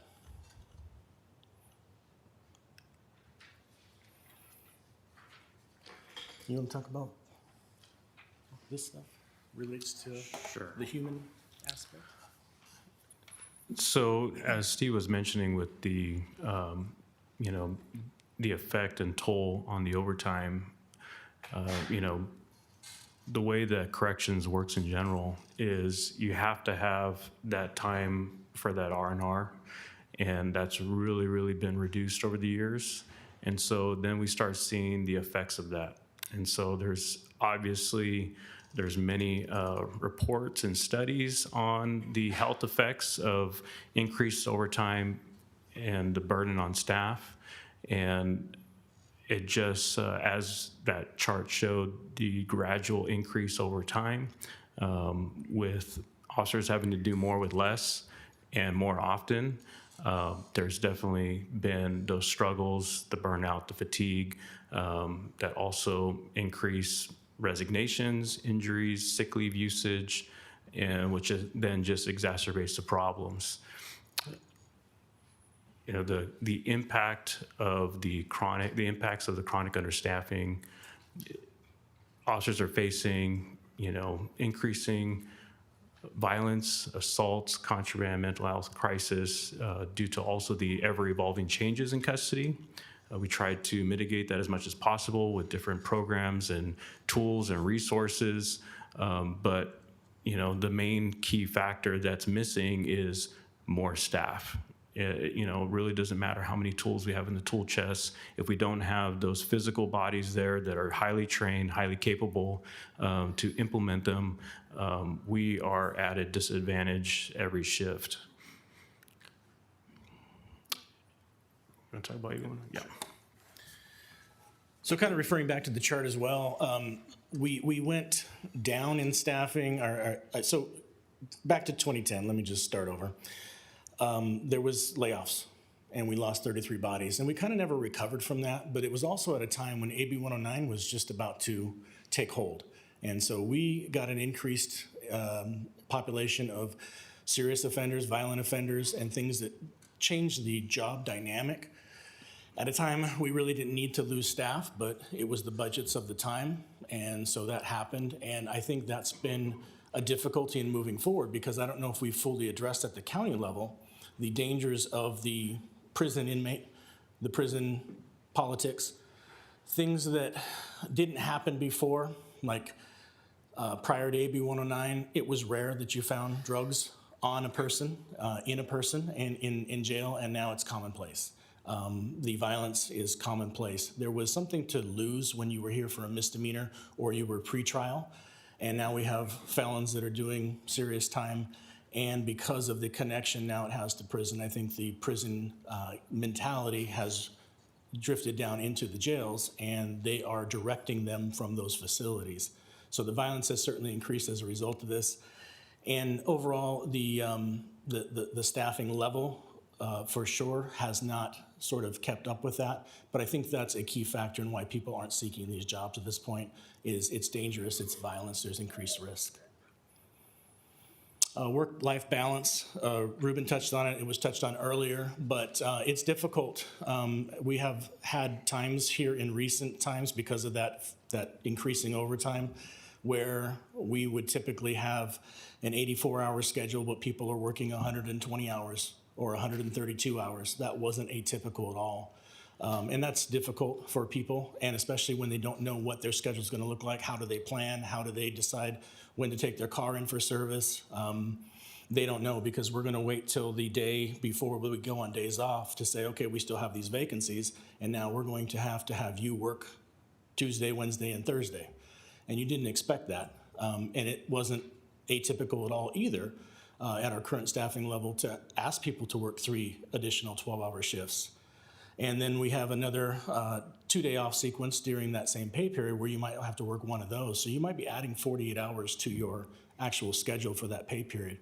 And again, that's not atypical. I'm not going to say that some of our staff doesn't like the overtime. It helps out in some ways. But other ones certainly, I think, are finding that fatigue is overwhelming, and it's making it difficult to recruit and certainly retain for us in some cases. Recruitment and retention challenges, again, it's kind of a repeat of some of the same things, but it just kind of hasn't kept pace for us. We've kind of been stagnated. I did some of those numbers back last year, and they look exactly the same. There hasn't been a whole lot of movement in the last year or so on those numbers. We've kind of stagnated there for a long time, and if we look at that chart, we can see there's been no dips in it. It just continues to move forward. Where the problem started, we absorbed a 2% wage decrease in 2013, again, part of those budget times.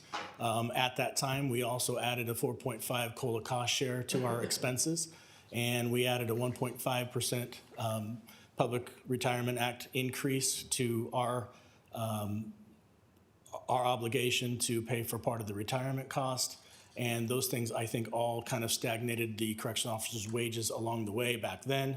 And again, since returning to sort of normal business, we've been at best subject to sort of the normal increases, and we haven't recovered from some of those things overall in getting the wages to what we would consider to be market.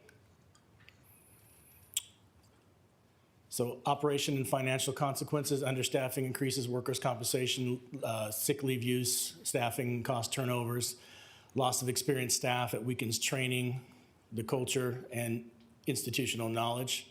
Excessive overtime creates long-term health and morale consequences, and staffing instability threatens operational safety and regulatory compliance. Why competitive pay matters: compensation directly impacts recruitment and retention. Improved staffing reduces overtime, fatigue, and burnout. Stable staffing improves safety, performance, morale, and institutional culture. Pay stabilization is critical in long-term operational sustainability. Bottom line, correctional officers, San Joaquin County faces severe and escalating correctional staffing crisis. Vacancies, overtime, fatigue, attrition are reinforcing one another. New facility operations will intensify staffing shortages without intervention, and competitive compensation and staffing relief are essential to safety and retention. And we thank you for your time today. That was all that we had. Ruben, do you have anything in closing? Yeah, and just in closing, I will say that, over the last, 6 years especially, I think the county team has been very creative and helpful in trying to solve a lot of these problems and these issues within our unit. But they can only do so much. It's the board that sets the parameters of what they can do. And as creative as we can be, and as much as we can work on, trying to fit these pieces within the box that's set for all of us, it really takes the board to look at things with that perspective. And if you have to, lengthen, widen, or bring that box a little higher so that we can do more to fit into that box, that's what's going to ultimately solve these problems and these issues. And we provided, the formula, and we can prove that, that formula brings those results. But it's up to you. You guys are the ones that set that. You set the priorities. You set what the county team's able to do to maintain public safety in San Joaquin County. And so that's really the point that we want to make today. So, thank you.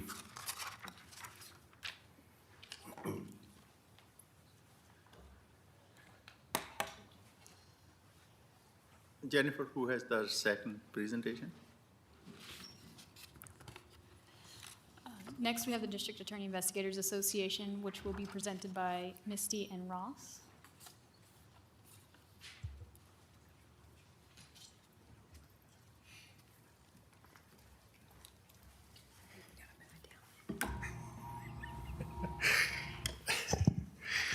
Afternoon, Chairman Dollywall and Supervisors.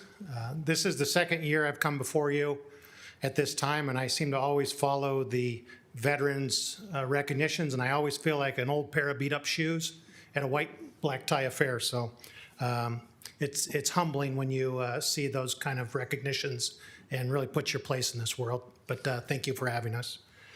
So I'm a board member on the San Joaquin County District Attorney Investigators Association. This is my president, Misty Springmeyer. We're going to share in this presentation for you. Last time I was here, we had a lot of strides that a lot of ground we needed to cover, a lot of strides to make. And I'm happy to report some huge gains through the goals that this body set up, Mrs. Regalo's office and our district attorney, Ron Freitas. We've made some huge accomplishments. So we want to talk about those today and maybe touch on a bit about where we see some need to be filled. Before I jump into it, I just kind of, like I did last year, want to reiterate what we do at the District Attorney's Office, who we are. You always see us in plain clothes. You never see us driving a marked police car. Everything we do is kind of beneath the surface. We drive unmarked cars. They are emergency vehicles.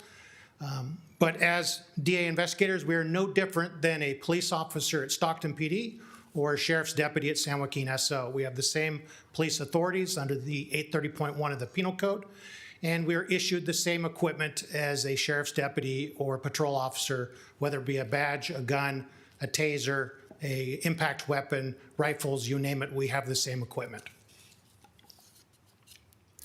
In order to get a job at our department with the district attorney's office as an investigator, it's a bar above.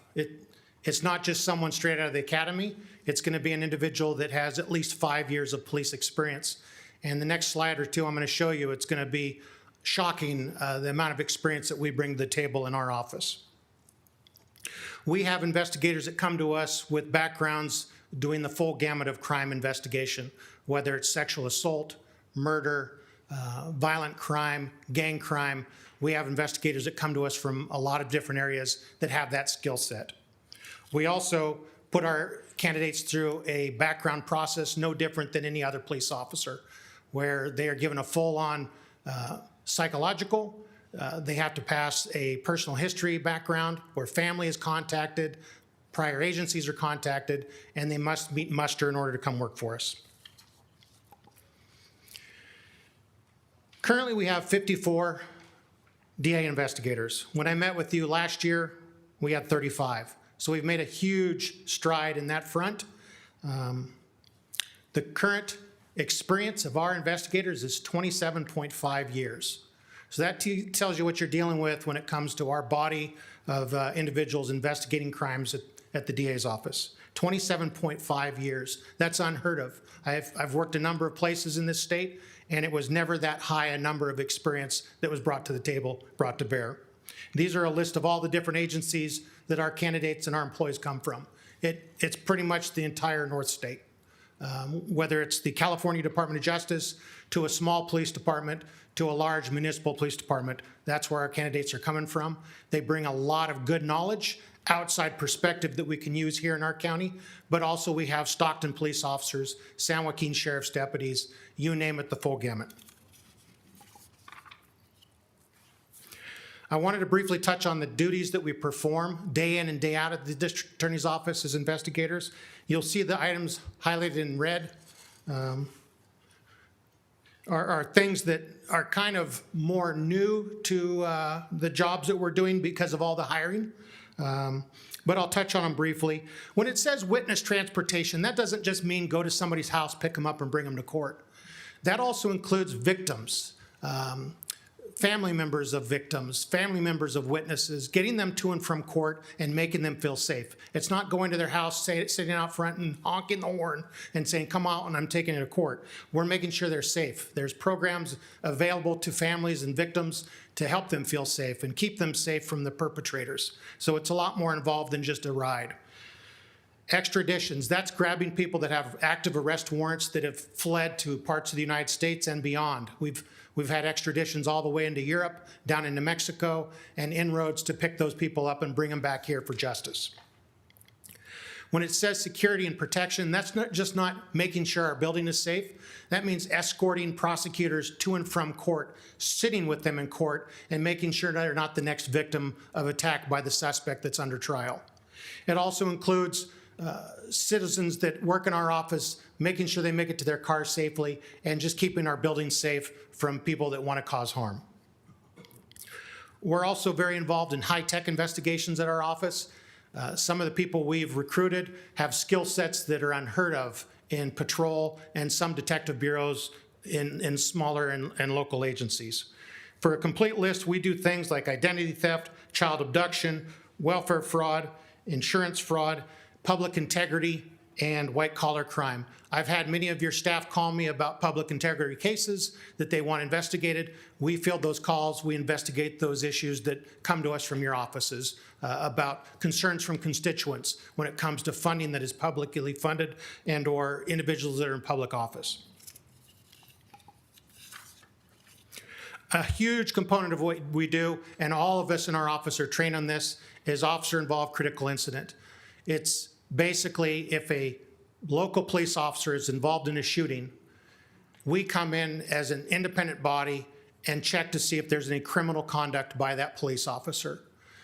We're there for transparency, we're there for objectivity, and we're there to make sure that the police officer's conduct is equally above board to that of the suspect that was engaged in whatever crime. All of us are trained in how to do this. And any given time, all of us are responding to investigate these incidents.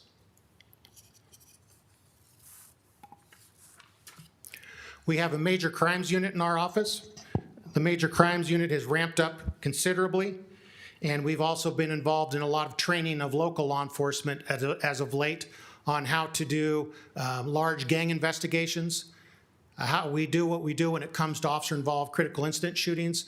And that's not just patrol officers and deputies, that's command staff that we're training on how it is we do what we do, what we're gonna do when we arrive on scene, and what we expect to complete the investigation. Collectively, the guys and the gals in the major crimes unit have 172 years of experience.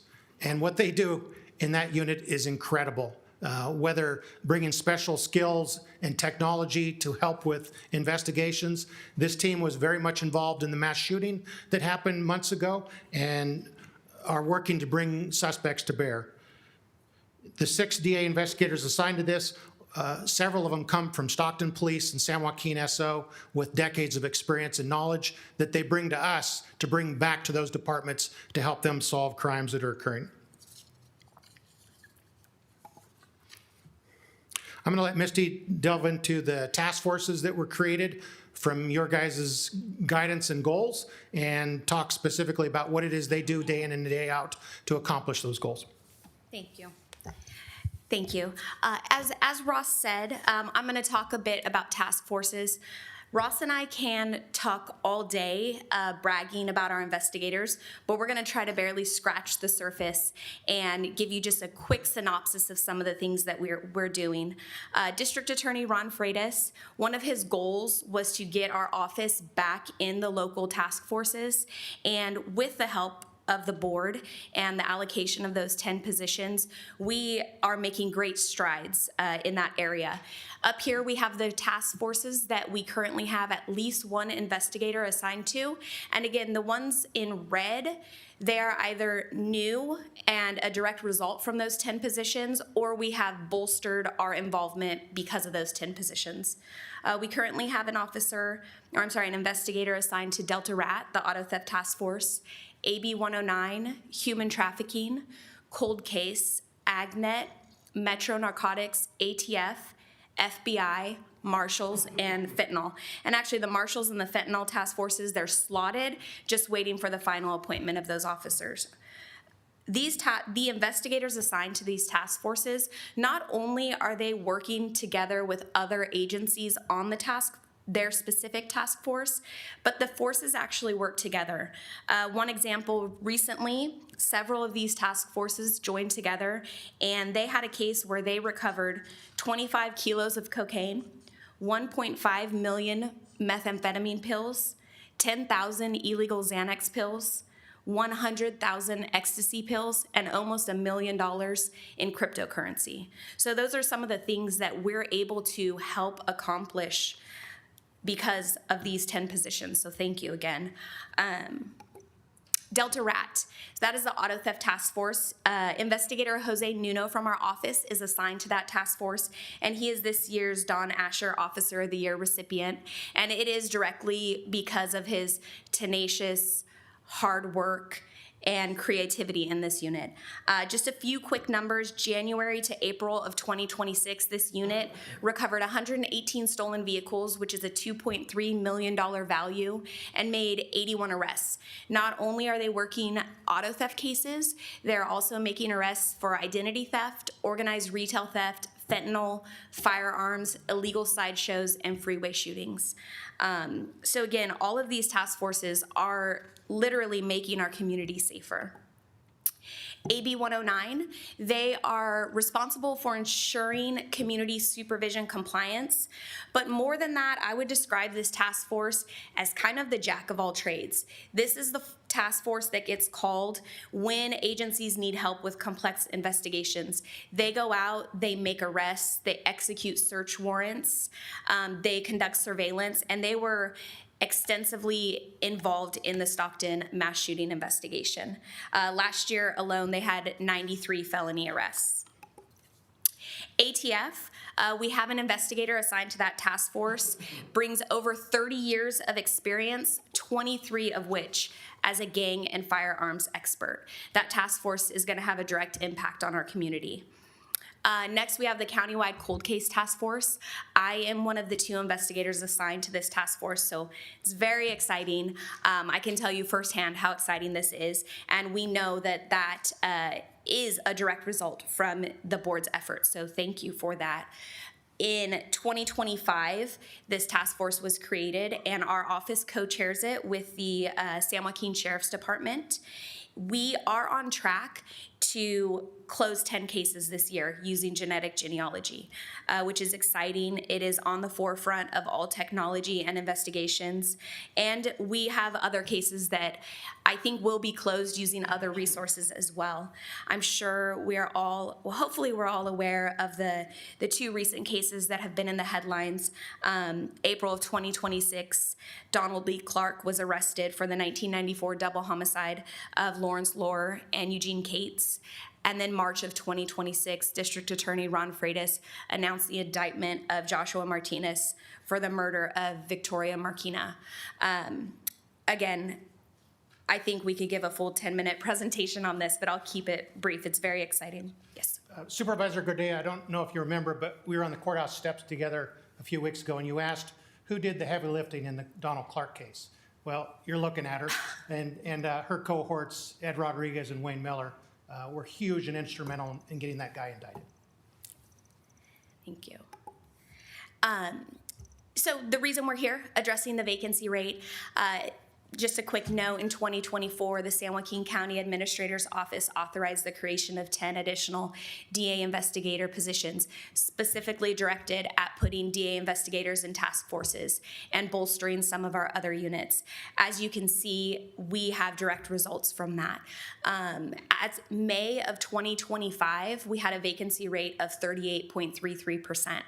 Through the hard work of the county, our administrators in our office, we are no longer hiring. That is in part to the federal funding cut, but as you can see, we have clearly bolstered our workforce and are really looking forward to continuing that momentum and working with the county to keep it going. We're excited for the things that we're able to accomplish, and we're excited to share that with the county. So in closing, we want to thank you for this time to come in front of you and speak. We thank you for all the work. It's not lost on us, the tough decisions and the work that the board puts in and the support that you have given us. And again, we look forward to continuing that relationship and working towards the retention of all these positions that we filled.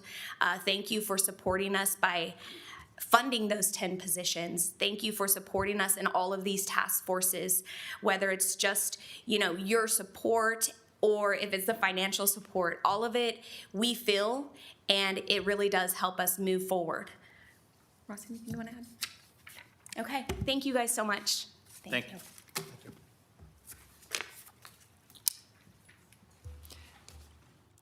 Anybody else from public want to speak?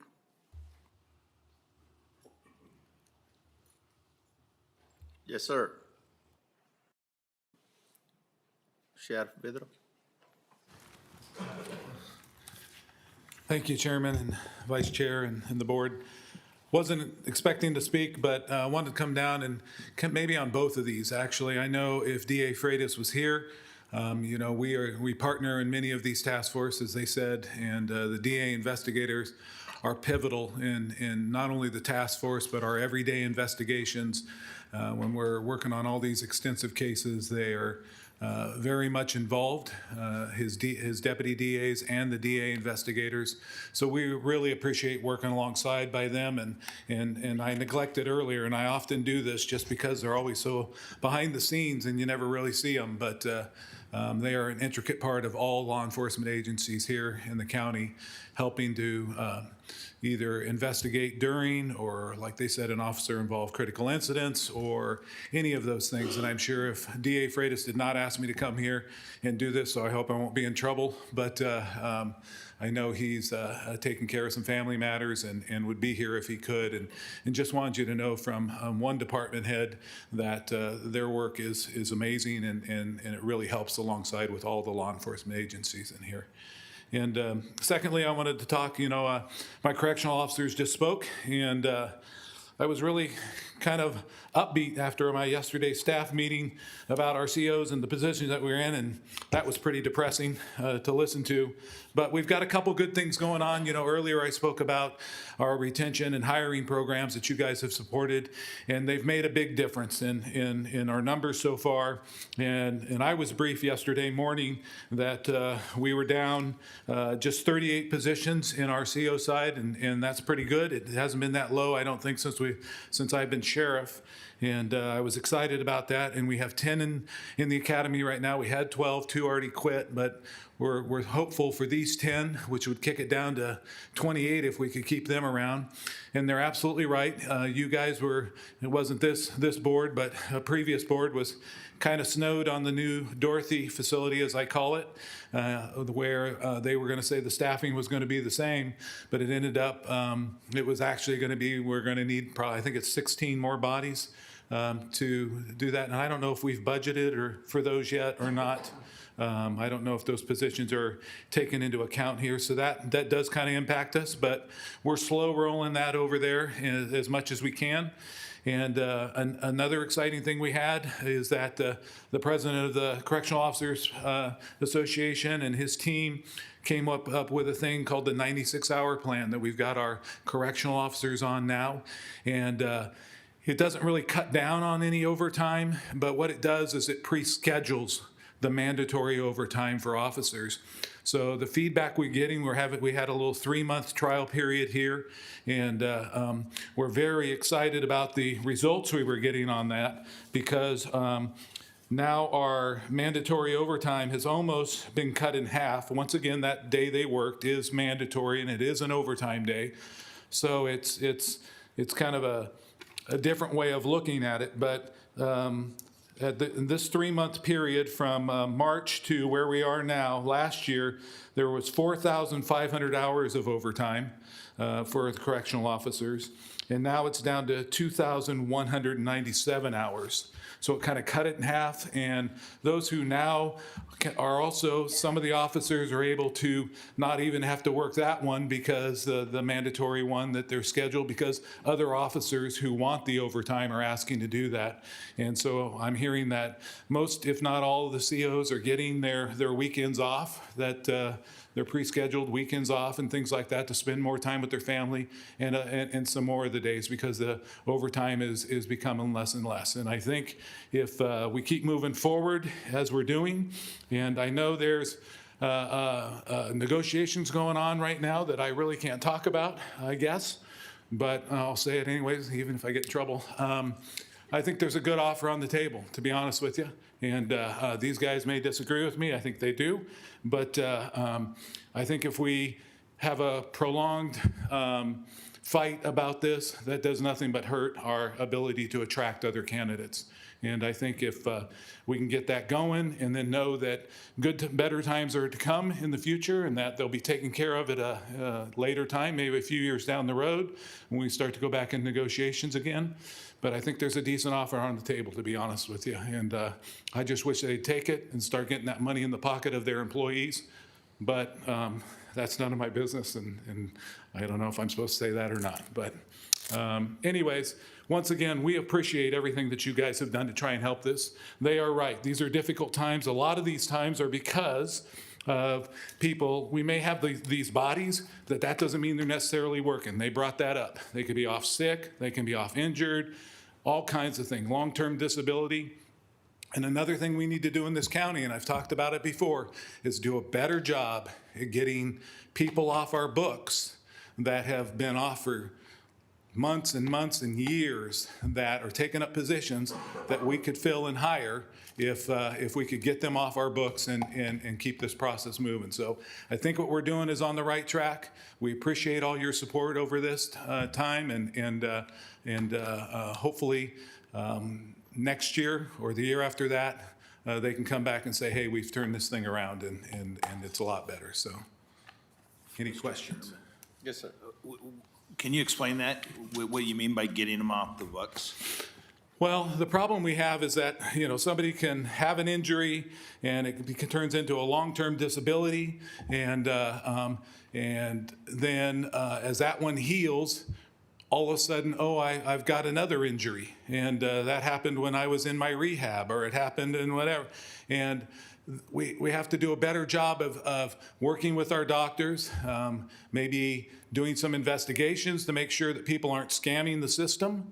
And that, I'm not just talking COs, I'm talking across the board of employees. All are employees in the county. Because they can just stay off and burn their sick time or workman's comp time for their full year or whatever it is. We can't fill those positions. You're going to see in the next budget coming up that I've got 3 captains position. One we're already double filling. That means we're paying for a captain that's been off for a year or two and on an injury, and I've asked to double fill that position. So I'm paying for 2 captains. One comes to work, one doesn't. And I've got 2 more like that. One's an injury that occurred on duty, is a very serious injury and probably won't come back, but they're burning their sick time right now. And they've got good employees who over the years don't call in sick, no longer get the benefit of it if they're a tier whatever. Their sick time's worth nothing. So somebody's got 2,500 hours of sick time on the book right now, and they want to retire, they lose all that. It's not worth anything, or almost nothing. Is that correct? Jump in on me here. It's okay. Through the chair. So I will, to respond to the sheriff, the Human Resources is currently working with the sheriff's team on some of these long-term disabilities. In California, we know that employees have a lot of protections, and we see that even more so for our law enforcement. And they're also in roles where they tend to there's more injuries, they experience more injuries. So we are working with our third-party administrator for our workers' comp and engaging with the sheriff's team to try to manage those cases so that people are returned to work sooner when they're able to return to work, or are able to be kind of moved through the system, and it's clear the term is permanent and stationary, so that if they're not returning to work, then we can move them maybe to a disability retirement and clear up those vacancies so that the sheriff can fill. So we are actively working with the sheriff's team on those types of situations. And then the issue on sick leave, employees who were hired before 2001 had the ability to utilize sick leave banks unused upon their retirement to convert into a bank of money to be used to either pay for some service credit or health benefits. And over the time, at that point in time, I think there was a fiscal crisis in the county, ended that benefit. And I think as years have gone forward, we've seen that the culture of the county has been for county employees to use sick leave. And so we are also working with some law enforcement groups as well as the county administrator team, the labor committee, to talk about some future initiatives which may kind of help to change the culture of our county employees when it comes to that using of the sick leave. In the case of the law enforcement officers, the sheriff's right. For most of our, our deputies, our correctional officers, they may not use, when they're earlier in their career, they're not using their sick leave. They build up large banks. Then as they get older, they may get injured, and they have those banks available. We can try to manage those leaves, but as I said, there are a lot of protections, and there is a lot of intense management that has to go into these case by case to determine how we can either get people back to work as soon as possible or also move them out of county employment so we can fill with an active employee. So the things that we have suggested, and that's all perfectly accurate, except that, we've got guys with thousands of hours of sick time on the books, and it's worth nothing to them. And I know that it's very expensive to pay that out. 2,000 hours worth of sick time is a big chunk of money. But if you look at a captain's position, and if I'm double filling a captain's position, let's say with benefits and everything, a captain makes $350,000 with all his benefits and everything like that.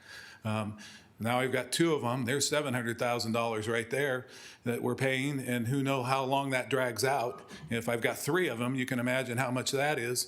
And we don't necessarily, we got to find a solution. I know they're saying that turns around in like 2033.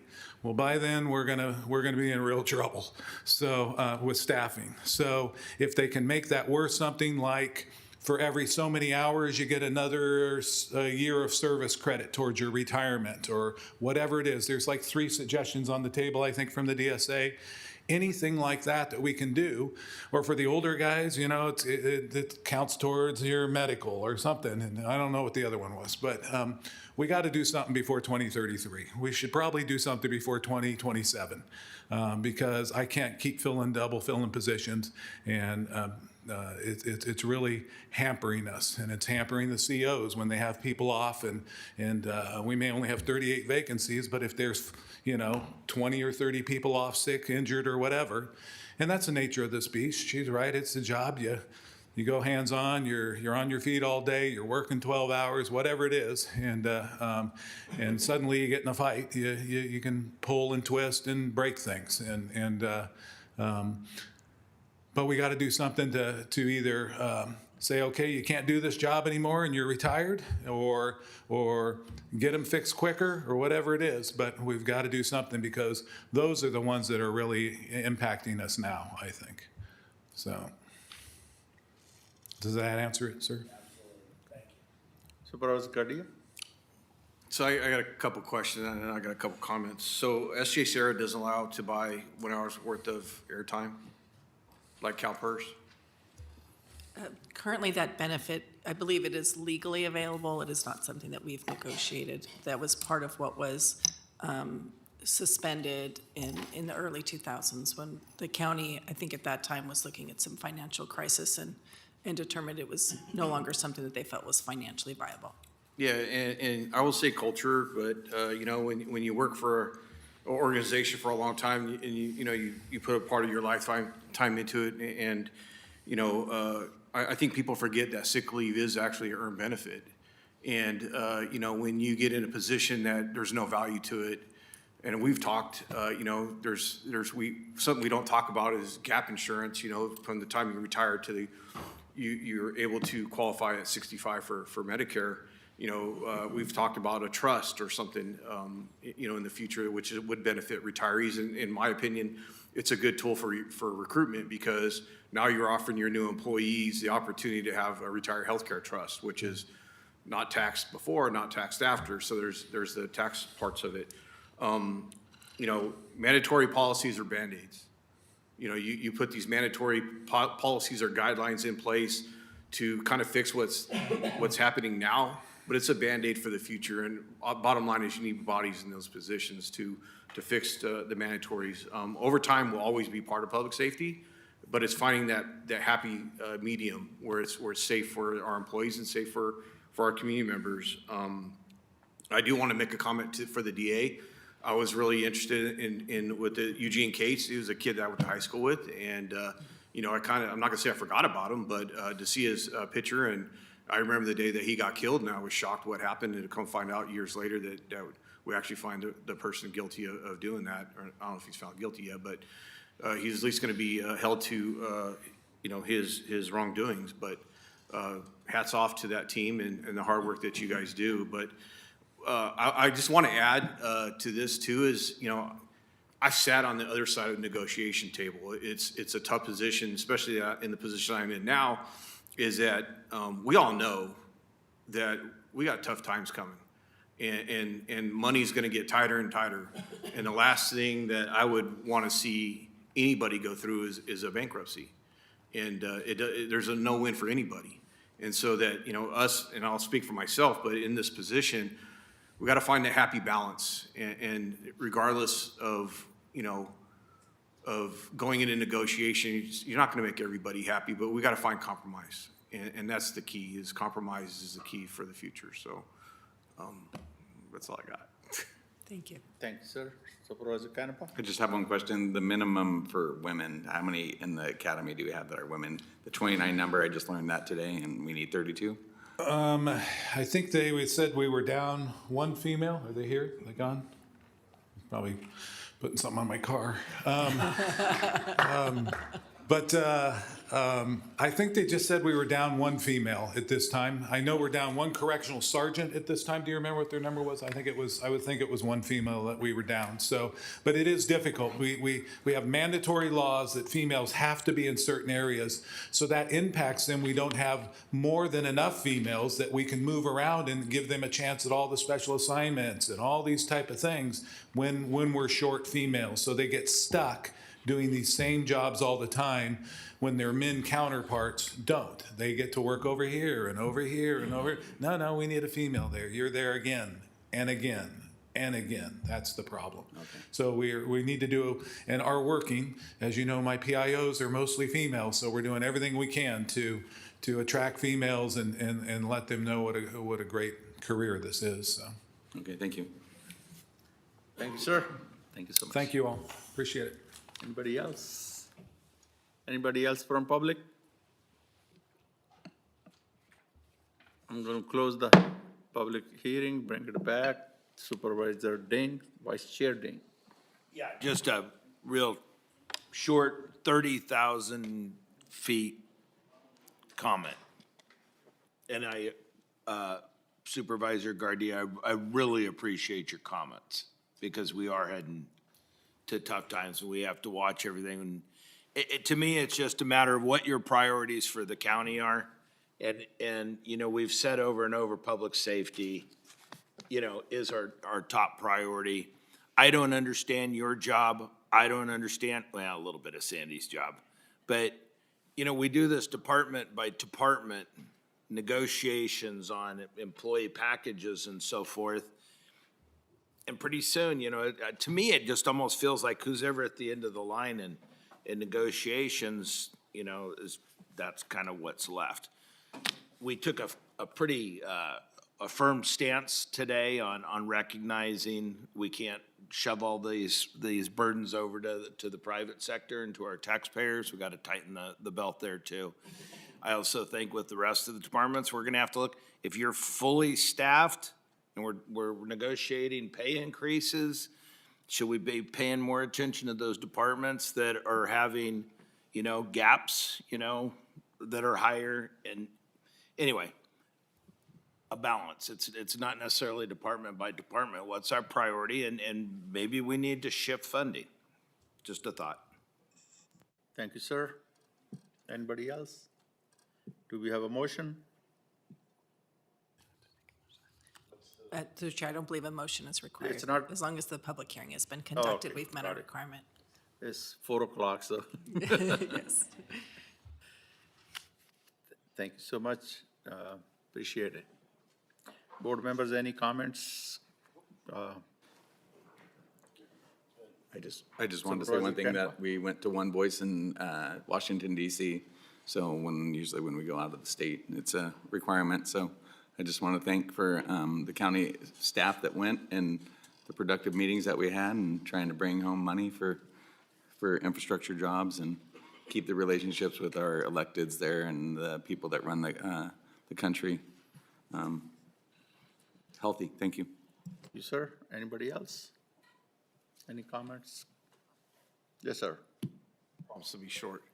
Yeah, I just want to talk about One Voice real quick. One of the things that I really enjoyed about One Voice was, we're obviously going there to advocate for money, but one of the messages that I got out of one of our meetings was, I feel like the administration wants to build things again. And they recognize our local San Joaquin and the value that we bring to maritime and the possibilities of future endeavors.